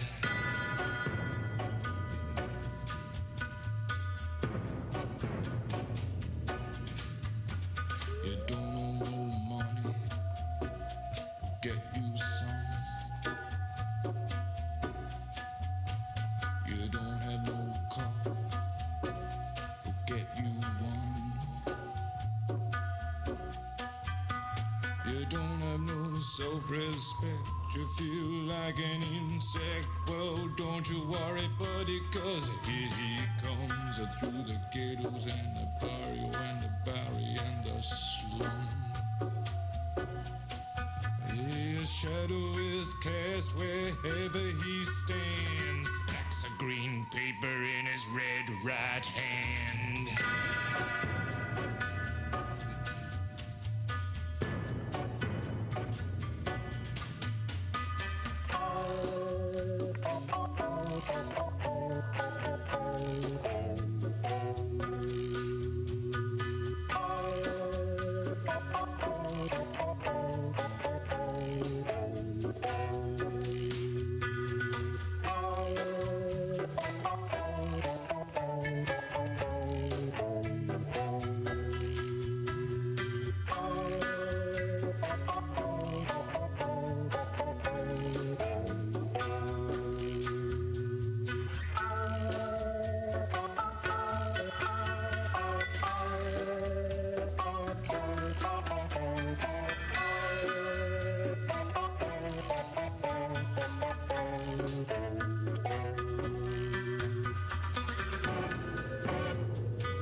You'll see him in your nightmares, you'll see him in your dreams. He'll appear out of nowhere, but he ain't what he seems. You'll see him in your head on a TV screen. Hey buddy, I'm warning you to turn it off. He's a ghost, he's a god, he's a man, he's a guru. You're one microscopic cog in his catastrophic plan, designed and directed by his red right hand.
I don't believe in an interventionist God.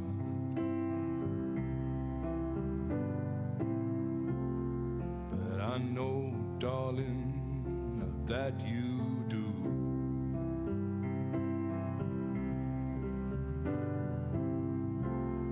But if I did, I would kneel down and ask him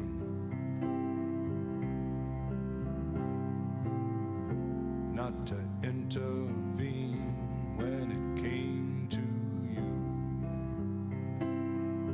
Well, not to touch a hair in your head, leave you as you are. If he felt he had to direct you, then direct you into my arms. Into my arms, oh Lord, into my arms. Oh Lord, into my arms. Oh Lord, into my arms.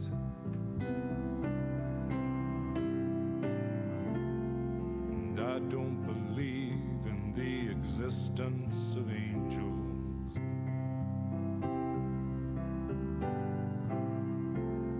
But looking at you, I wonder if that's true.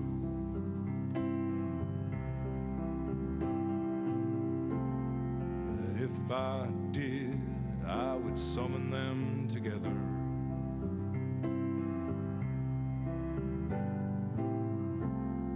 And ask them to watch over you. Well, to each burn a candle for you, to make bright and clear your path, and to walk like Christ in grace and love and guide you into my arms. Into my arms, oh Lord, into my arms, oh Lord, into my arms, oh Lord, into my arms.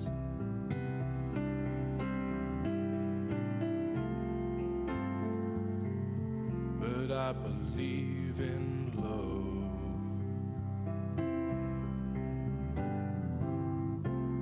And I know that you do too.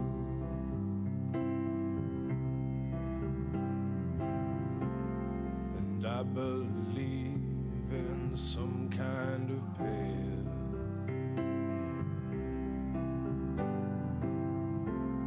Though we can walk down, me and you. So keep your candles burning, make a journey bright and pure, that you'll keep returning always and evermore.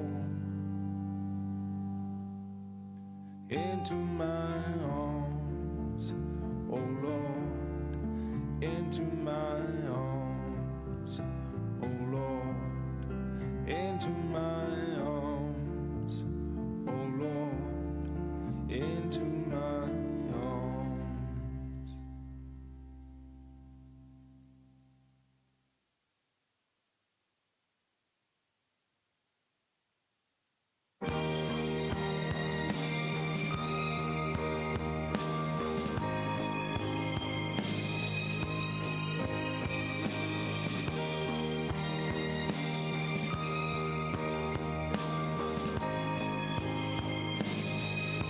shore of the lake, the old man sat and watched a woman bathing. With its golden touch, the light was such that the moment was worth saving. And he sang the song of the lake, the song of the lake.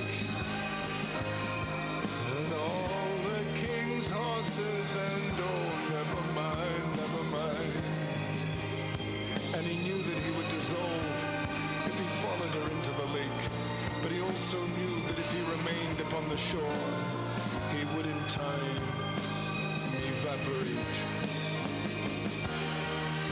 He sang the song of the lake, the song of the lake. And all the king's horses, oh, never mind, never mind. And he knew that even though he had found heaven, such as described in the ancient scrolls, still he felt the drag of hell upon his old and mortal soul. And he sang the song of the lake, and all the king's horses, oh Lord, never mind, never mind. For every evil under the sun, if there be one, seek it to be found. For there's either a remedy or there is none. And if there is none, never mind, never mind. Never mind, never mind. Ah, never mind.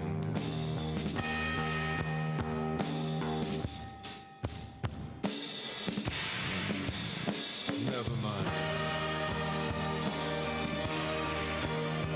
Oh, never mind, never mind, never mind.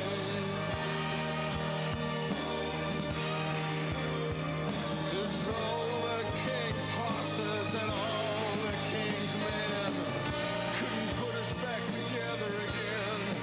Oh, my darling, well, where will we go?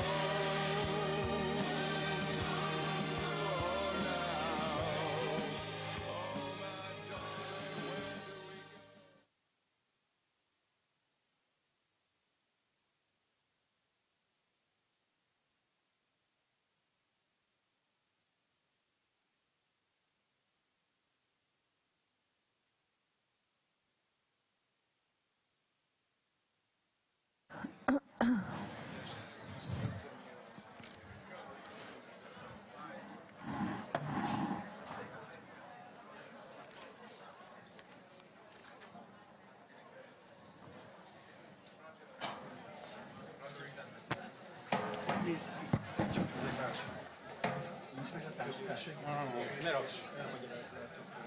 Egy laptoptáskát leraktam, és fekete. Laptoptáskát. Figyelj, ha bármit kell, akkor légy szíves, mondom most a Nórával. Vagy én mondjam be? Aha. Angolul és magyarul is. Vagy én elmondjam, vagy te elmondod? Elmondom szívesen. Jó, angolul és magyarul is, ha bármit hozzá tudsz fűzni, akkor csak tedd vissza.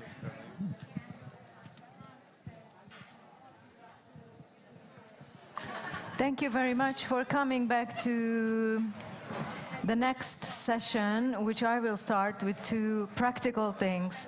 First, we are looking for a laptop bag. Please, Peter, give a description. Yeah, I lost my laptop bag. It's a black HP laptop bag. So if you see it anywhere around or you took it by mistake, please return it. No, it's not inside. Well, there's nothing extra. It's just like a usual laptop bag in black, and that's it. That's all we can say. Yeah, it has my ID. Okay. Yeah.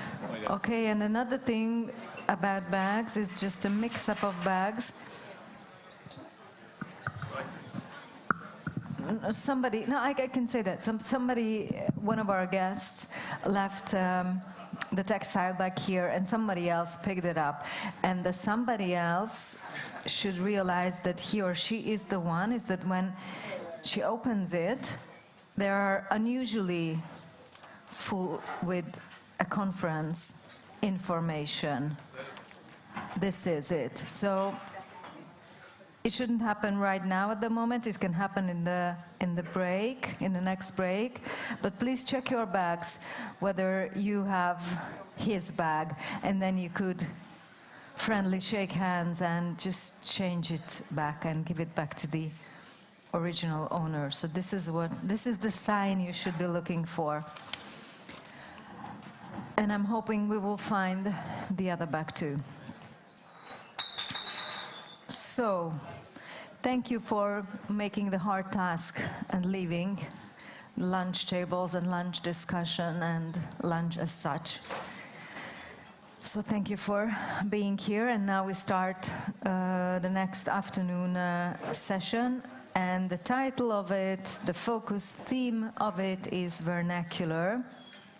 The landscape is humanized nature. The oldest method of humanizing nature is agriculture. The need for food production led to the shaping of landscapes, and over the centuries, different agricultural and horticultural cultures and practices have created unique landscapes that still preserve and convey traces of ancient knowledge and techniques. This is such a nice thought. These are imprints of cultures. Their survival proves their sustainability. Our speaker on this topic is a landscape architect, so I'd like to introduce the first lecturer of this session on stage. Once again, he's an international lecturer, so the third, actually, in the row at today's conference. So please welcome Merrick Denton Thompson, landscape architect from London. He's coming up. These chairs are horrible.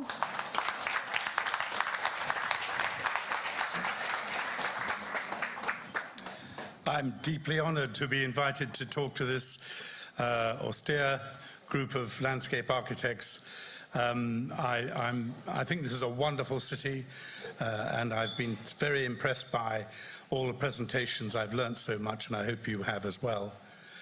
In our discussion at the end of this session, I hope that the audience might participate a bit more, be given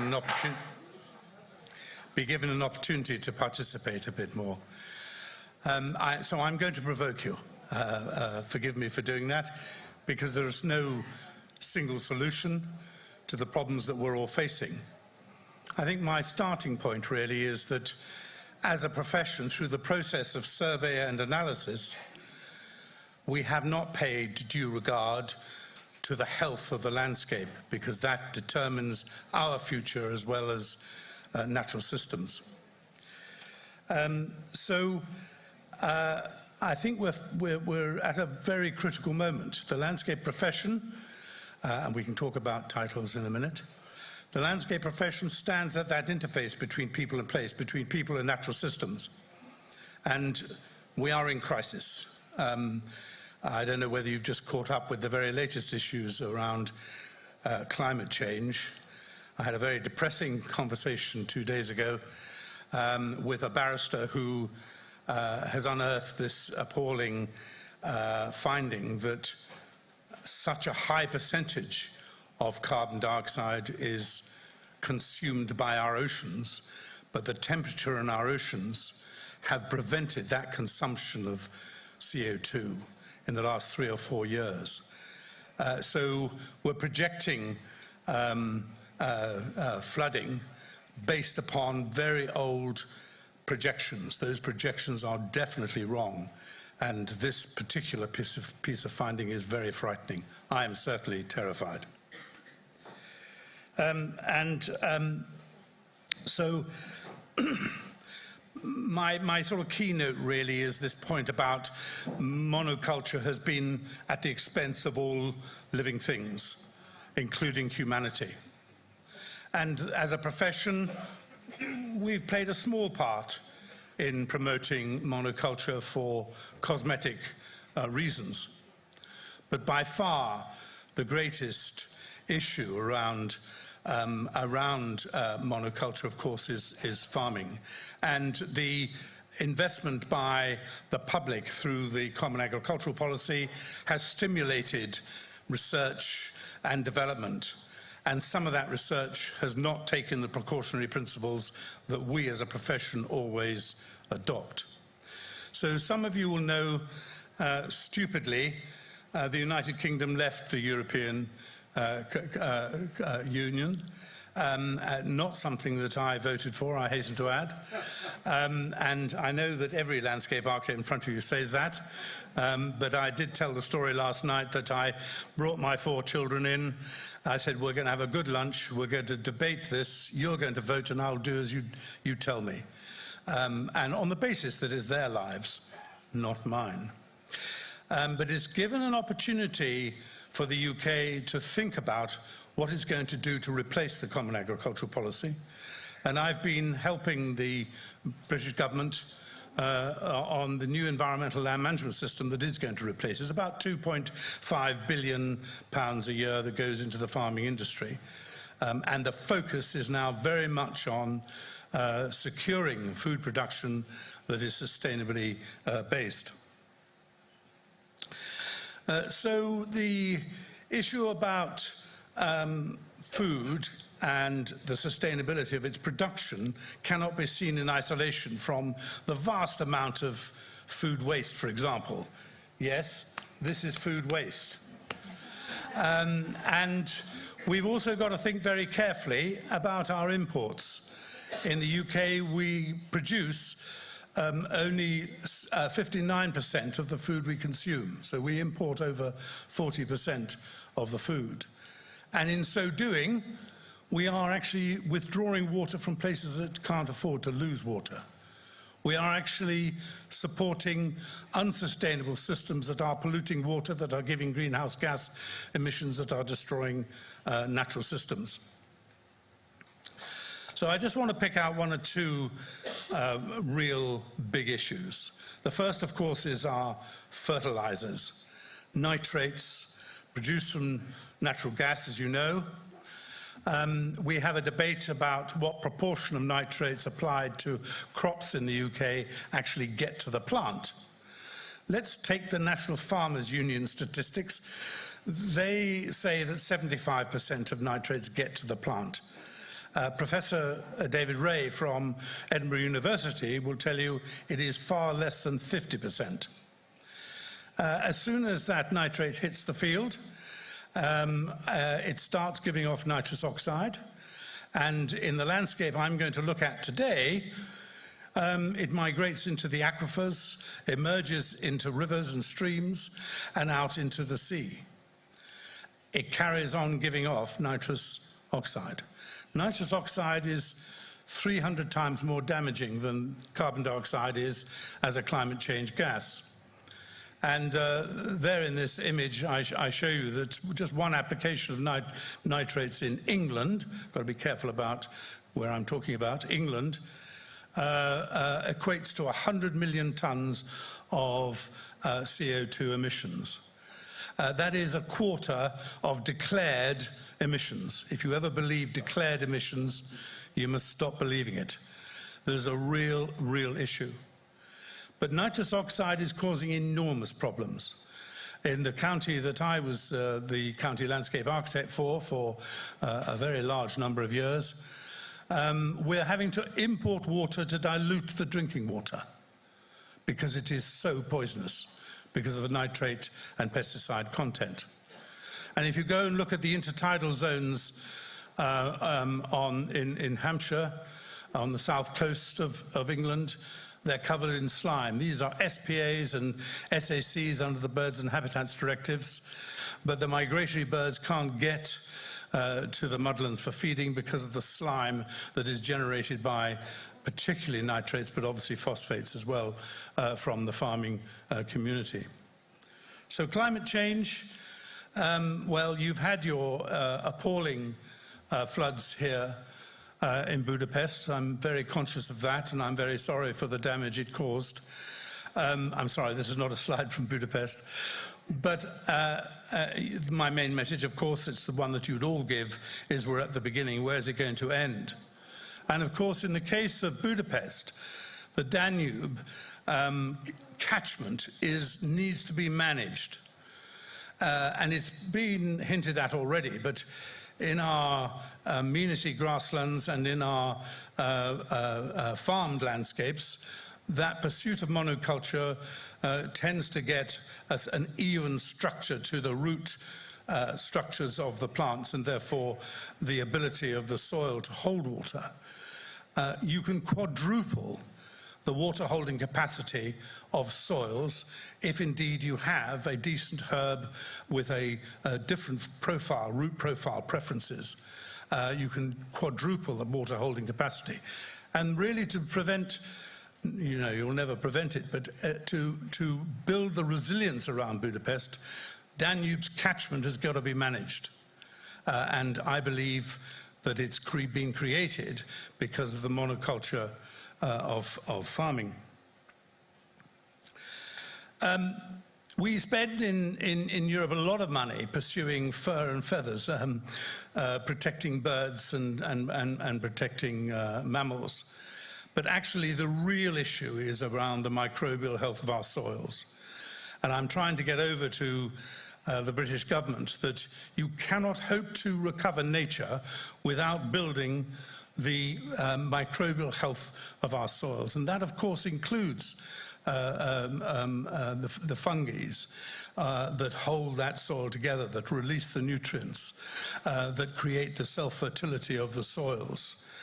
And so we're going to have to get across this basic message that, and again it's been alluded to by previous speakers, that if you've got a problem with biosecurity, your solution is biodiversity. And I will come back to that again, that particular point. But we have got to understand that the microbial health of the soil is the new science. There's a lot of work going on at the moment in some of the UK universities where consortia of microbes that naturally occur, but by twists of management, you can actually gain that hidden promise about secure, sustainably produced food. I've been working with Cranfield University. They did a big study, Professor Jim Harris, in 2016, and determined that 80% of English soils are dead. He wasn't allowed to publicize that because it would affect the income coming into the university for research by the very companies that, of course, have caused that death of the soils. And in fact, it was from that study that the Secretary of State announced that we've only got 45 harvests left in English soils. So you might say, well, what's this got to do with the landscape profession, with landscape architects? My responsibility was for a whole region, including 2 cities and a very rural environment. So I started work on this in 1985, and I'm still going until I drop dead. Because there is a real crisis in terms of our farming systems. So what can we do? Certainly we can contribute to national, international policy, and I very much supported the approach of Gwendolyn in terms of, you know, not putting up with the leftovers, but actually driving policy. That was a very smart interpretation of what the profession needs to do. It needs to get its embodied into the public sector at all levels of public sector. I believe that is one of the aims of Iflaeu. We must really ensure that we have that symbiotic relationship between those in the private sector and those in the public sector. So it's quite critical. But the point about survey base, if you look at the farming industry, they are great farmers. They are about a single product. They are about a single business plan. No longer can we rely upon the sort of white land, the agricultural land. We've now got to secure multifunctional outcomes. We've got to look at natural capital. What is natural capital? They are the essence of life. What about clean water? Not just for us to drink, but for the wildlife. What about clean air for us to be able to survive? What about resilience? What about ecosystems where we harness the power of natural systems and not suppress it? That's what we've been doing up until now. Today, we have to change. We've now got to harness that power of natural systems. And so we need to also understand that national policies fail to recognize the diversity of our landscapes. Diversity that has been dependent upon microclimate, soil type, ecosystems, topography, geology, and the interaction over thousands of years of humanity on those assets. And of course, Europe is so diverse. Its landscape is so rich in diversity because of the cultural differences, because of those land-based differences, and they vary enormously. So what we need to do is to translate national policy and make it relevant to specific landscape types. And we need to help on the development of resilience plans. We need to help the farming industry on their management plans. And we need to empower our citizens. We've got to make sure that the urban-based, certainly in the UK, 80% of the population now live in towns and cities. They've lost all connection with rural landscapes, and they're investing a considerable amount of money. In so doing, do they understand what that investment is actually delivering for them? And so the farming industry does need to be accountable. It cannot be left alone, and we cannot just rely upon regulation, which of course is administratively very, very costly. But also we need to empower our young people and reconnect young people with natural systems. There's a real issue now in terms of mental health, particularly on the issues of climate change and the doom and gloom that they cannot possibly miss out on in terms of the social media. So there is a real crisis in terms of the mental health of our young people, and I'm sure that's not just in the UK. My team in Hampshire in the early 1980s pioneered the character assessment process, and we published the first character assessment. And that character assessment did, as I said, is basically the basic common sense of survey and analysis. It's really understanding soils and microclimate and ecosystems and topography, and how humanity has intervened and created that very strong sense of place.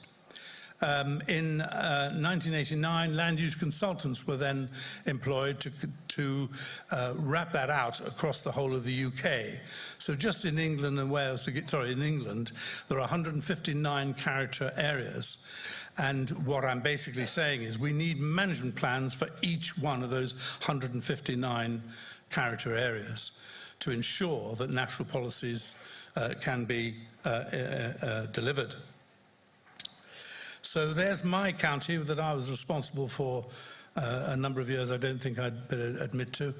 When I retired, I carried on because I recognized that on my patch, this landscape had become extremely impoverished and really serious environmental conditions.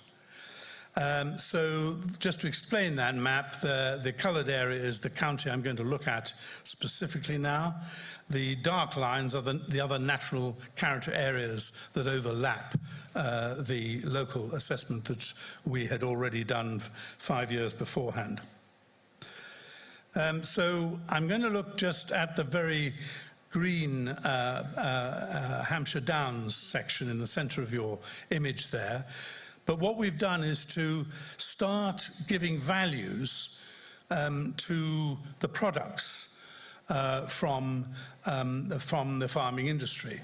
So food provision, timber, water supply, renewable energy, air quality, climate regulation, recreation and physical health. The difference, by the way, between recreation and physical health, recreation is more on the tourism income side.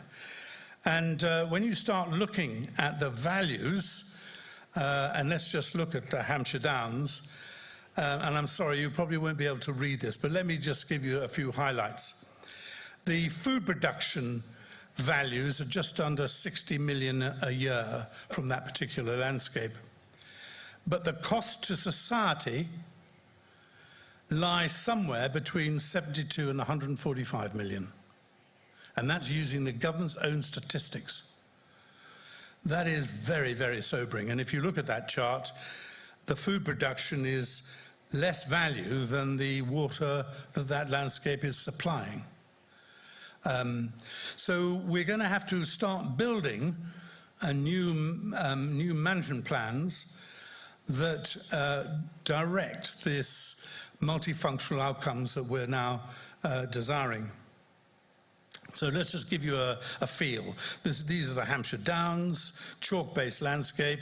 This is the South Downs. It is now a national park, but it's a different character area.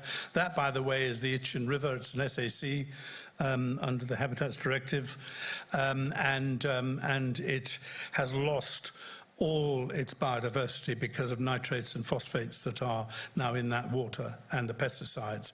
It's now in a critical state, and we must take responsibility. This is an international asset. And this is the New Forest, a completely different landscape, one that is managed through commoning.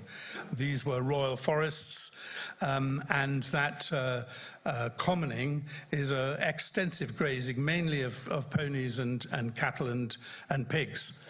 But critical to the character of that landscape, which is of course made much more important because it is a national park now, and that open characteristics of landscape needs to be sustained and recognised and valued.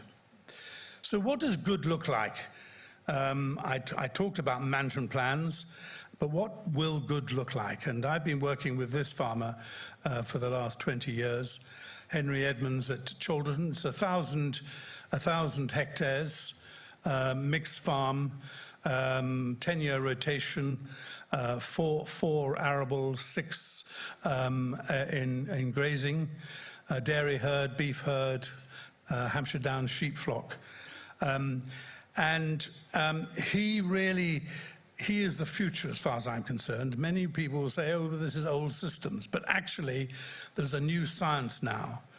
So, for example, the issue of sandfoin, which he's standing there in the middle of the field of, first of all, it's a powerful fixing of nitrates. He does of nitrogen from the atmosphere, so he's reversing the drivers of climate change.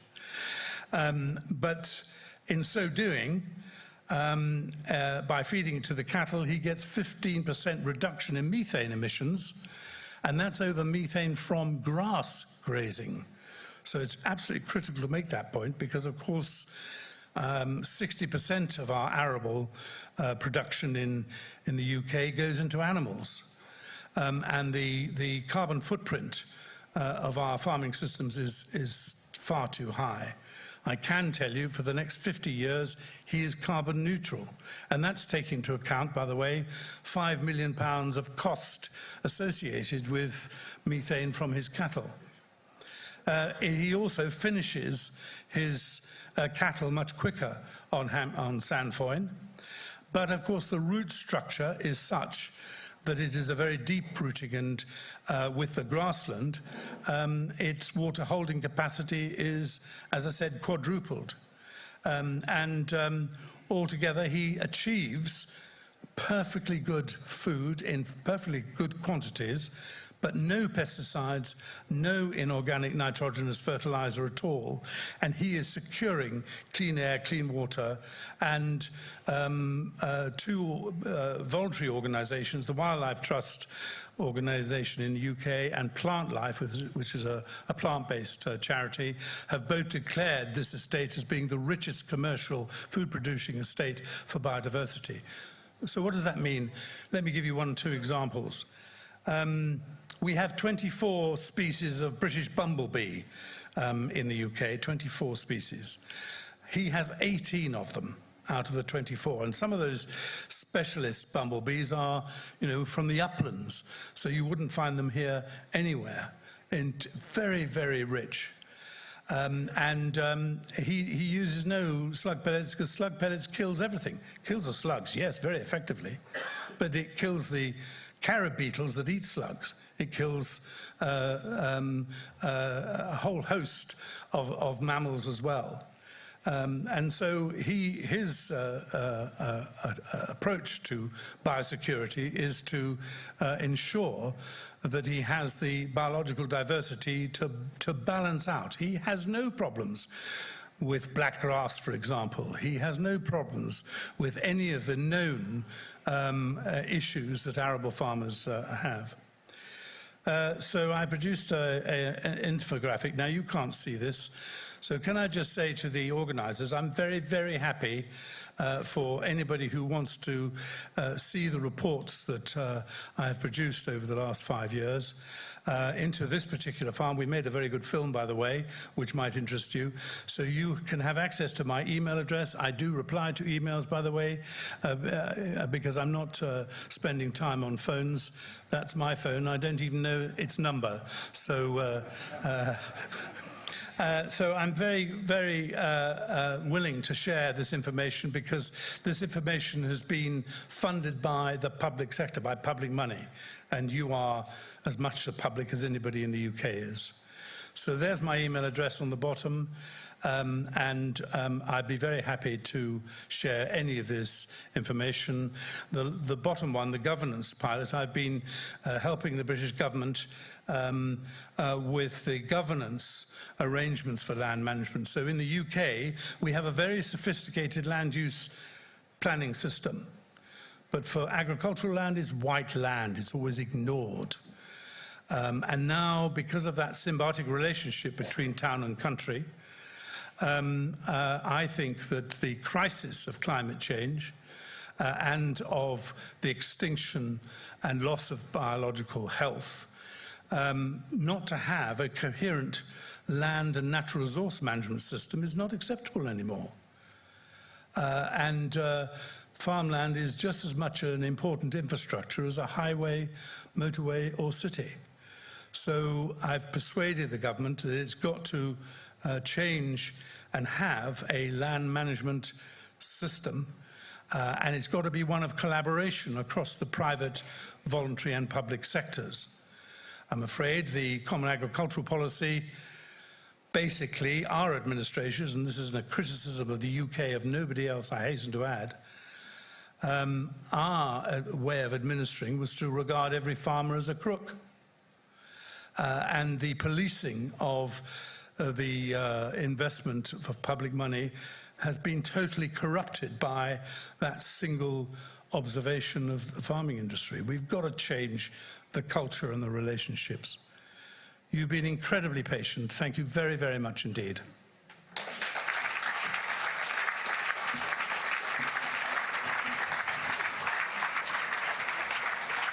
Thank you very much for the talk.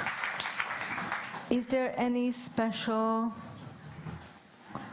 this is exactly what I'm asking. Why did we rearrange this designed section of panel discussions? Okay. We're redoing it. And we're redoing it because there's another panel coming up. You can choose your seat. You are in the best position. You can sit wherever you feel like. So,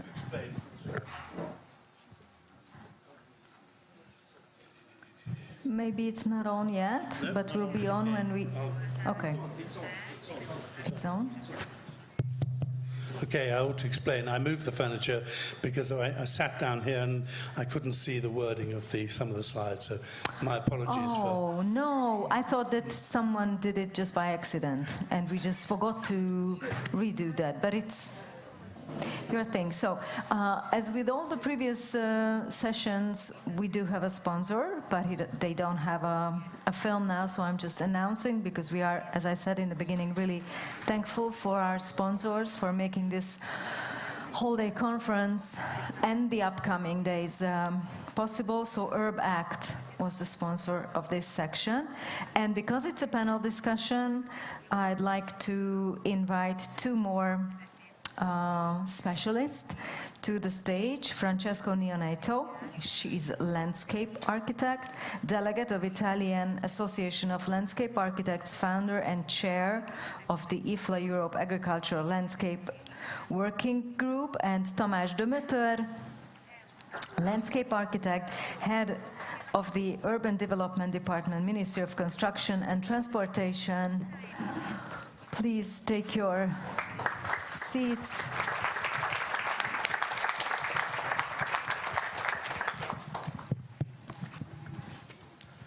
Thank you very much. Honestly, I was shocked by these data and information. And as you see, we don't have any other presenter, only one, but we have, we thought we have another one, which called audience. So we would like to involve you into this discussion. If you have question or any opinion about this, we are very happy if you react to this discussion and not just watching. We are living in a consumer society, and if I would like to be provocative, I would say to Merrick that who cares? Who cares about the countryside? Who cares about the rural areas? And in a different way, who is responsible for this? I hope you feel so, that you are also responsible and you have a statement about this.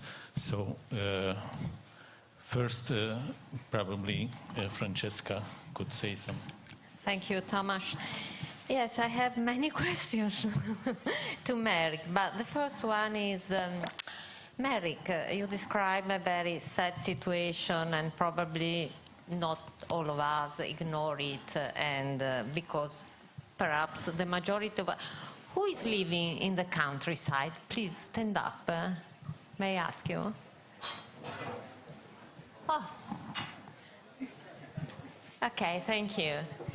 So many of us live in towns, in cities. The politicians who usually are from the cities, and so on. But if, as landscape architects, we are usually involved, engaged in designing park, gardens, and ecological network, and so on, and that is very important because it's a nice, important green framework for our lives. But why are we not usually engaged for the land that there is inside this framework? Because as you described, many of the issues coming from the countryside arrives in terms of impacts on the cities, no? In terms of flood or pollution and so on. So, do you think that the landscape architect could play an important, crucial role in managing and trying to make a master plan in which all these issues try to be connected and to find the right solutions in order to have healthy food, clean water, and so on? Can I first of all reassure you that your innovation, your creativity is just as important and is desperately needed in our rural landscapes. I say that, and I would also make this observation, just to provoke you. What proportion of the land is our profession now involved with? It's only a tiny percentage. It's under 5%. We're now really in a situation where all land matters. And I'm making myself very unpopular in the UK when I'm saying you've got to stop this issue of land sparing. Oh, you can have a nature reserve over there. And one, yes, just over there. It's got to be all land. And this ambition about 30 by 30 that you may have heard of, that we actually have 30% of our land protected by the year 2030, that's a nonsense. We've got to now aim at sustainable land management for all land and all water. It is that important, and it is in terms of a crisis. Of course, part of the answer is that our profession, and again, this is a criticism of the UK, our training systems are too art-focused. And that is not a derogatory comment about the arts of our profession. They are critical. But we've got to balance our arts with the sciences. And we've got to make sure that we are producing functional, multifunctional outcomes. So function will be followed by form. And of course we're going to do things beautifully, but actually we don't do ourselves any favors by marketing in the public realm our cosmetic skills.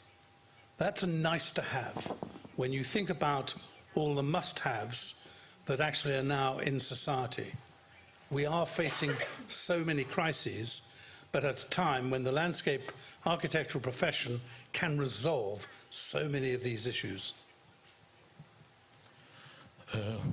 Thank you, Marek. Related to this question, I remember the words of Mihály Mőcsényi, who was the earlier the president of the Ifla, as probably you know, and he always said that landscape architects has to be a conductor.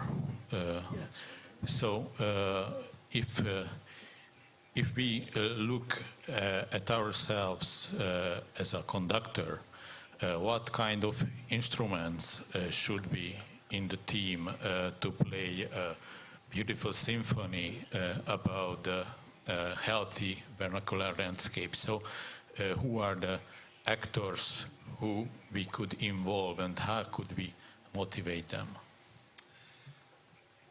I love the word conductor. Rapporteur is another word I might use. Our problems in society are primarily caused by silos. And we are best placed at this moment in time where natural capital we have got to take very seriously, or we will not survive as a race, as humanity. So it's a moment in time when we really have got to be much more science-based in terms of our delivery. Thank you very much. And now I ask the other participant, the audience again. So what's your opinion about our role as a professional, as a conductor? Yes? There's a microphone. Okay. I think we should take care of the idea that everybody's talking about problems and crisis and I don't know what. But what we could say, sorry, as landscape architects is that the problems we face now is no longer at the level of element or structure, the polluted rivers, for instance, but it's at the system level. Yep. And the system is disrupted. That's what you're saying, in other words. Landscape architects do understand the natural system. That's not the problem. The problem is, how are you going to explain that the system problems which are problems in the long run, not in the short run, can be solved in a way. And what's extremely difficult, and this morning it has been said also about politics, politics is about the short term. 4 years, then there are no elections. The long term for politicians is not, to say the least, the most interesting aspect of their work. So it means that doing things on the long term is politically very, very difficult, whereas the problems which are rising now are mainly on the long term. So even, you know, in teaching, to explain to students what the problems really are practically is not so easy. And for instance, the example, all of you have heard about there were 2 years ago, there were inundations in Germany. And, you know, Germany is very well organized, so everybody was totally disrupted. What the hell is going on? The inundations in Germany. And then they said, well, this is the climate change, which partly is the climate change, but partly is it because people build in the river forelands, so the water can't escape. So this is a simple example to explain the problems at the system level, but that's even to explain to our students, it's not so easy. So the dilemma is much more complicated in explaining and making clear to even to the professionals, but also to the society, to explain that. And nobody is going to say something about it. I'm sure that in this area of the Eifel, where the inundations were, no politicians will ever say, well, hey, you guys, you built your nice villas in the river forelands, and that's part of your problem. So I think we should also take into account that this is a problem at the system level, which is not so easy to explain and politically very tricky. Thank you. No. Thank you. Hence the advice, become a mayor. Thank you. Francesca. If I can, yes, add something. It's not an answer, but usually, yes, of course, we can put the blame on the farmers, okay? But they make their job activities and they do it for profit. That's true. But also, as we, as consumers, make our daily choice, and so we can push the market in one direction or in the other direction. Just to give you an example, in my professional activities, I work with a lot of farmers and association of farmers. Around Milano, Milano is a country metropolis, even if it's not famous for this, but for other things. And a lot of farmers converted their production from the conventional one that is based on a lot of pesticide and fertilizer and so on to agroecologic models. Why? Because the market of Milan in these last decades are more attentive to the health, goods and clean food. And they are also available to spend a little more. But this little more is also related not only with the quality of the food, because the food is the mirror of the landscape that produce that kind of food, but also because these farms are also able to provide a lot of ecosystem services, because all the problem that is not solved around the town, around the city, arrives in the cities, and there is so difficult to manage, much more difficult. So I think, and this is my question to you, dear Merrick, how can we sustain, because that's true what Martin said, probably we need more politicians, more sensitive about this, but also from bottom up. We have to work a lot with the farmers. This morning, a lot of presentation just mentioned the rural landscape, but nobody spoke about the farmers. The rural landscape exists because there are the farmers. When everybody decides not to do more the farmer, we will lose all our agricultural landscape. So how can we support, how can we help in this transition, the farmers? Just to find an agreement between countryside and cities. I recently had to give a presentation to the AGM of the National Farmers Union in the UK, and the president of the NFU was there, and I was expecting to be hung, drawn and quartered by the audience. What amazed me, and it amazed the administrators of the NFU, was quite the reverse happened, where one farmer after another got up and said, I had no idea about the link between nitrates and greenhouse gas emissions and the nutrification of our seas and rivers. So there's a degree of ignorance. Yes, they might know one thing, but it's really the understanding of the complete picture. So we've got to engage and empower the farming industry. As it happens, the Ukraine war, of course, created a huge problem with the cost of nitrates, of natural gas, and the audience was very, very alert to saving a lot of money by adopting natural systems for nitrogen fixing. And I would just add to the question, Francesca, that not only have we've got to empower the farming industry and see us be as partners with them. We're not farmers, but we do understand natural systems and that collaboration. We do understand multifunctional outcomes. So the other big point is about the accountability of that public investment, because at the end of the day, farmers will chase the money. And that's why the system we've got in the UK, where we are going to be investing £2.5 billion in the farming industry, but to focus very much on the sustainability of food production.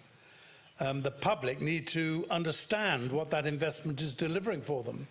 You know, with 80% of the public living in the towns and cities lost all connection with rural areas, as I said earlier, but they are paying for a whole number of outcomes from farming. Obviously, the investment through public investment, but also the clean-up costs. It's not the polluter pays in the UK in terms of water quality. You know, that's shocking.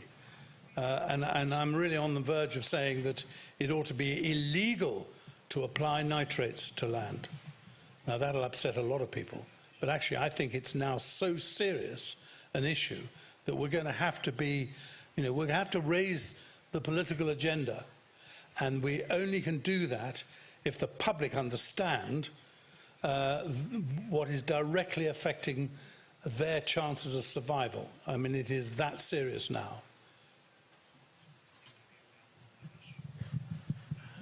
Okay, so we discussed about some actors, about you mentioned the public sector, and we also mentioned the farmers, and we heard some words about how to explain our statement or the right way of thinking. So what's your opinion about this? What's your experience about this discussion with any actors that we will mention? Yes, Gabor on the back first.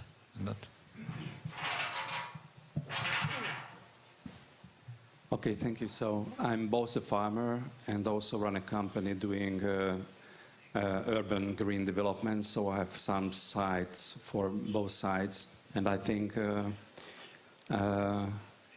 back to this conductor and players, I'm afraid that it only works when the conductor understands the players and the instruments how they should be used. This is how it can conduct.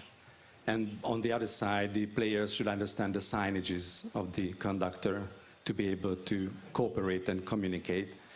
And I'm pretty sure, 100% sure that most of the farmers doesn't understand the concept of landscape design, in Hungarian tájgazdálkodás, and the landscape architect doesn't understand the concept of agriculture, which is mezőgazdálkodás in Hungarian.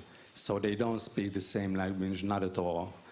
I'm not quite sure, I haven't participated in any university degree lectures on this. I don't know whether there is anything about agricultural activities and agricultural land in the landscape architectural education.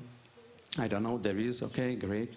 But I only know one single company in Hungary who is specialized in helping farmers to bring back the agricultural land to the landscape. A mezőgazdaságot visszavinni a tájgazdálkodásba, in Hungarian, sorry.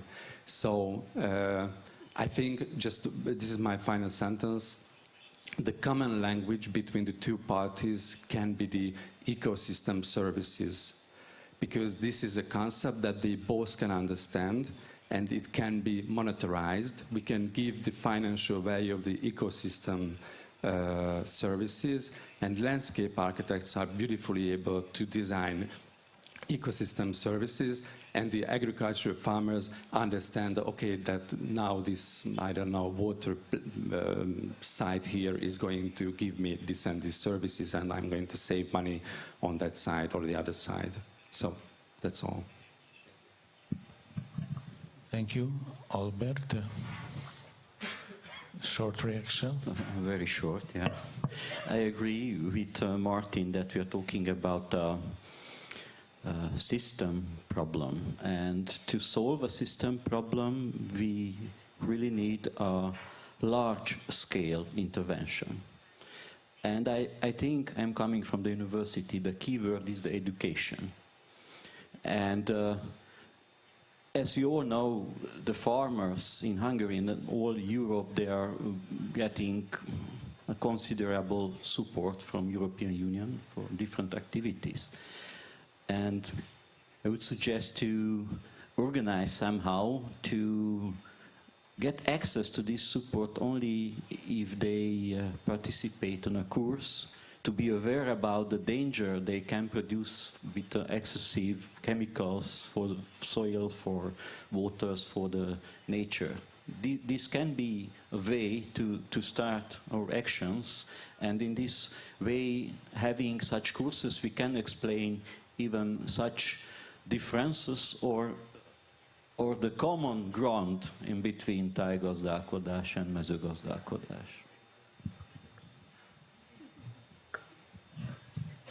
Okay, unfortunately we don't have more time. I had as I see. just a short comment. Okay. Maybe on. I really like the idea what you said about the vice versa education. I think that would help a lot if farmers and agriculture business learn about landscape, and vice versa, landscape architects learn about farming practices.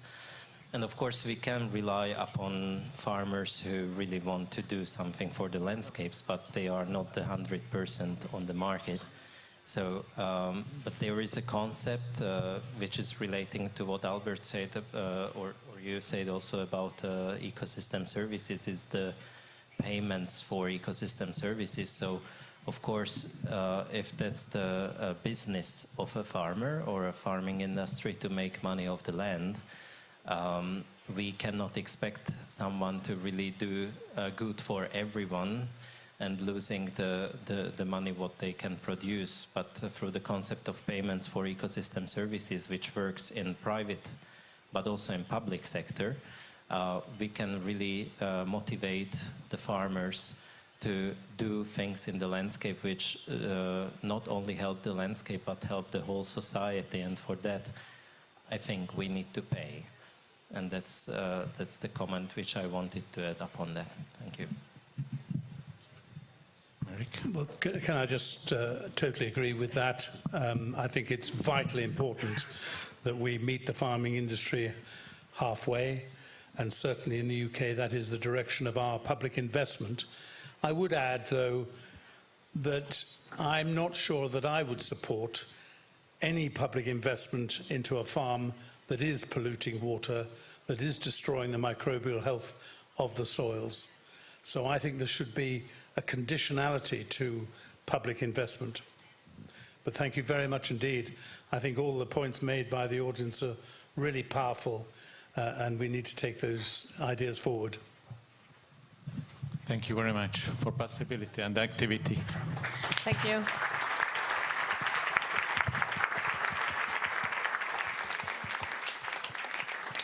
Thank you very much for the panelists, and thank you for the audience for being so active. And Marek would like to present you with a lamp. So it's behind you. You still have a choice. You have a choice. Yes. Oof. All of them are beautiful. This one. This one. Okay. Well, thank you. We thank you for your presentation. Thank you very much. And now there's a generous coffee break. Please return at 16:25 if you feel like consuming anything that was made out there after this panel still. So we expect you to come back at 16:25, and then we continue the final section.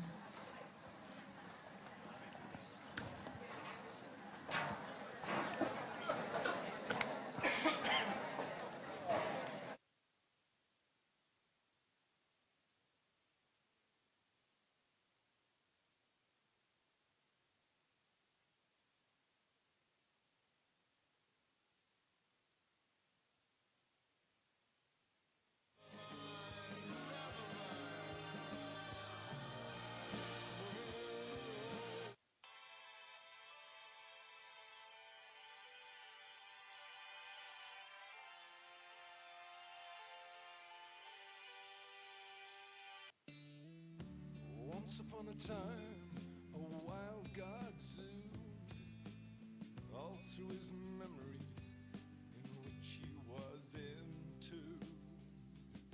It was rape and pillage in the retirement village, but in his mind he was a man of great virtue and courage. And he flew out the window with his long trailing hair, and the smoke from the bodies went straight up in the air. He was a wild god searching for what all wild gods are searching for, and he flew through the dying city like a prehistoric bird. He went searching for the girl down on a Jubilee Street, but she died in a bedsit in 1993. So he flew to the top of the world and looked around and said, where are my people? Where are my people to bring your spirit down?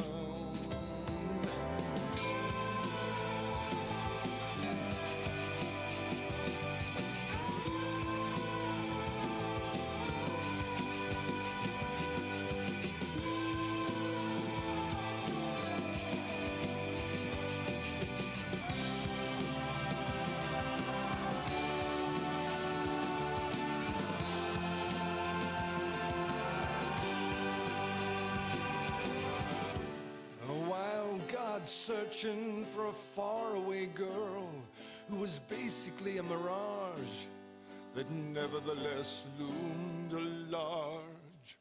She would hang under the rail as he blew round the room and make love with a kind of efficient glue.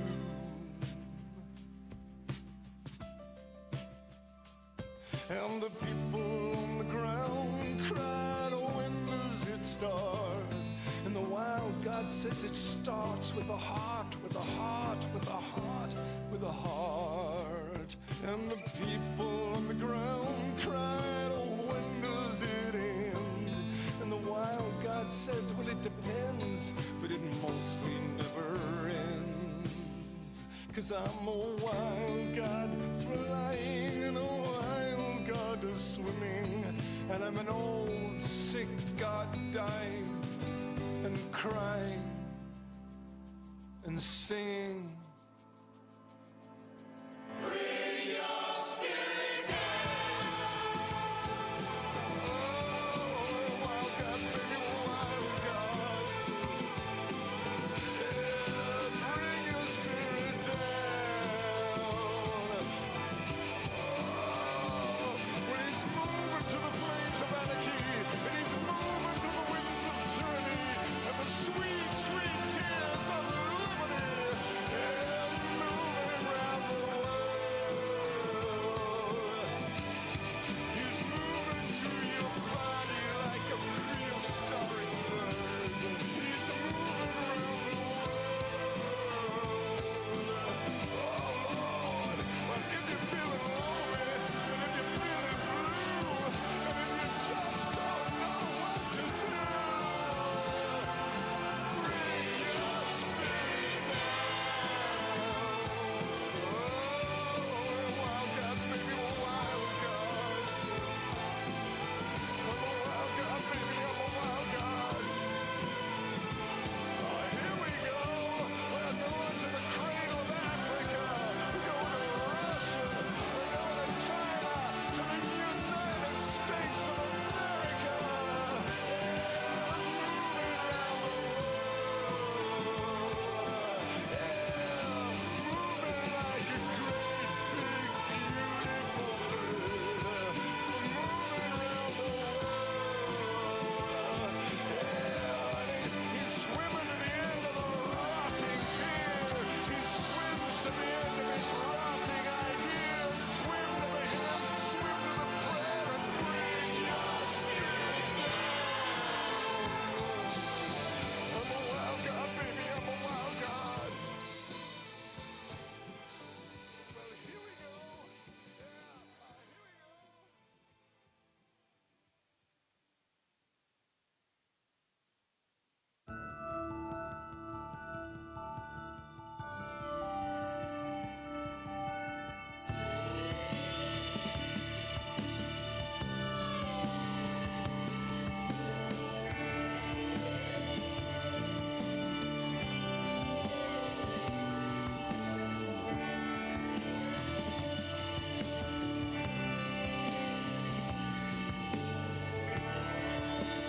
Ushering in the week, he knelt down. Crushed his brother's head in with a bone. It's my great privilege,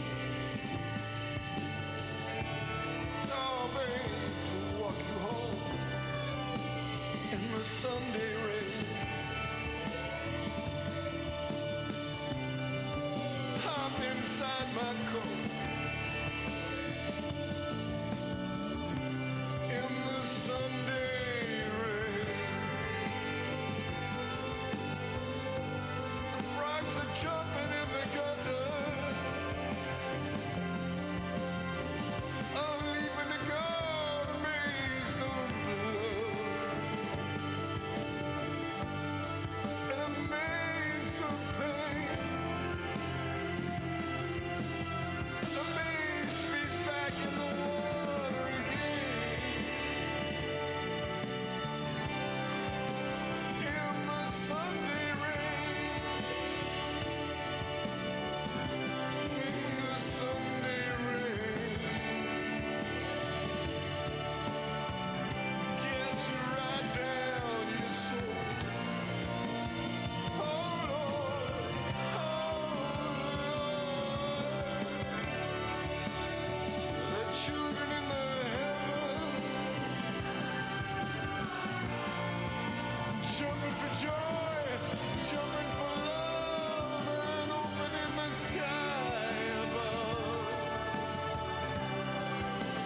Take that gun out of your hand. So will be well, said the bell. It's Sunday morning and I'm holding your hand.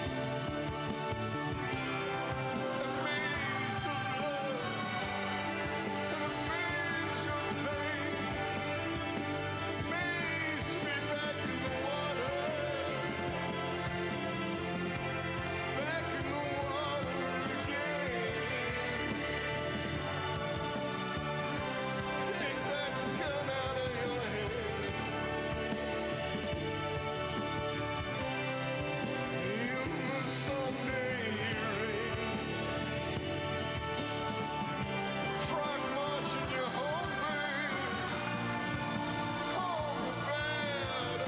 In the Sunday rain. Take that gun out of your head.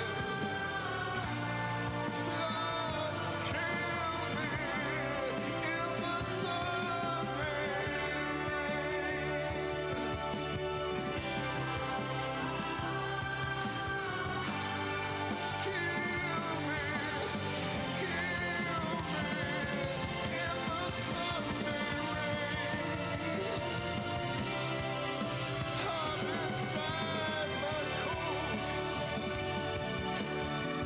Sunday morning, I'm holding your hand. Frog marching us home to bed in native tears. Chris Christopherson walks by kicking a can. In a shirt he hasn't washed for years.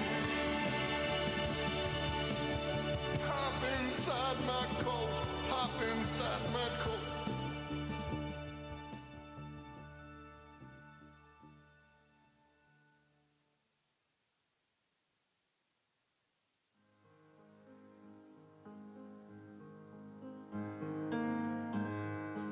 I was long inside a dream I could not get loose. I'll tell you it, although there's little use to tell a dream when dreaming is all you ever do. Things were not so good, I can't make light of it.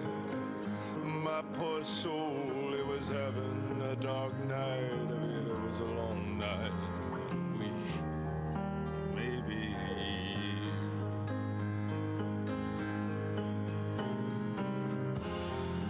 Maybe a long, dark night is coming down. Maybe a long, dark night is coming down. Through the door of my dream burst. No zombie, no ogre, no devil there, but a flying man. With long trailing hair. Who perched in the iron rail of my bed.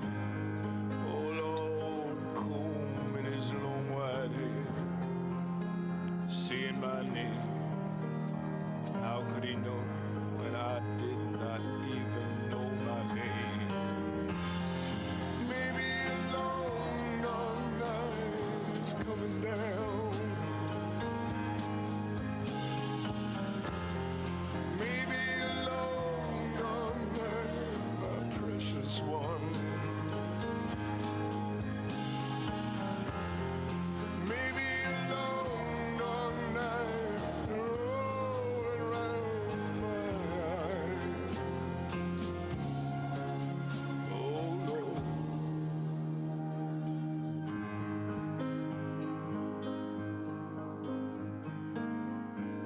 Man who took me to be from elsewhere, when I too inhabited the earthly sphere, leant down and struck me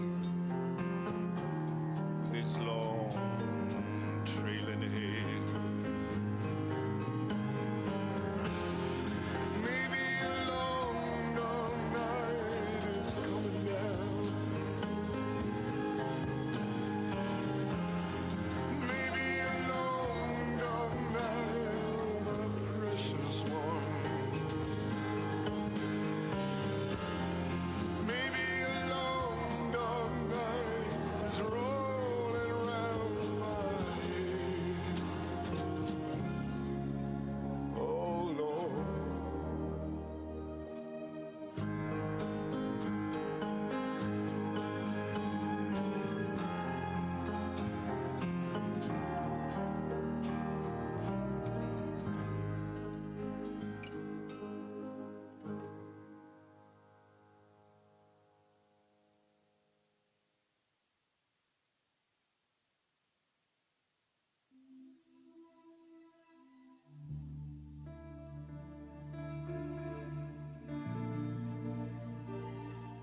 was a little place in a pretty road where we mostly did not go. And next to the place in a field of trees were stones stacked on stones for 10 centuries.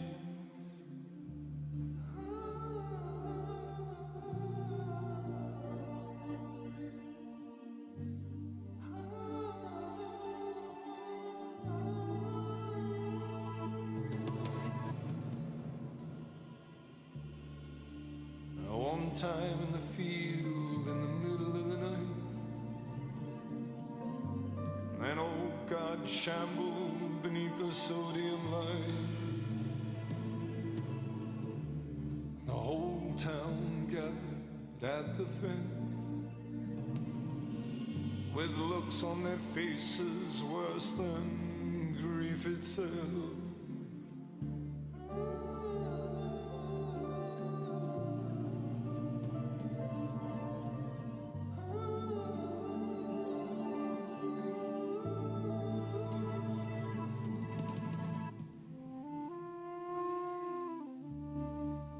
Now then a girl across the street with long dark hair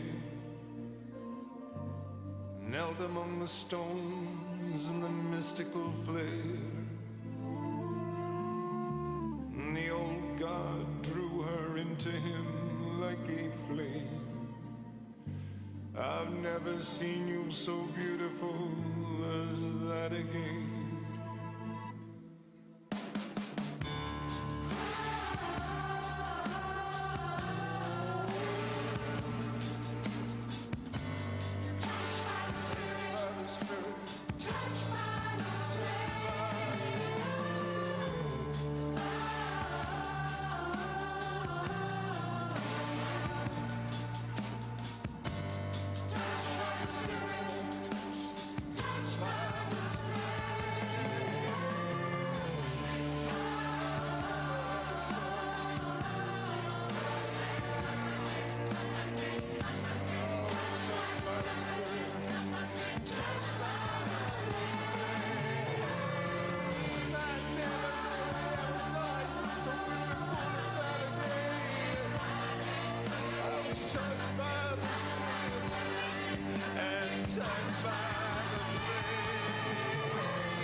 last time you came around here, it was to rescue me.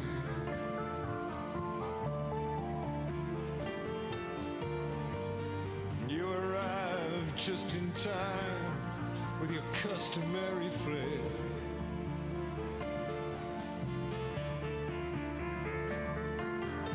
You rode through the rain all the way from Castellane with the wind and the wind, all the wind, all the wind in your hair.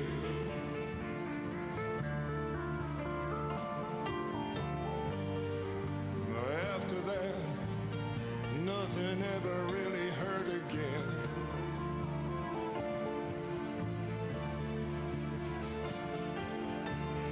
Nothing ever really hurt, not even ordinary pain.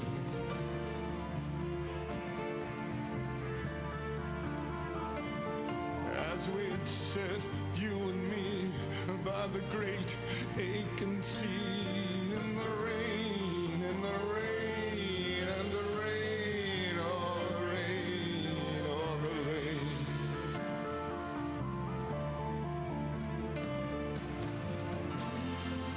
And I will always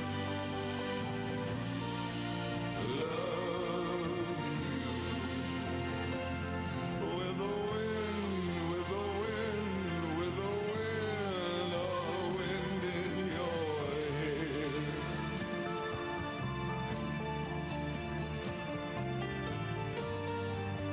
Now who are these gods that you now defend?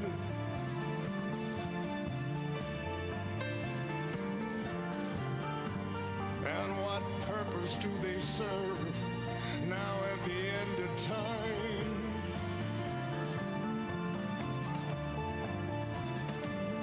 That we lay on our beds with the rain on our heads, and my hand searching for your hand, searching for my hand, searching for your hand, searching for mine.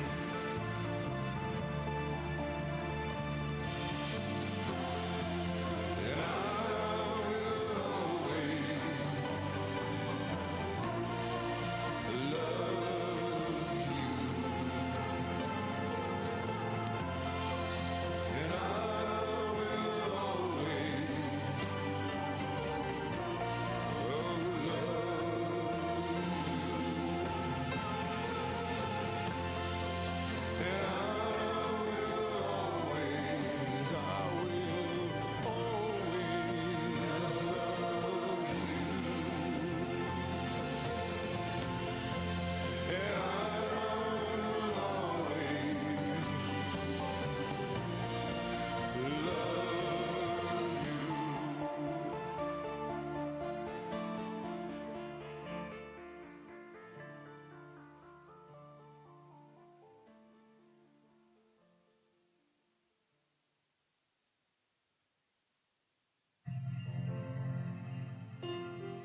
Egy.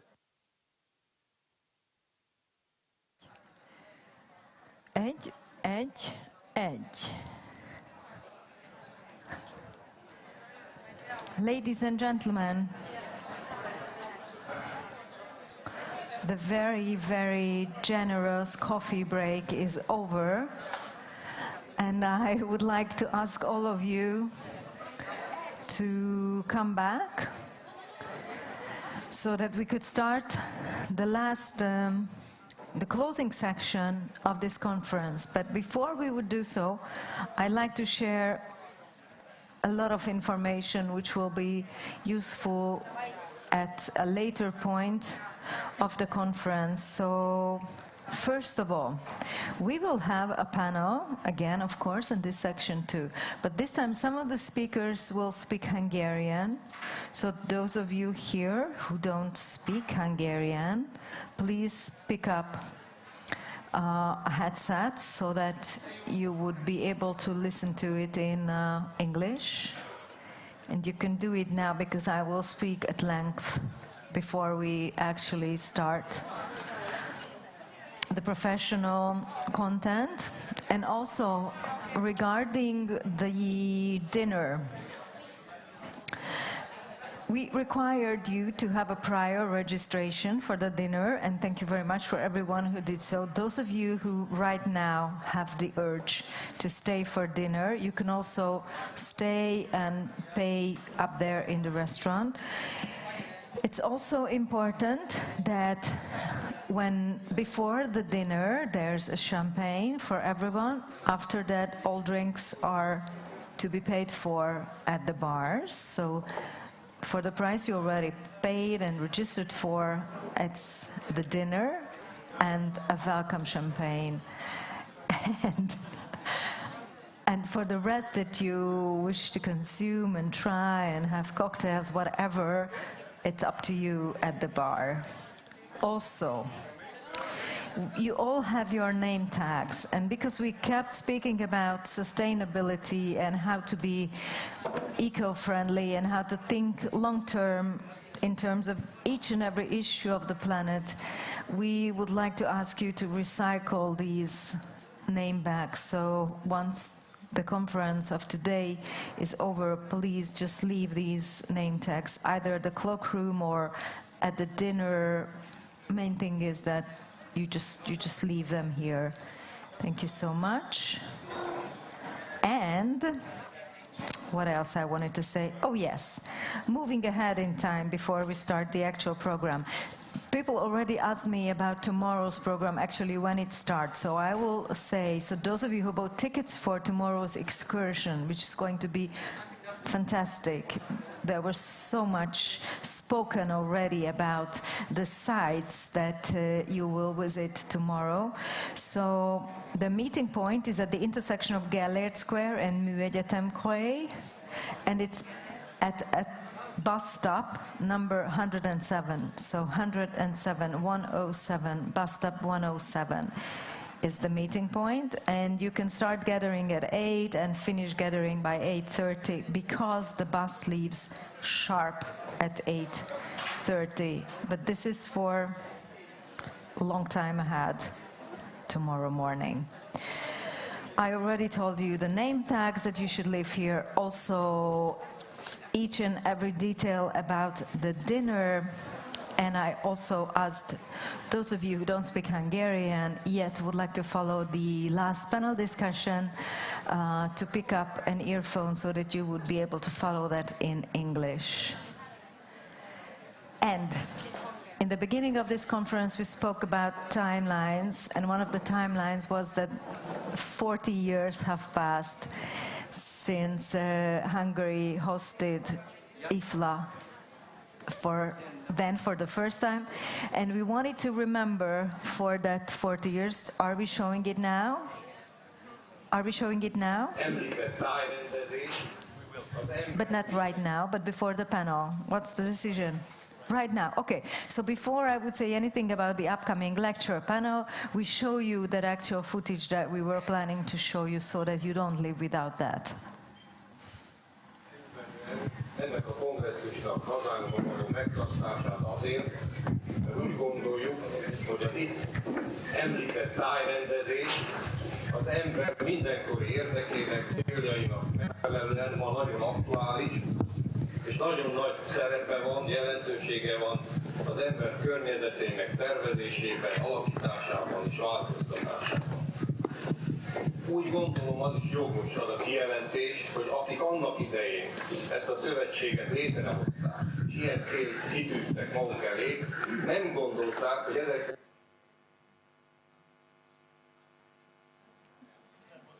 That was it. That was it.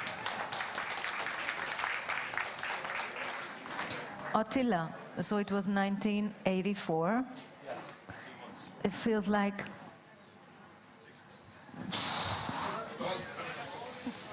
it's amazing. So it's just 40 some years. Okay, so now this is the closing session, or in another way, the second session of the afternoon part of today's program. And plant is the idea around which the lectures and the talks will think about and work on. So it will be about innovative and conscious plant application, and we will know more about plants' abilities to survive, to cope with whatever comes up. So plant is our main focus, and I'm not saying more. All I'm saying is I'm inviting the first lecturer of this theme session on the stage, Attila Vince, landscape architect from Pagony Kft. And the title of his lecture is Beyond Diversity. Please welcome him. He is already on the stage.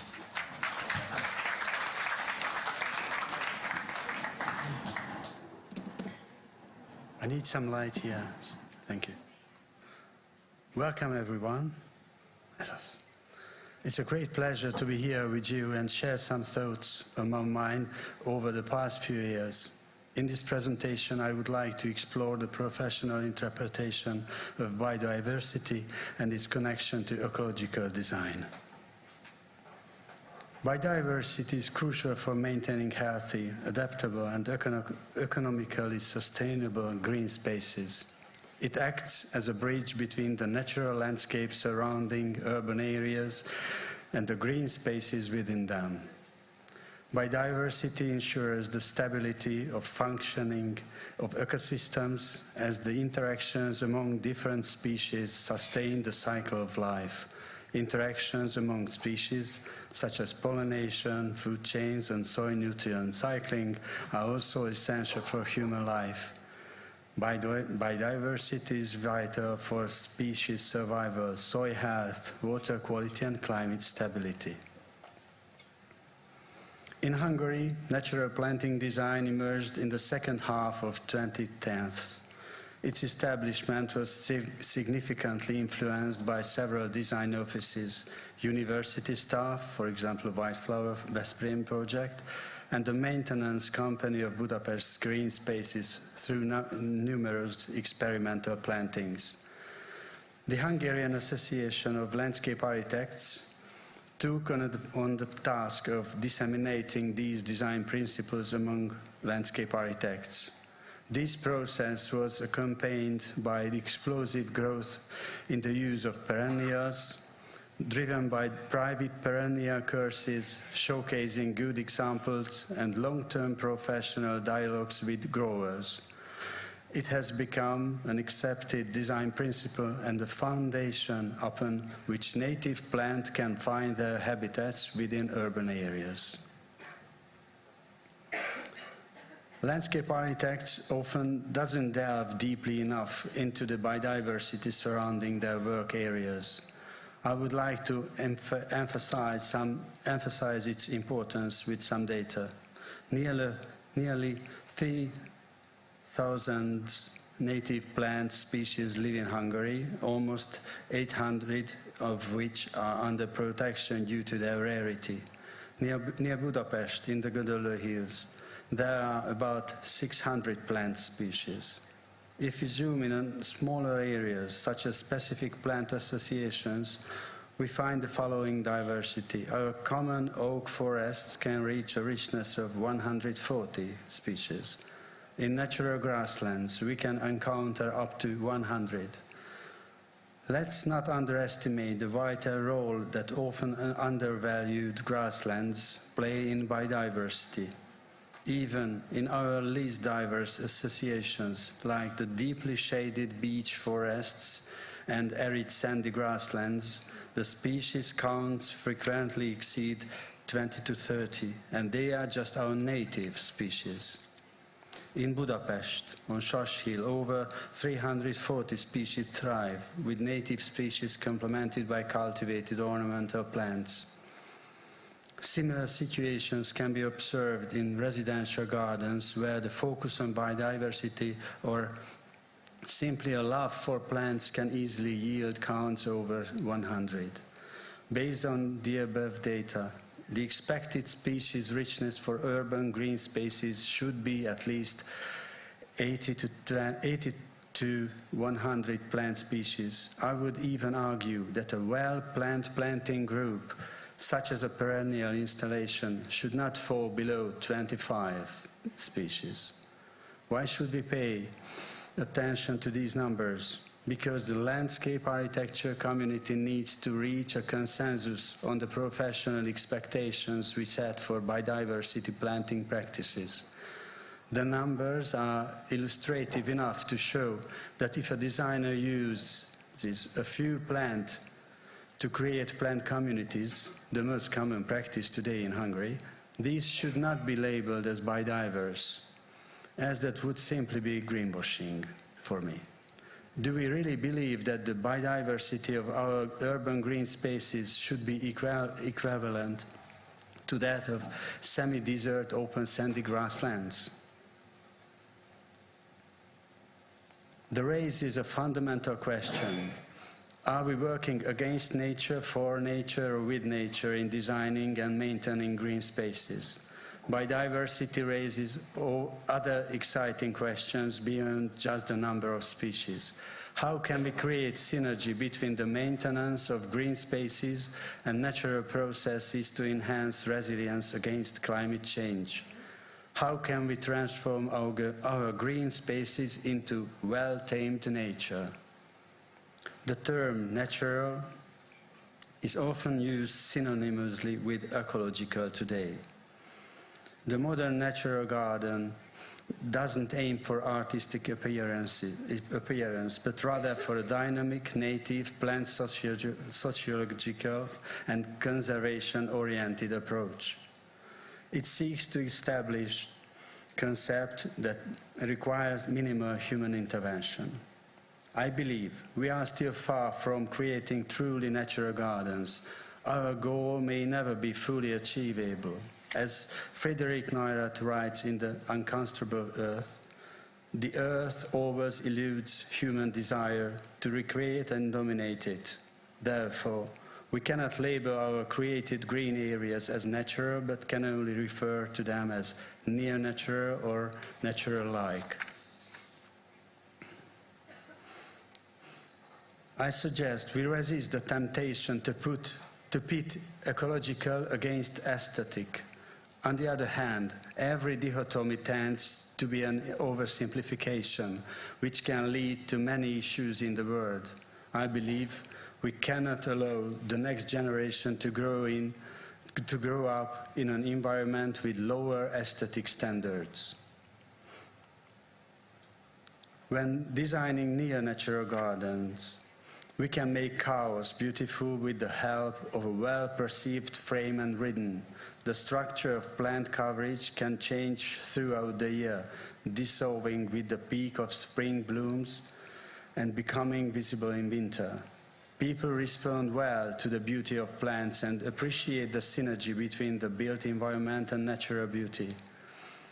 It's rewarding to witness people photographing in the parliament building amidst blooming flowers. Time is a crucial dimension of landscape and design. Yet, deadlines often constrain our project. We must recognize the importance of time as a critical factor in designing and developing methodologies that focus on managing change and evolution. We need to introduce a multi-step design and implementation process. In maintenance, we should support rather than hinder the natural change processes in green spaces. This requires integrating the consideration of time as a requirement within landscape design methodology and plan content. I believe it's justified to introduce multi-temporal design concepts in landscape architecture. Plans that showcase multiple phases can prepare green space maintenance to focus on specific tasks during different life stages. We can predetermine areas where dynamic changes in plant communities are acceptable and prepare maintainers for when and how intensively they need to intervene in life processes. The plans should also provide guidance on how often and with what tools to limit human presence to prevent degradation processes. Most designers think their plans are everlasting. Investors, especially municipalities, also dislike facing the reality that a complete re-evolution of the finished outdoor space will be necessary sooner or later. What if it were known in advance that public space, green corridors, parks, gardens, beaches and playgrounds can only be planned for clearly different lifespan? I believe it would create a much clearer situation if the design program could already include how many years the new open space should function well.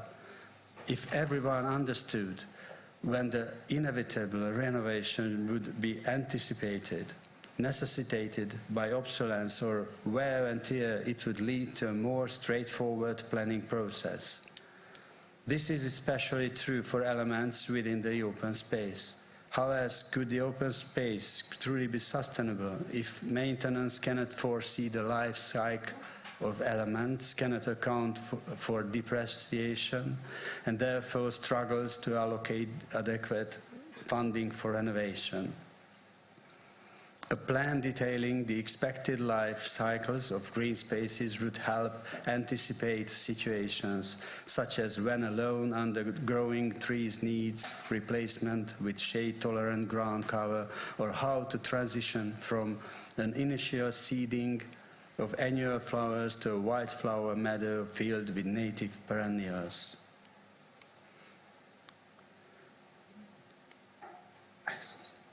I assert that current green space maintenance doesn't promote biodiversity. The maintenance tasks do not include the obligation to preserve species counts, leading to maintenance practices that follow different objectives.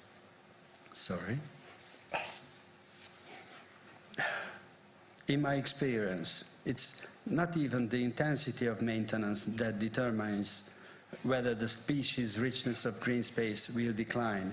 If maintenance is very low or negligent, nothing will hinder the spread of invasive species at the expense of other plants. Conversely, the same outcome occurs if maintenance is very intensive and traditional in its approach, meaning that the maintainer sees their role as merely preventing new species from appearing in the planting bed, regardless of whether they are weeds or native species, while ensuring the planted species receive the best care possible. In this case, the maintainer doesn't see it as their responsibility to manage competition between species.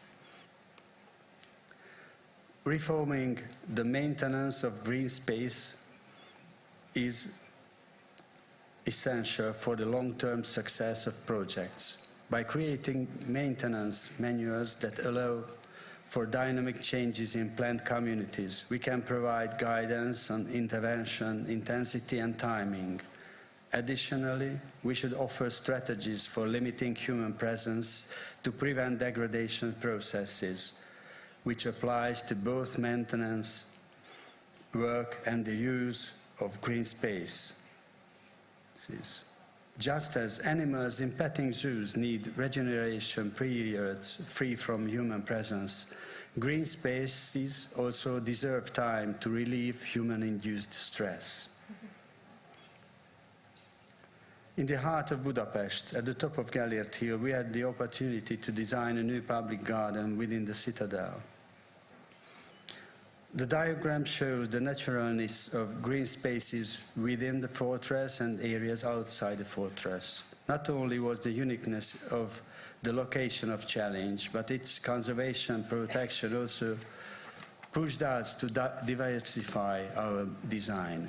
The plant groups were developed through collaboration among landscape architects, plant designers and botanists, with oversight from a project inspector and the conservation area supervisor of the national park. This multi-party design approach allowed for a significantly higher representation of native species than usual. Botanist Ferenc Kecskés conducted an assessment of the naturalness of the plant groups.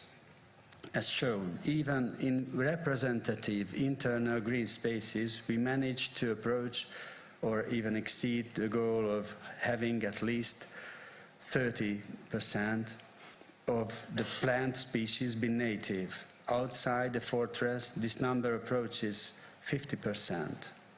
Propagation of native plant species is currently underway.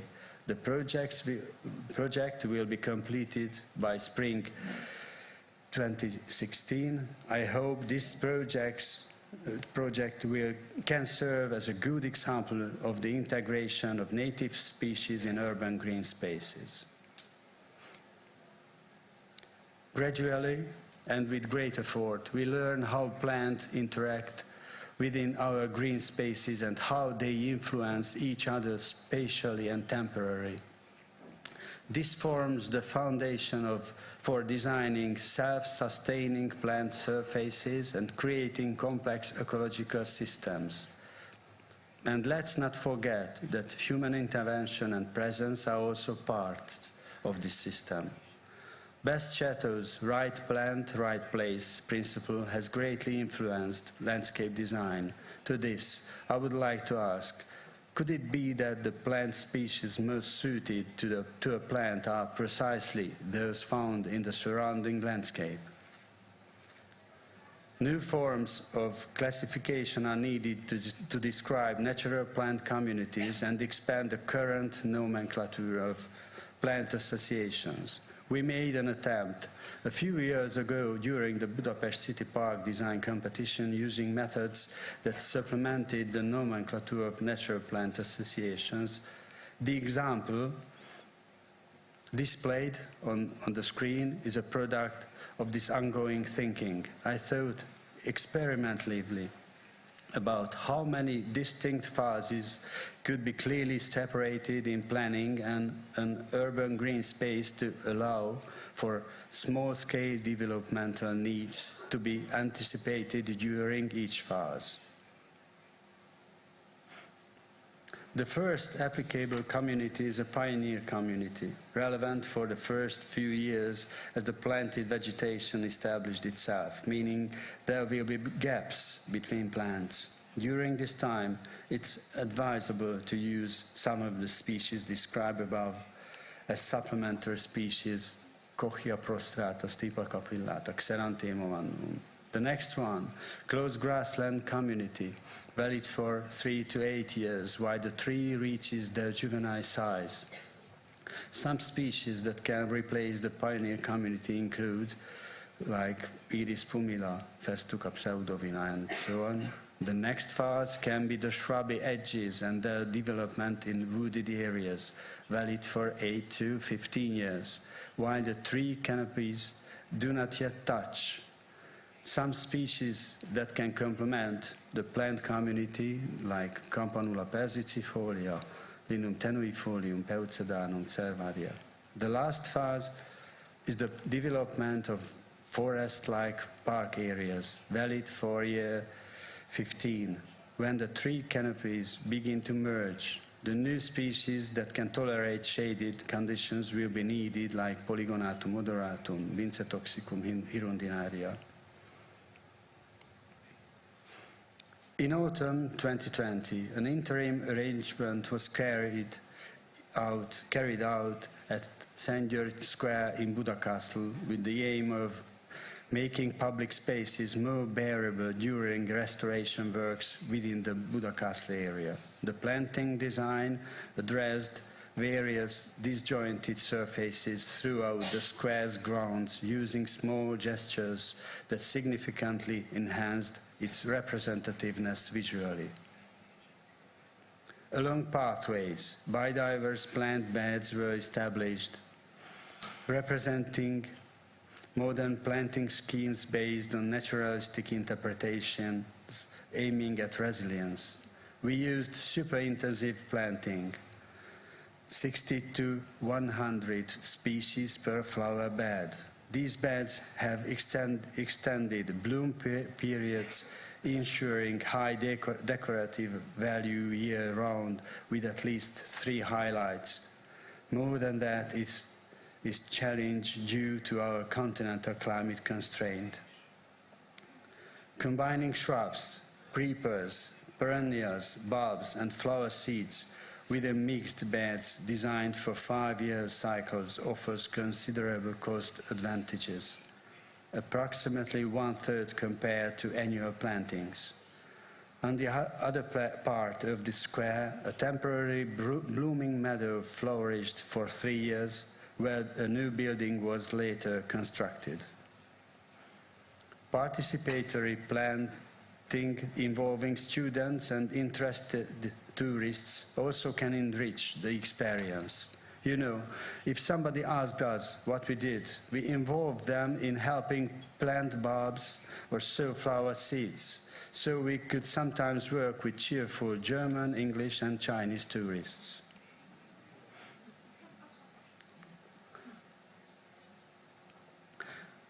Oh, sorry, just me.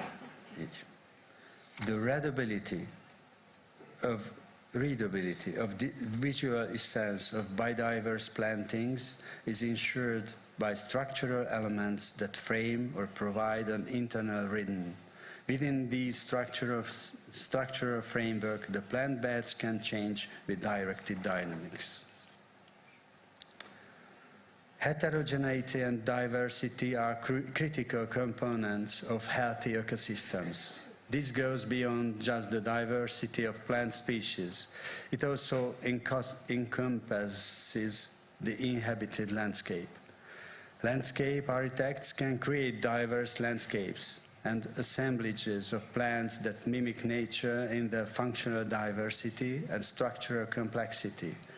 These design strategies increase animal biodiversity as well as improve soil vitality quality, the diversity within soil life, and water retention capacity.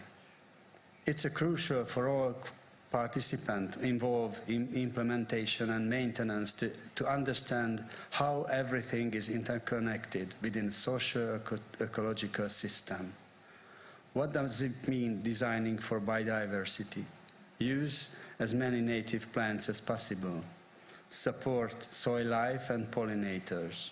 Create habitats for wildlife. Implement participatory design processes to build socio-ecological communities. Involve local resident groups and other community stakeholders in planning, biodiversity monitoring, maintenance, and decision-making processes. Currently, being implemented in Hungary is perhaps an internationally pioneering green area certification system aimed at improving green area quality. The Green Space Certificate places significant emphasis on species richness when evaluating green areas while tailoring maintenance practices towards preserving and developing biodiversity. By determining by determining the monetary value of green space through certification, planning depreciation becomes feasible, thus ensuring financial resources not only for daily maintenance tasks, but also for necessary renovation. The main elements of the qualification, the legal compliance, the quantity indexes like total green space area, amount of trees, green volume, green space ratio, green coverage, the quality indexes like biodiversity, invasive species, habitats, rare plants, rainwater management, and so on, and the functional indexes, social and community plantation accessibility, and the maintenance index, maintenance manual, mulching, compost and green waste management, soil compaction, open ground surfaces, the regional index, like nature conservation and heritage, and the value indexes, CO2 fixation and green wealth fortune. The certificate will facilitate urban green space quality improvements while ensuring full utilization over its lifespan. Thank you for your attention.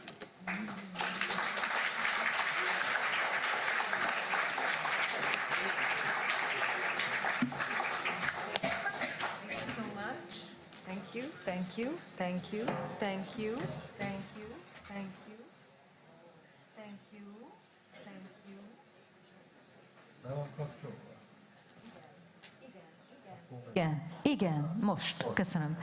Thank you so much. Before I would introduce you our last lecturer, let's point our attention to the screen and have a look at a short video. The sponsor of this session is Ebben. This is their video.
I was just thinking this could have come into the first section, the artistic section, the drones. They looked amazing. And now is the time I'm going to introduce the last lecturer in today's incredibly rich program. He's our fourth international lecturer. Arjan Beukel is coming to the stage. He's a landscape architect at Beukel Tuin Landschap. He's from the Netherlands, so welcome him on stage.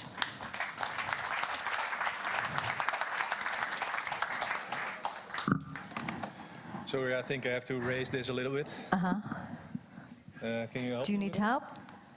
Yeah, I have my hands full. Actually, okay, Spider-Man is here to help. Ah, yes. Yeah, I'm not that tall. How's this working? It sounds okay, right? Okay. Let's check this one. Is it the other one? Yes, okay. Well, first of all, thank you very much for having me.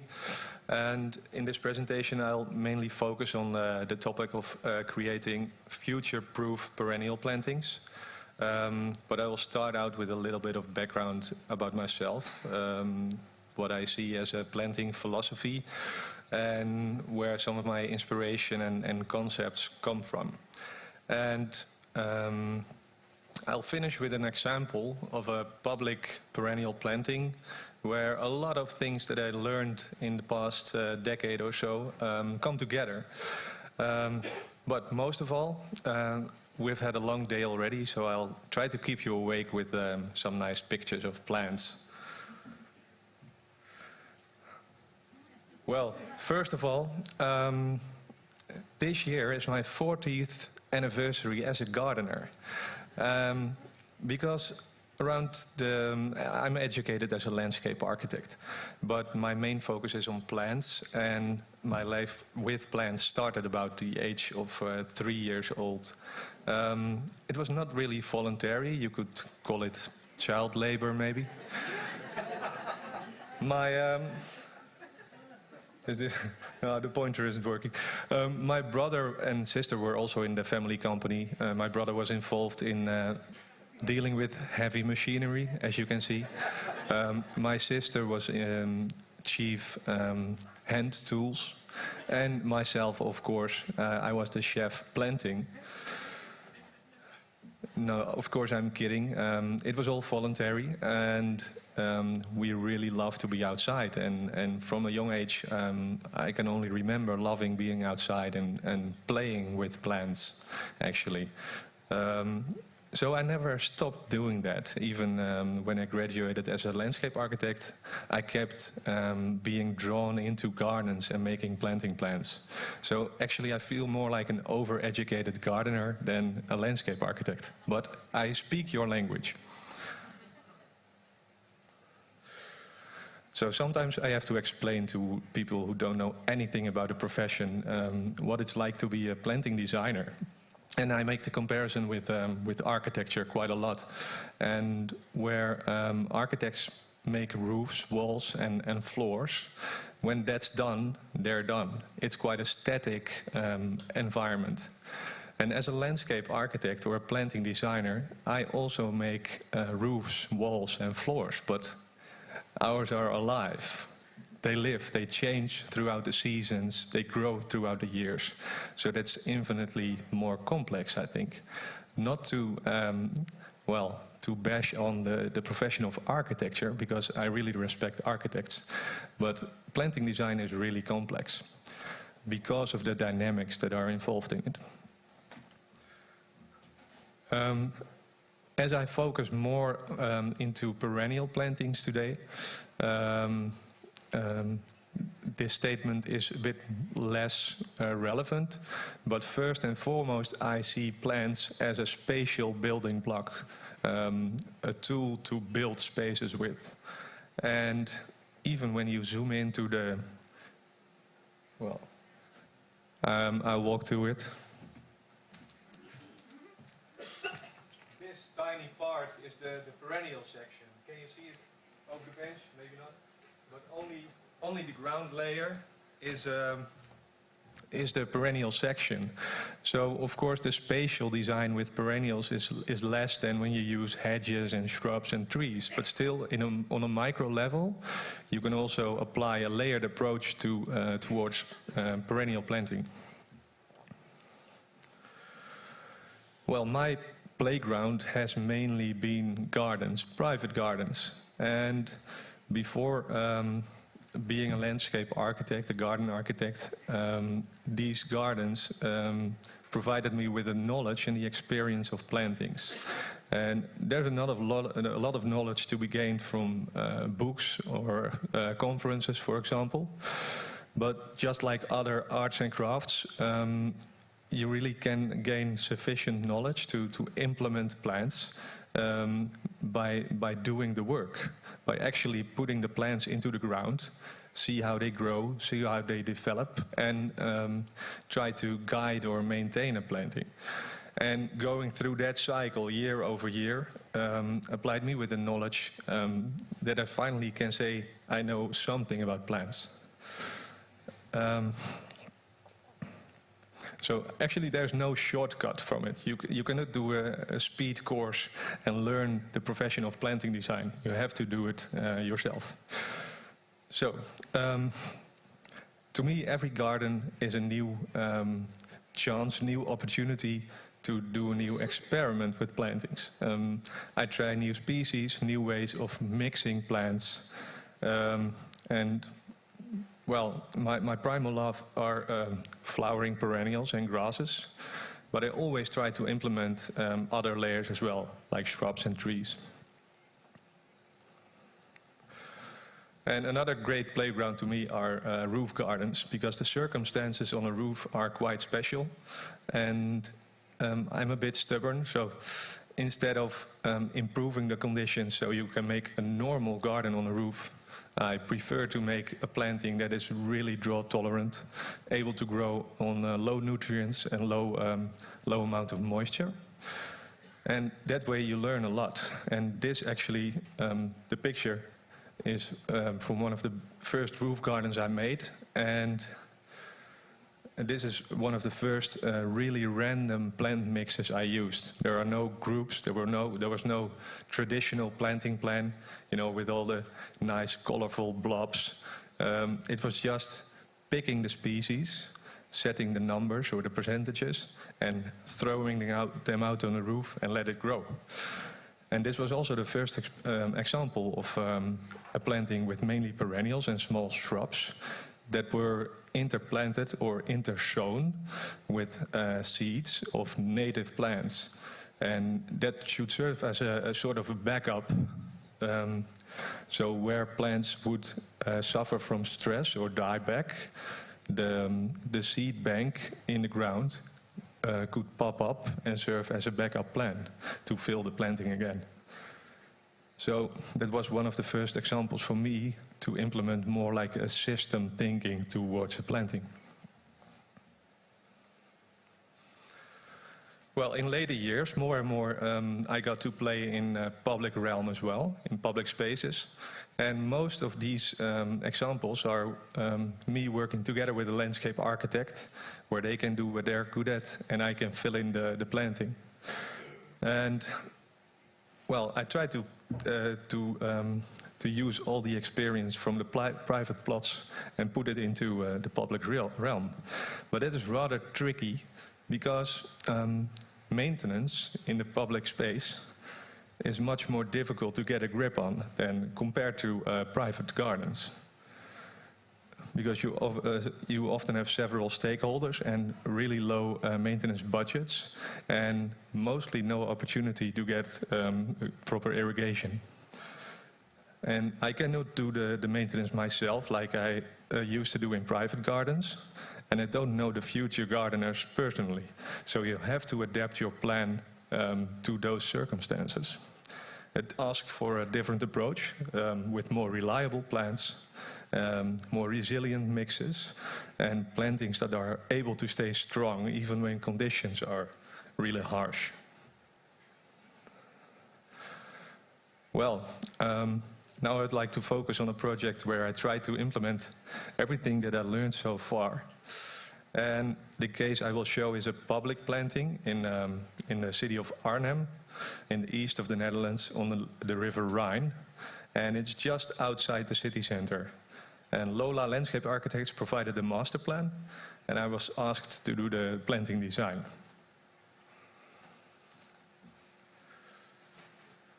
So as a starting point, the situation was on top left, a bare lawn that turned brown every summer, an overly wide paving, and some parking spots. And Lola has made a master plan for regreening the city, from which this project should set an example, a first practice, getting paving out and plants in. And the planting at first was meant to be temporary. But during the process, it seemed that we could plan for a bit longer time frame. But because of the temporarity and the wish to start with a bang, a really colorful concept was chosen, and that was Super Bloom, seeding in a mix of annual plants, offering a really showy summer display. So I composed these annual seed mixes, applied over the whole area in wavy shapes, as you can see down right. The colors are a bit faded, but it was like a cool mix, a warm mix, and a hot mix with mostly red tones. But as I said, the project shifted a bit from being very temporal to more longer-lived. And the concept evolved into a super bloom, but with succession. And succession is an ecological term for, well, following up on the phase before. And the starting point was still the annual display, but now we thought perennials should be used to take over after the annual planting fades away over time. And there was also a demand for using native plants, as they are great for increasing biodiversity and creating a sense of nature. And despite these positive features, native plants also have their downsides. Like in the Netherlands, a typical, oh sorry, that was the right slide. This is a typical flowering meadow with native plants, and they can be beautiful, really evoking the sense of nature, and people love it. But these plants tend to peak early in the year, so come May and June, they are really full of flowers, full of color, full of buzzing insects. But especially if you have a hot and dry summer, if you're at about half July, the planting turns brown, and the flower peak is mainly over. So when you work on a planting, for example, in a city, that's really not desirable because people don't like brown dead plants, right? So you have a problem then.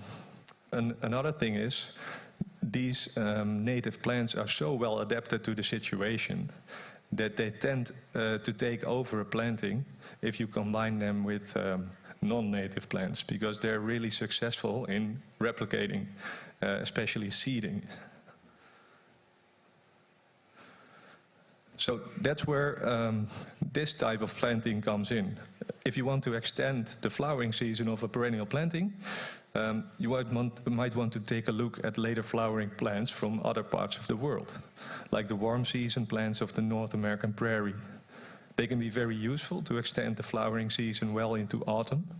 And a great example of this is the prairie planting in the Hermanshof, a great garden led for years by Cassian Schmid. And it is rooted in the German planting tradition with a systematic approach, but still very aesthetical. Well, another great example to me was the Dutch wave, especially Piet Oudolf, focusing on the natural beauty of plants. And Oudolf is famous for selecting plants that look natural, but behave well, so no seeding or running. And when you want to evoke a sense of nature, it's even better to look beyond the flowers. As Adolf likes to say, brown is also a color. And the plantings of Adolf have convinced a lot of people that perennials in the retracting stage, preparing for winter, turning brown and straw colors, are also very beautiful. So for a public planting, this stage is also not to be underestimated for aesthetical and ecological reasons, because lots of wildlife, like insects and birds, find food and shelter in vegetation like this. Well, final inspirational example to me is the work of Peter Korn, a Swedish guy that likes to plant his plants in pure sand, a thick layer of sand. And that's really interesting. And Peter Korn is a total plant freak. He knows so many species, and he wants to grow thousands of species of plants in his own garden. And in a rather poor soil, the plants stay a bit smaller, and you can fit more in a square meter. So that's quite handy for him, maximizing the number of species in a planting. So biodiversity taken quite literally, not less is more, but just more is more. And another advantage of sand in the Netherlands is our plants usually don't die in summer because of the drought. Some go summer dormant, but they won't die. A lot of plants die in winter because the roots are staying too wet and they rot. So that problem is mostly tackled by using sand as a topsoil. Well, here you can see in short what you would like. You would like a really large root system and a relatively small plant, because when a hot summer strikes, the plant has a lot of resilience built in. And compare that to a plant in a rich topsoil that gets really big, really quickly. Whenever the weather turns and it gets hot and dry, those plants will collapse first. They turn brown. And that is beside the fact that in winter those plants tend to fall away because they rot. So maybe you have tried it once. Have you ever been on a beach on a hot summer day and you can barely walk on the sand because it's so hot? Well, if you stick your feet or your hand in, pretty soon, sooner than you might expect, the soil is cool and moist. So that is because the sand works as a capillary break. The water has a hard time to evaporate and escape. It stays in the ground, so to say. So sand is also a good mulching layer. Sorry for the... one Scotsman in the room, so he can... I think you can appreciate it. Mulch. Okay. One more thing about the natural process of succession. Grasses and perennials are actually a very early stage in the succession of a planting. And it's still a very dynamic phase where things change fast. And to keep a flower field or perennial field, you actually have to stop the process. Because if you do nothing, it will turn into shrubland, pioneer forest, and then climax forest. So you have to do the maintenance, because we don't often have fire, floods, or a herd of bison in your backyard or city square.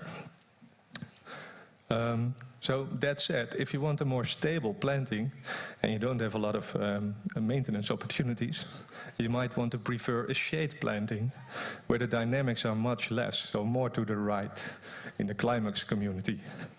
So that type of planting is more stable and requires less maintenance. But of course, everybody really loves a flower field, so we keep trying it.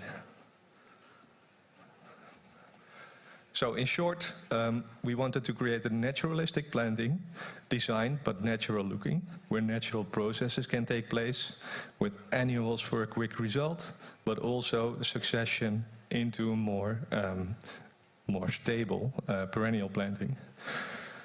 It has to be attractive for 4 seasons, and we want to make use of planting and sowing. It should be drought resistant, it should be attractive to wildlife and humans. We should use natives and non-natives, and it might be experimental because we don't know the exact outcome of it. Well, sounds like a plan, right? Always keep it simple. But you can have all these really sound principles, but don't forget that in the end, the planting just has to look good, because people don't see what you're doing. They want to see a nice picture. So if you check all the boxes for the right principles, but your planting looks like shit, no one will like it.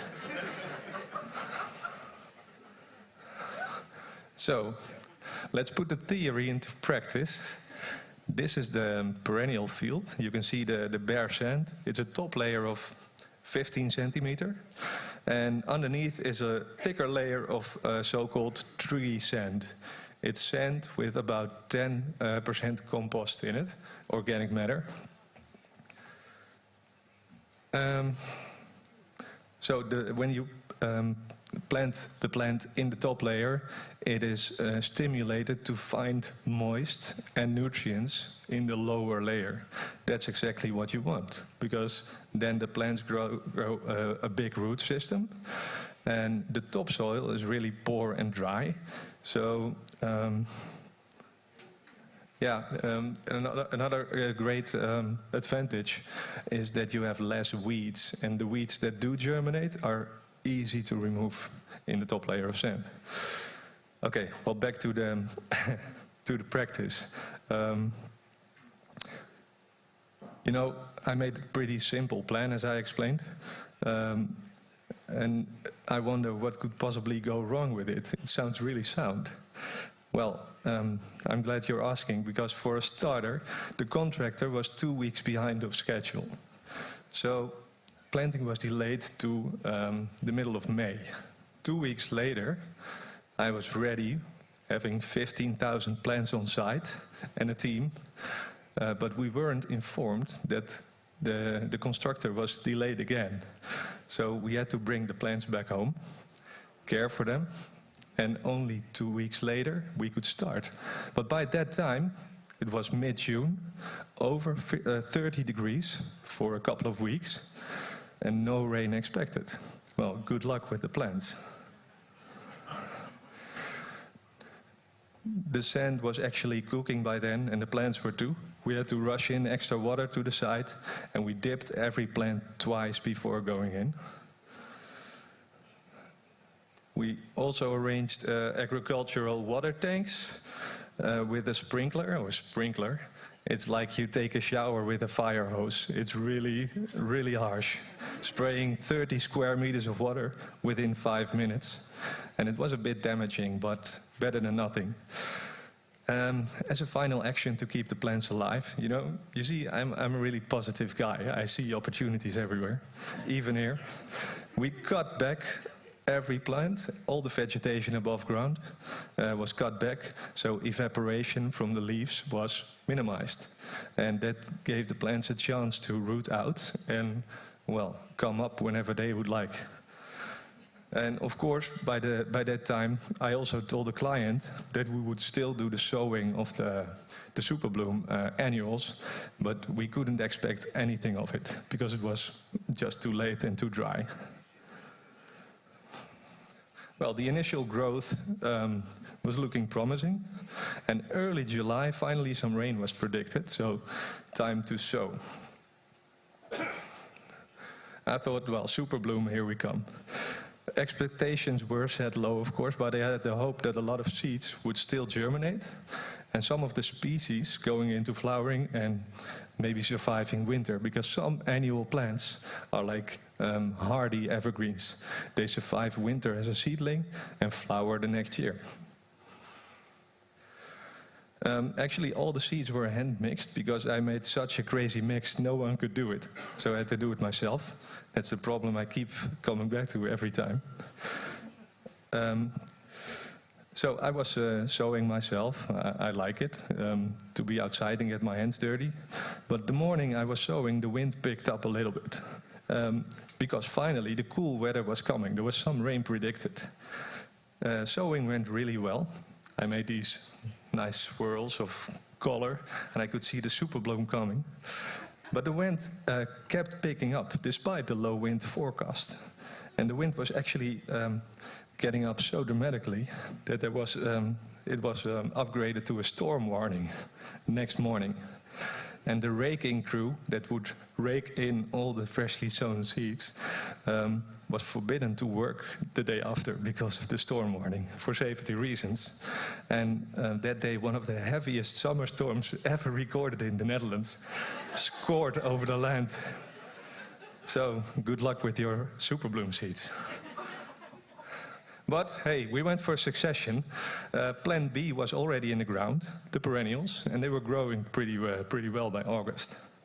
So who needs these annuals, right? Some parts were quickly developing, like the parts with Gouda and Agastache. Made it look like a planting already. And you could feel the potential of growth, and even some annual seedlings started appearing. By September, we checked the growth again to see some root development, and it looked pretty promising, like this salvia. And in October, we put in 40,000 bulbs in the ground to get a spring super bloom, because we still would like some wow effect in the planting, as like a starting point for the greening of Arnhem. And while we were planting, on the right, you can see some of the annuals already flowering, the poppies. And then, next spring, we finally had one of our super bloom moments. So when the tulips started flowering, it was an amazing sight. A lot of people came by and stopped and took pictures. And it's good for a planting to have a couple of wow moments throughout the year, and this was certainly one of them. Also, the scent was really amazing because I selected some scented tulips and daffodils. So you can also see the color mixes here from the warm... Oh, sorry. Oh, you missed the wow effect. Sorry, I'm working on two screens at the same time.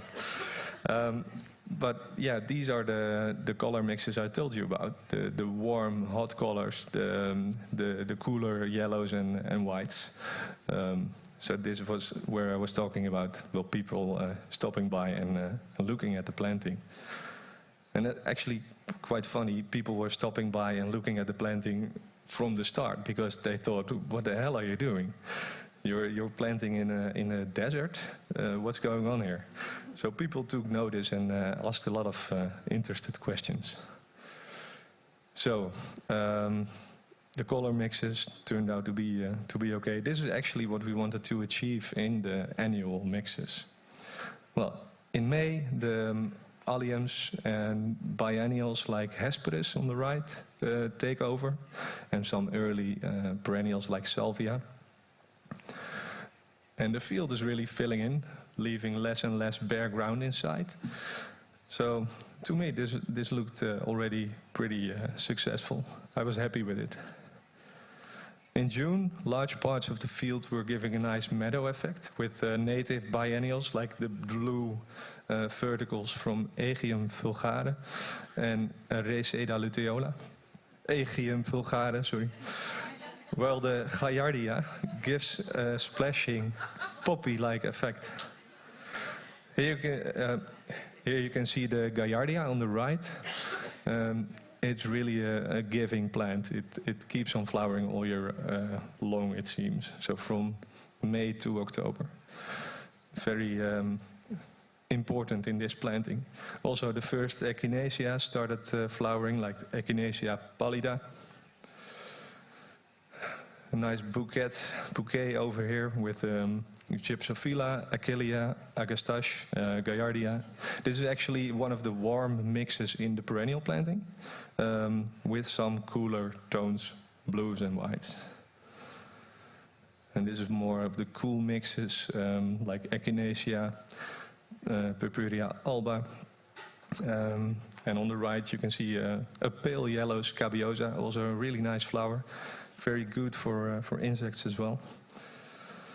And in July, a lot of the Eryngium planum came to flower and added something electrical to the planting. It's quite an intense blue and has a nice contrast to the warmer tones. Also, some of the annuals, like the nice dome-shaped white Amimaias, was coming into flower. Yeah, and this is also actually quite nice. The Agastache is mostly a short-lived plant in the Netherlands. But when you plant it in a poorer soil, it seems to live longer. It stays a bit smaller, but it doesn't like grow itself to death. And it's so it has such a nice structure that I still like to use it despite the short-livedness of it. Well, then come September, it really starts like autumn, like autumn, and especially because August in the Netherlands was quite warm and dry. And you can see that the grasses dominate the view now, together with some late flowers like asters, and the seed structures of plants that are already done. So Aster amelis types, really drought tolerant and nice shades of blue. And again the Gaillardia, also having nice seed heads. Now even more autumn in October, the planting gets thinner, a bit more fragile but still quite powerful. And some of the seed heads are really strong, like this Eryngium agavifolium. Also the nice grasses like Calamagrostis, Deschamps,ia, Sorghastrum. And some flowers just don't want to quit. The Gaura is going on forever, into flower from May, very drought tolerant and much longer lived in a poor soil like this. Well, you can see the public also finds its way into the garden. That's always nice to see, of course. This is a place where people should enjoy, well, a little sense of nature. And in the more shaded parts, we also had some anemones, anemone. And there are some parts of the planting that are actually struggling, that are quite bare still. And it turned out that during the soil work, the underlayer was compacted too much there. The plants are slower to grow and struggling. But yeah, we have to manually loosen up the soil. And in the meanwhile, you can see some seedlings appearing, like the lupins on the left and the scabiosa on the right. So I think also these parts will be okay in the end, but it takes longer. Hey. Okay, final note, because I'm over time, sorry for that. It's the advantage of being last, I guess. From Hungary with love, because the plant on the left is a Gaillardia aristata. And I first saw the plant because my sister lived in Hungary for about 10 years, and my parents also had a little house in the same area. And in their lawn, this plant was growing en masse. Later I learned that it's quite invasive, so I can see why now. But it endured really hot summers, cold winters, regular mowing, and still it kept coming back. So when I got to know another variety of this plant, mostly in red color, I really was sold immediately. And now it plays an important role in the planting I just showed you. So I will always think about this Hungarian field when I see this plant. So, very short summary. Planting is complex. Keep it simple and hire a planting specialist. Thank you.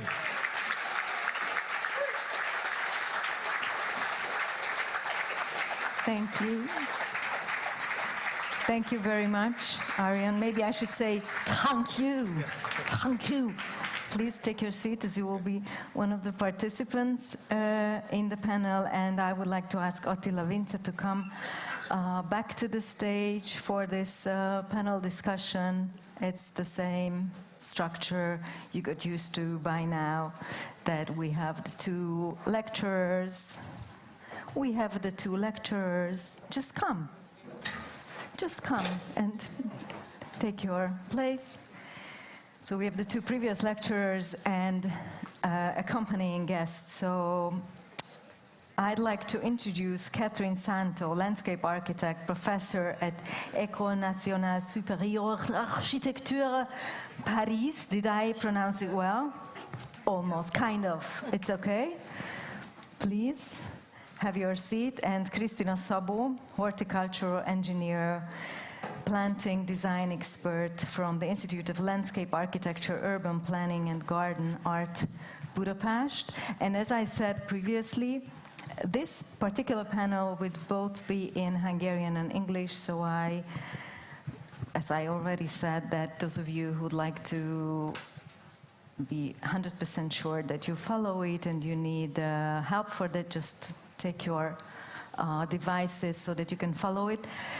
And before I would give over the stage to you, I would like to just sum up my part, because I might have to leave earlier than you would finish this presumably wonderful panel. So I just would like to thank you for the whole day and for having me. It was great learning and great fun. And I was just thinking when I was listening to every lecturer and every speaker on the stage, that when you hear the word profession, it doesn't really evoke emotions like profession. You know what a profession as a notion is, but it's like a piece of marble polished. It's beautiful profession, a lot of knowledge there. But it's always so exciting and elevating to see the single individuals who make up that profession and how much joy there is for them in making this profession, and how much passion and fight and values they are willing to fight for, not just for them and their surroundings, but for like humanity as such. So once again, congratulations to all of you, and thank you.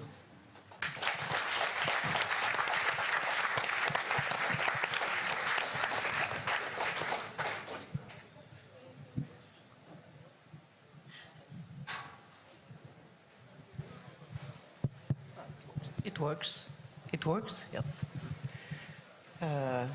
Okay, well, thank you for the organizer to have invited me and to make me part of this very interesting whole-day event, which I feel went really according to the title, Planetscape, which is both about the planet, and at the beginning of the previous presentations by Derek Denton Thompson, we saw the planet, and also Plantscape, which is what we see now, we saw now with the last presentation. So it's a good roundup of everything that was in this maybe strange-looking, graphically strange-looking name for this conference. Well, maybe I don't know, I had many ideas while we were both talking, and I see there is 10 minutes and 40 seconds. So maybe I'll just start with two things, and the importance of having both beauty, but beauty in something complex that we can never know perfectly.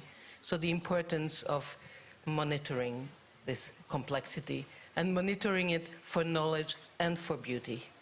And you both mentioned it, so I don't know if you might have some things to add on this, on the importance of monitoring to keep the dynamic, this beauty which evolves dynamically.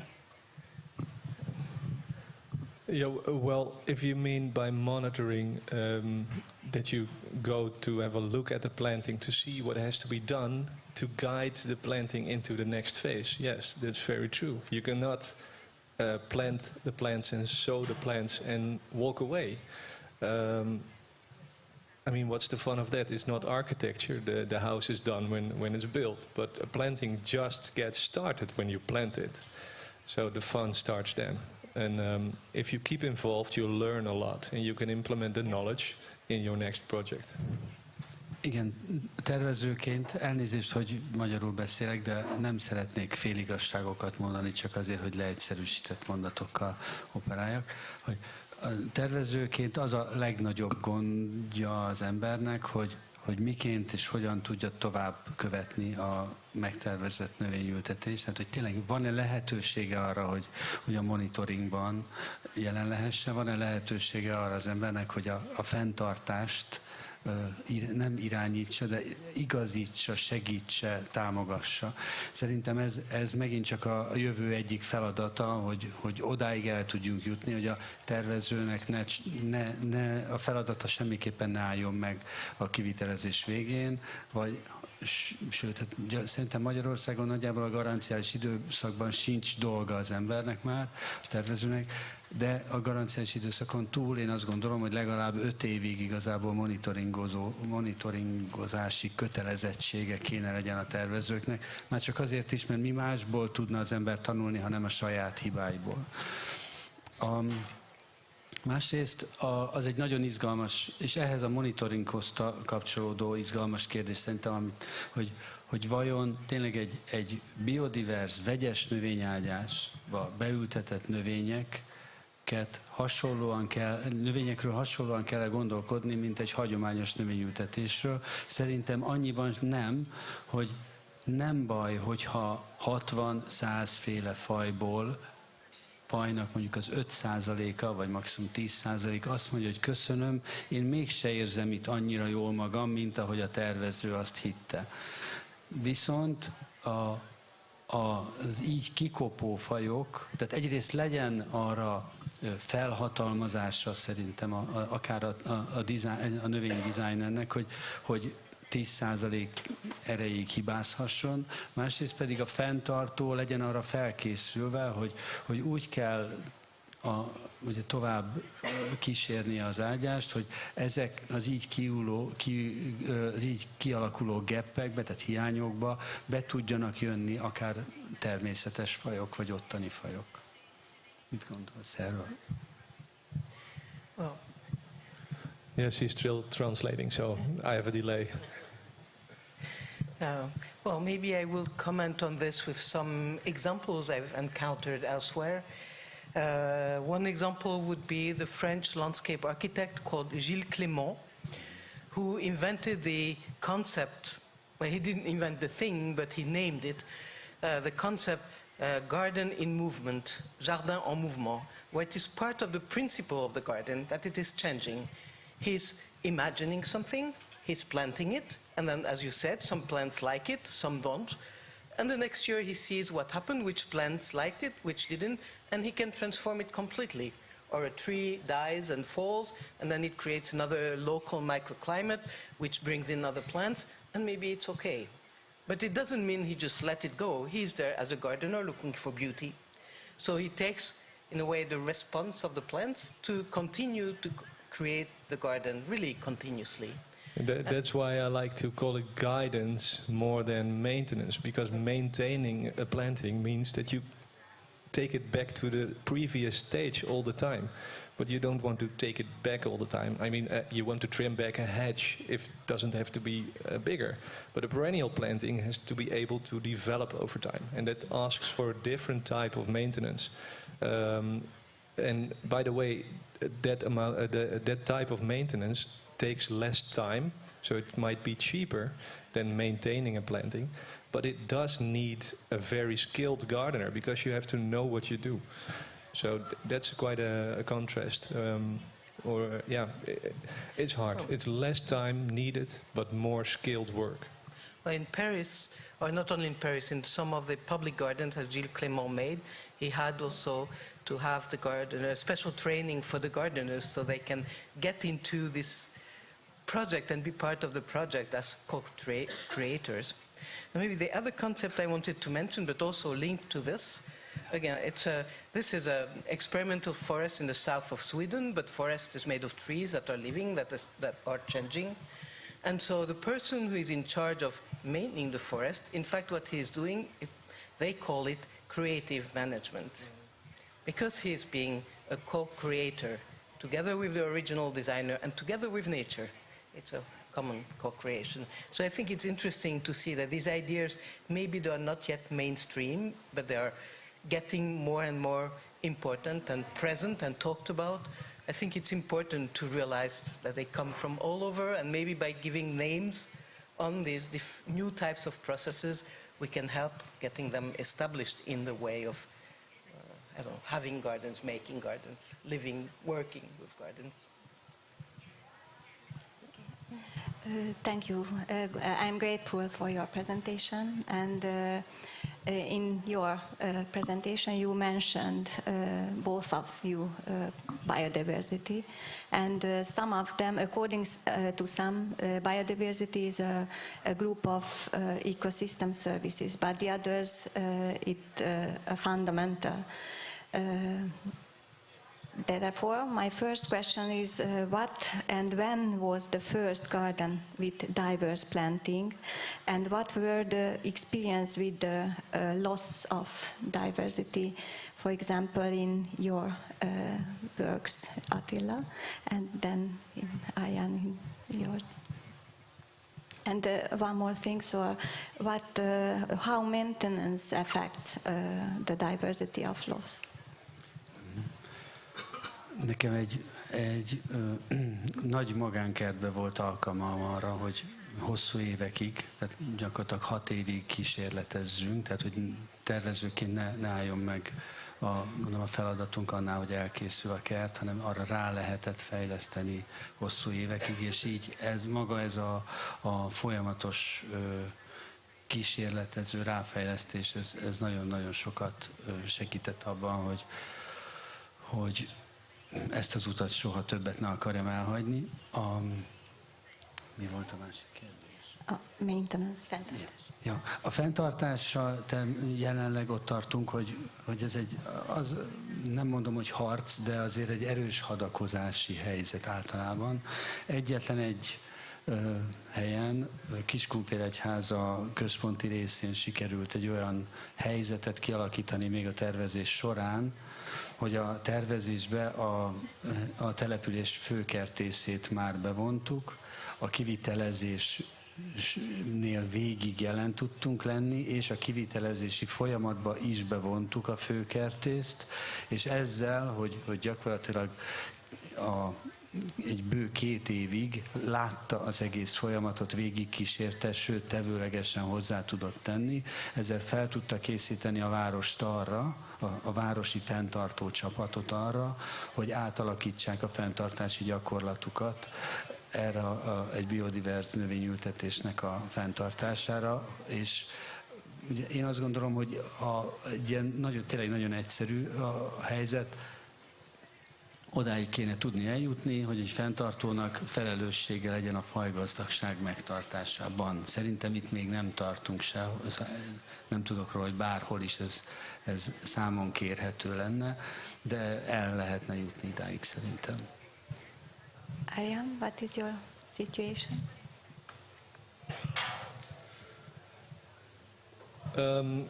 Yeah, I would actually like to see one of the slides from the start of my presentation. I don't know if it's technically possible, but you saw no, it's not possible.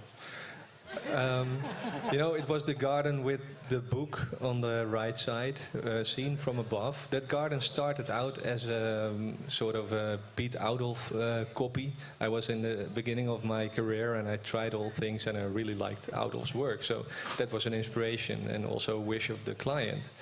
But over the years, because we kept involved, we kept coming back in the garden, doing the guiding, the maintenance.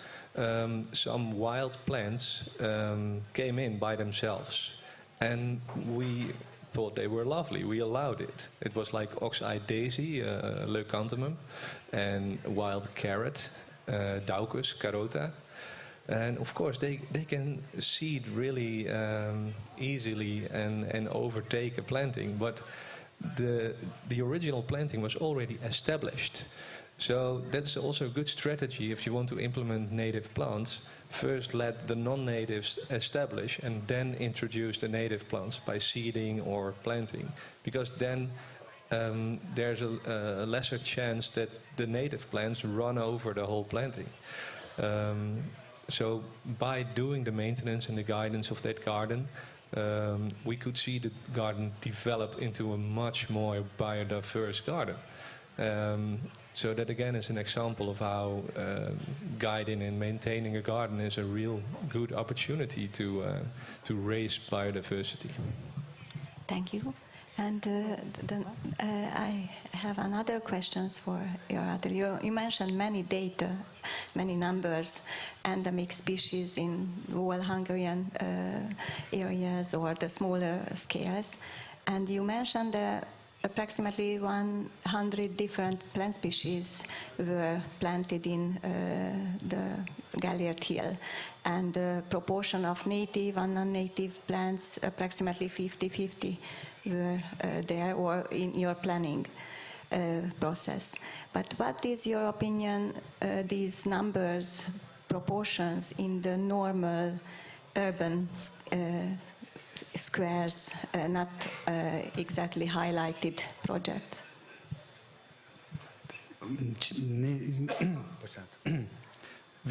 Elvégeztünk egy nagyon egyszerű kísérletet, megnéztük, hogy egy budapesti családi ház kertben hányféle növény van szerintünk, anélkül, hogy rendes botanikust kivittünk volna, tehát csak tájépítések, nyilván, hogy a nagyon-nagyon egyszerű, pici-pici természetes fajokat nem ismertük, de elég sokféle levelet meg tudunk különböztetni egymástól, ugye? És nagyon egyszerű, tényleg az jött ki, hogy egy átlagos ilyen családiház kertben, amit nem kezelnek nagyon, ott azért a 100 féle faj bátran megvan. Tehát, hogy én most szeretem ezt a számot, ezt a 100 féle növényt. Ezzel nekem semmi bajom nincs, mi megpróbáljuk akár egy növényágyásban is ezt a 100-as számot elérni, a 100 félét, de ez nem azt jelenti, hogy muszáj, de nem feltétlen kell szerintem ez alá menni. Egyébként a Citadellánál tartok tőle, hogy ennél azért nagyobb számmal dolgozunk sokkal. És nem tudom, hogy te milyen fajgazdagságot szeretsz.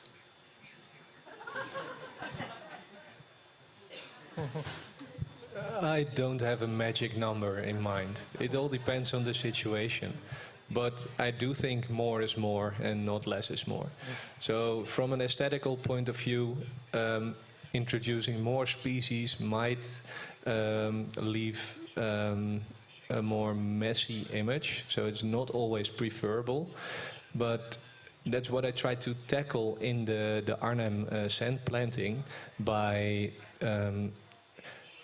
I haven't really elaborated on it, but in the planting that is really randomly mixed are beds of single species, creating a rhythm of more structural plants. And over time, these structural plants are slow to grow and emerge, so they don't have much of an impact this year, but over time they will grow, their impact will be bigger, and there will be more readability in the planting.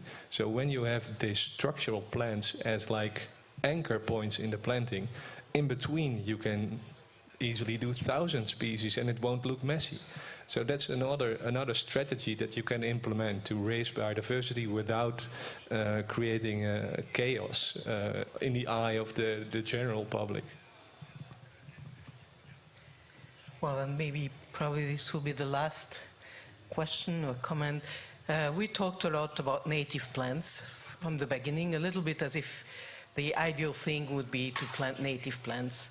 But you both mentioned that it's not that simple because of the dynamics of native plants, because of what we find, which is a mix of native plants. And again, here I would like to mention a concept which was proposed by a botanist working in the parks in Berlin, you know, all these parks which started as abandoned brown fields where things started to grow and then became parks afterwards.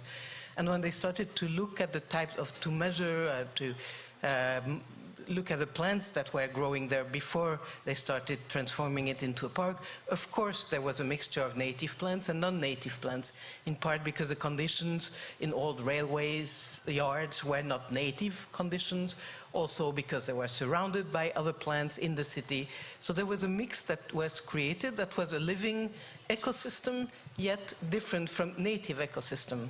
And so he proposed for that the expression fourth nature, And again, maybe it's an interesting way to have a word to think about what you described, and you described by talking about near natural garden. It's not native, but of course we should use natives as well with their power, but we also have the others that are here. Many of the natives are also not quite natives if we go back in time. So how much, I think it's interesting that you've been dealing with this. It's in a way the most natural plant that you presented, and yet it was obvious that it was not just native, but a mixture. So I don't know if you can say a few concluding words on this issue of native and non-native and their coexistence for creating the 21st century garden.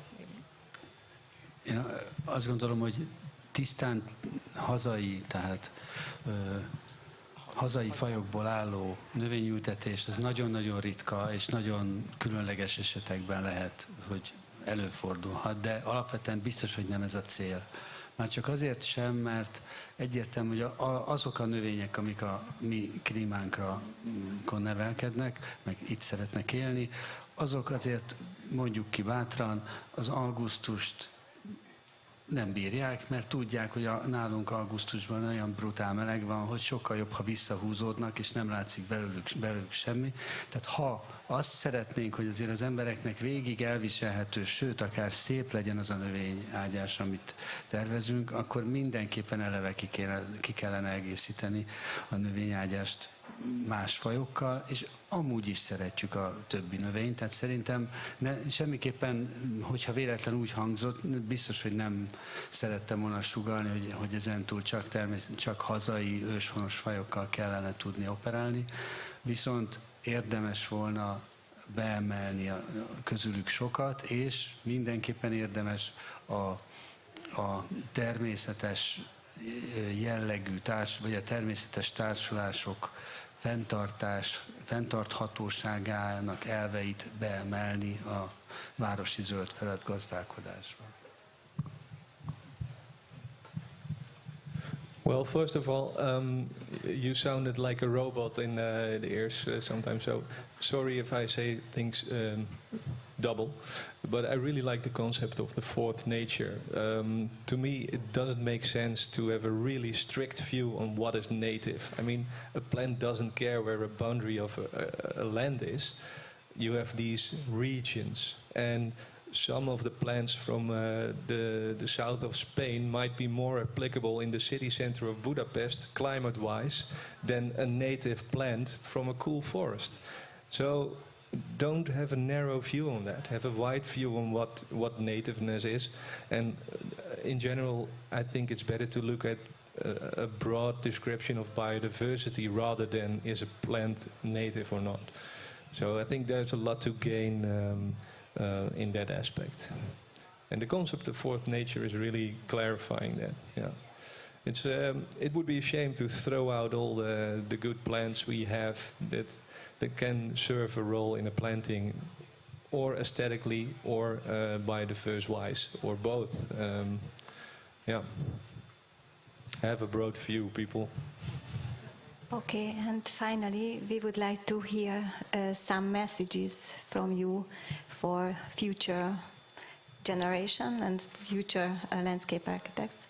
So my question is, have you ever say, or is there any kind of plant groups or exact plant species which is unimportant for the future? So we have to, or we need to forget this in future plant application.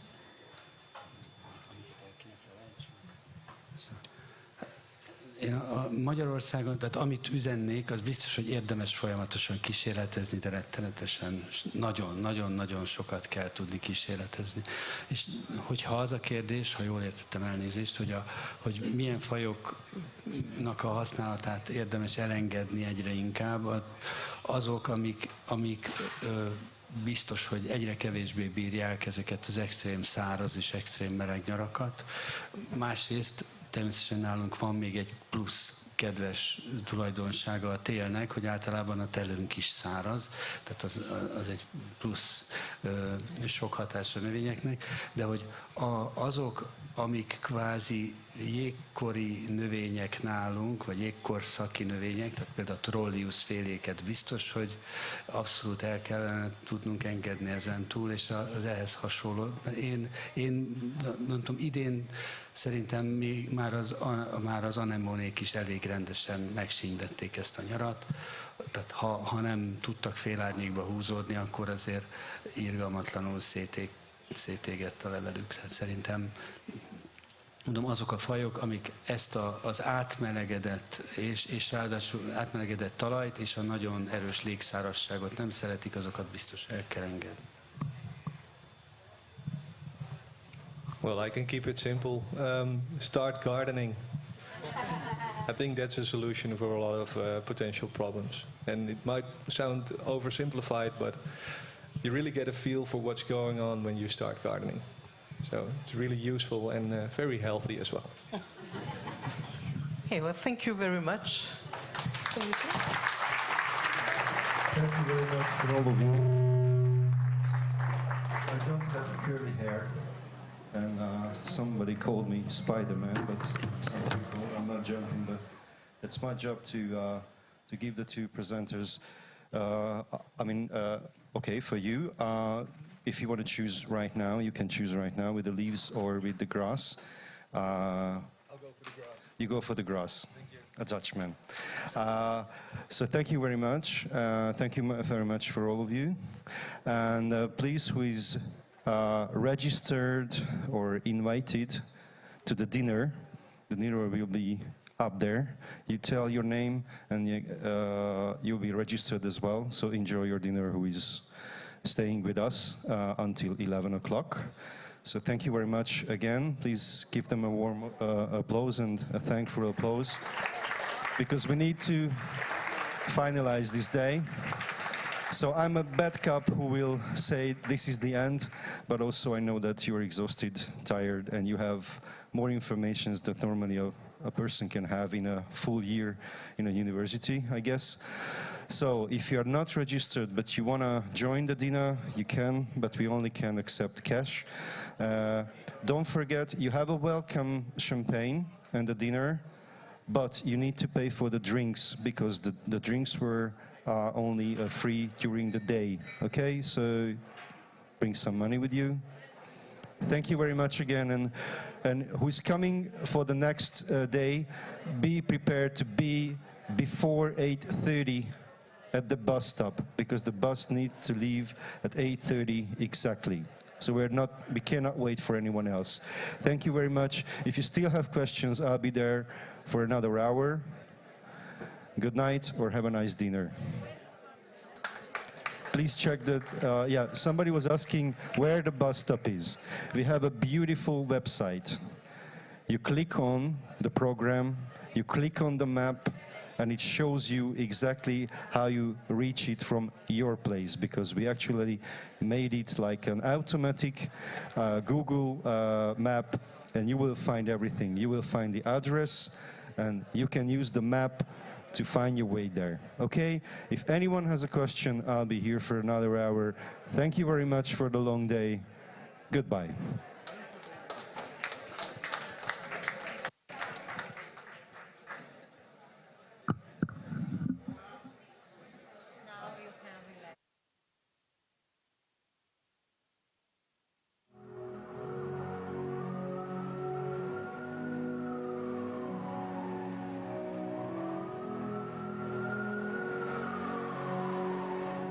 You must love